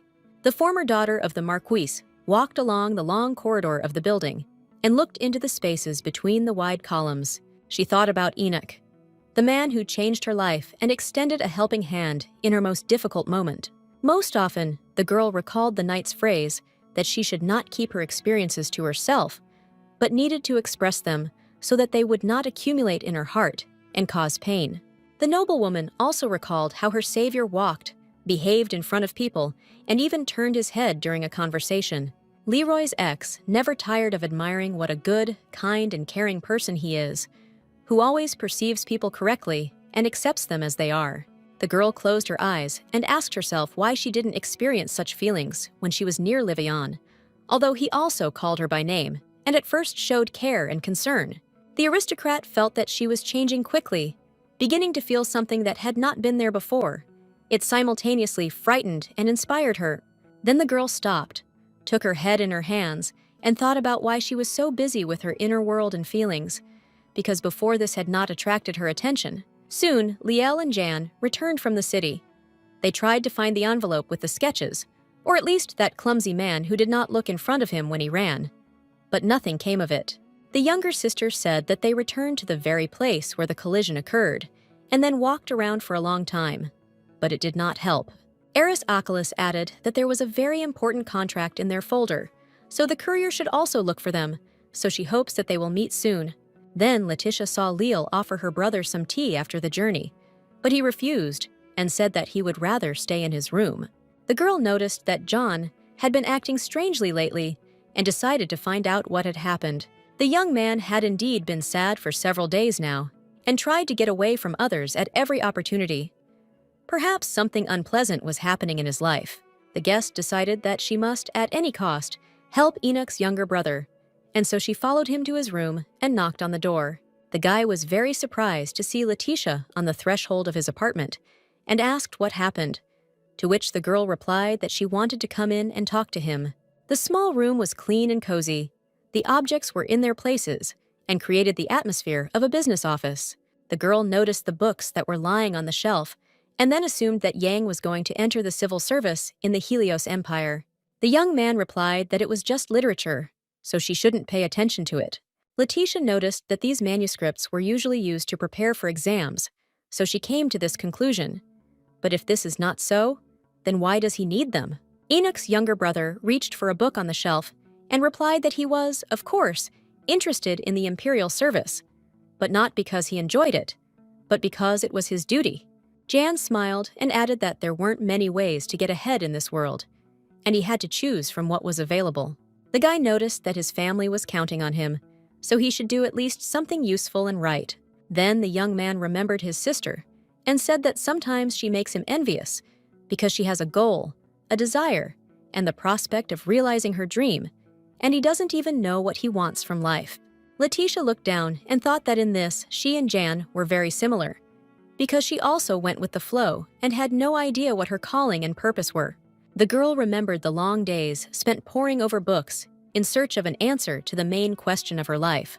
What is her ability? It's sad to watch others change their lives, strive for something, achieve results, and rise high to the top, and you look at them and don't understand where your ladder is. Suddenly, a phrase was born inside Letitia, which she immediately conveyed to Jan, that his sister does not know how to create jewelry masterpieces. She is simply sincerely passionate about what she really likes. And then, the noblewoman added that she herself had not yet found her calling, just like Enoch's younger brother, so she suggested that they work together to find an occupation to their likings. Suddenly, the guy froze in place, as if he was numb, and only repeated to himself the phrase he had just heard, "Do what you like." Then the young man closed his eyes and smiled. He was thinking about something that had been bothering his heart for a long time. Finally, Jan came to his senses and laughed, and then said that he now understood why Liel considered Letitia her sister and best friend. The noblewoman looked at the Duke's youngest son in surprise and asked what he meant. The young man replied that it was all about the support that their guest gave to each of them, and then happily agreed to start searching for his purpose. The aristocrat was very pleased to see how this sad and depressed guy turned into a smiling and confident young man in just a few minutes. Letitia thought that moral support can really be very important, and decided that she would definitely find her purpose and place in life where she would be truly happy. At last, the day of the solemn investiture arrived, so the lady dressed herself in her best and went downstairs to wait at the door of the house for the rest of the Duke's heirs. Soon Liel appeared. She happily waved her hand and hurried to join her friend. Letitia asked if her younger sister had managed to get enough sleep, to which she replied that she had been so stressed that she had not even been able to fall asleep. Then the young heiress Achilles asked in surprise where her brothers were, since she had expected that they would already be downstairs. Remembering that she had forgotten something in her room, Liel ran back and said that she would go get Jan, and Letitia should go to Enoch and hurry him so that they would not be late.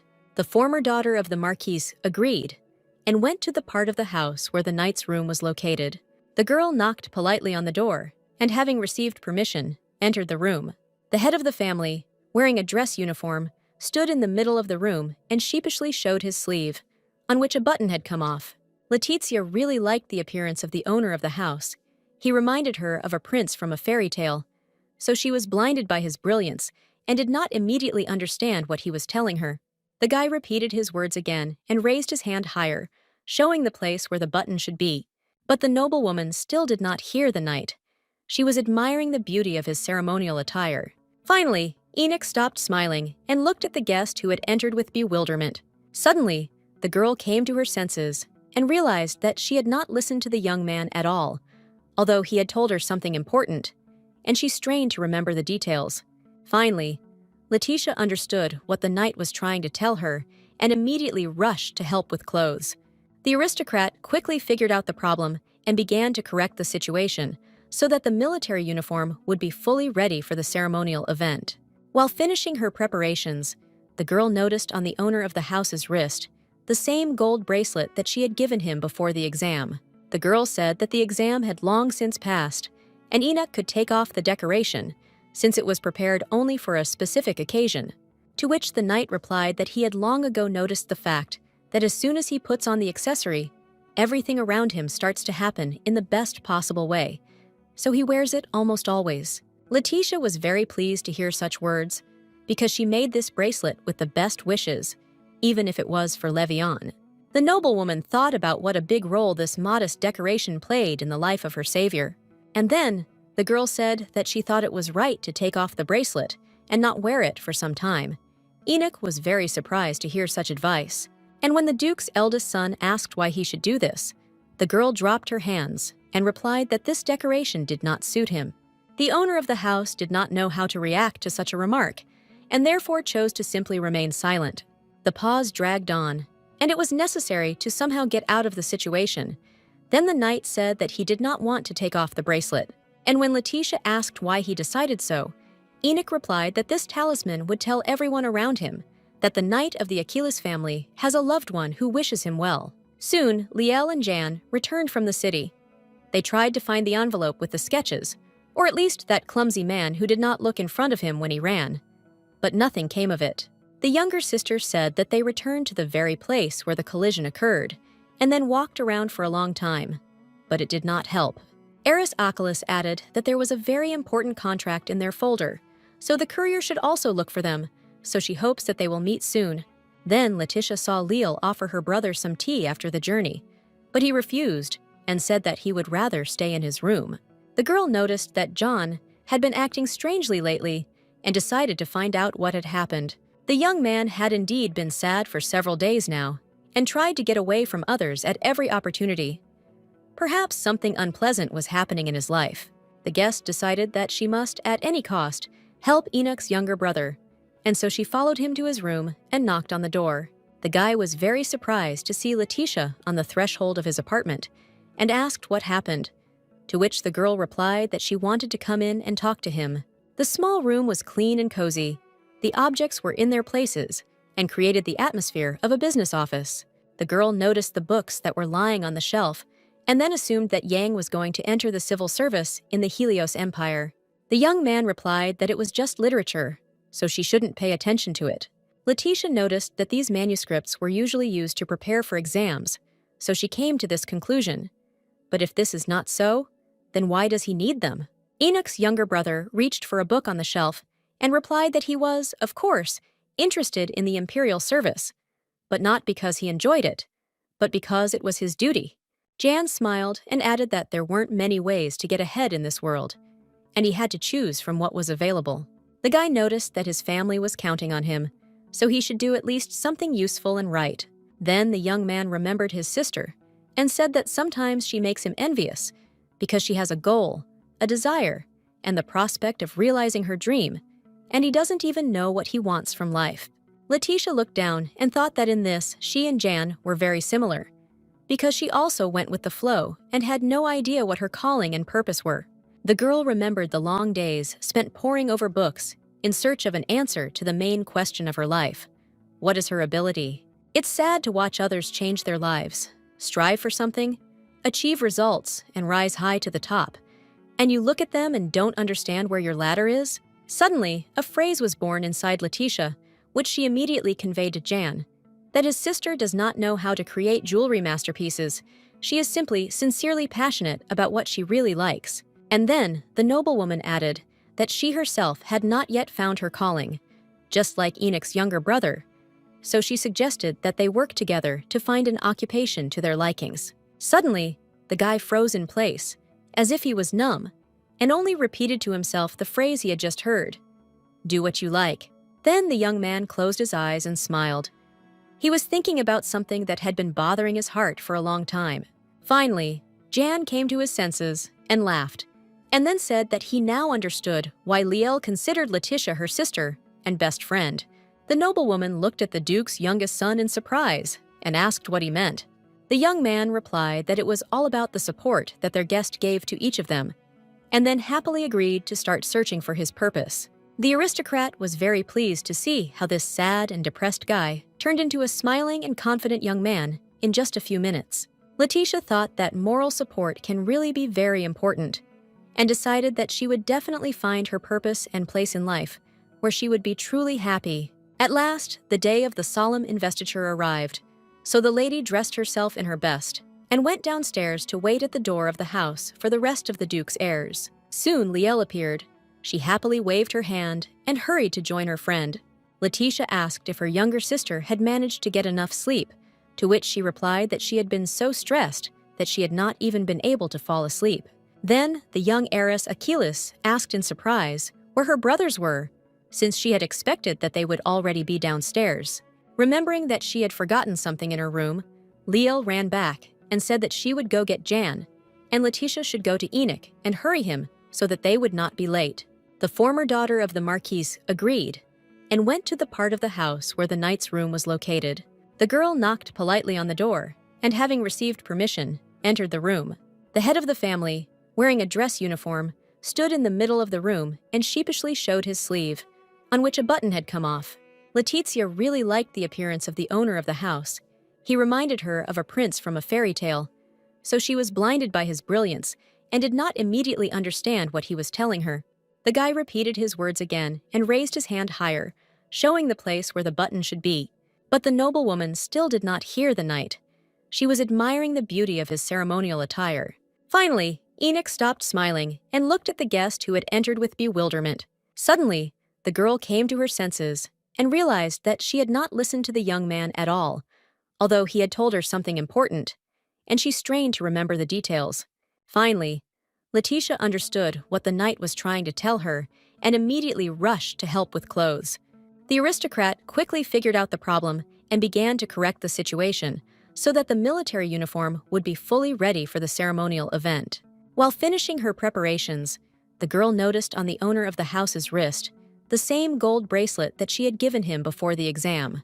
The girl said that the exam had long since passed, and Enoch could take off the decoration, since it was prepared only for a specific occasion. To which the knight replied that he had long ago noticed the fact that as soon as he puts on the accessory, everything around him starts to happen in the best possible way, so he wears it almost always. Letitia was very pleased to hear such words, because she made this bracelet with the best wishes, even if it was for Levian. The noblewoman thought about what a big role this modest decoration played in the life of her savior.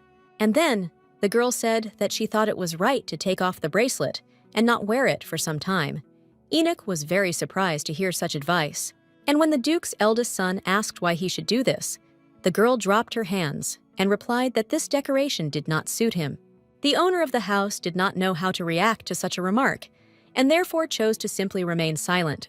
The pause dragged on, and it was necessary to somehow get out of the situation.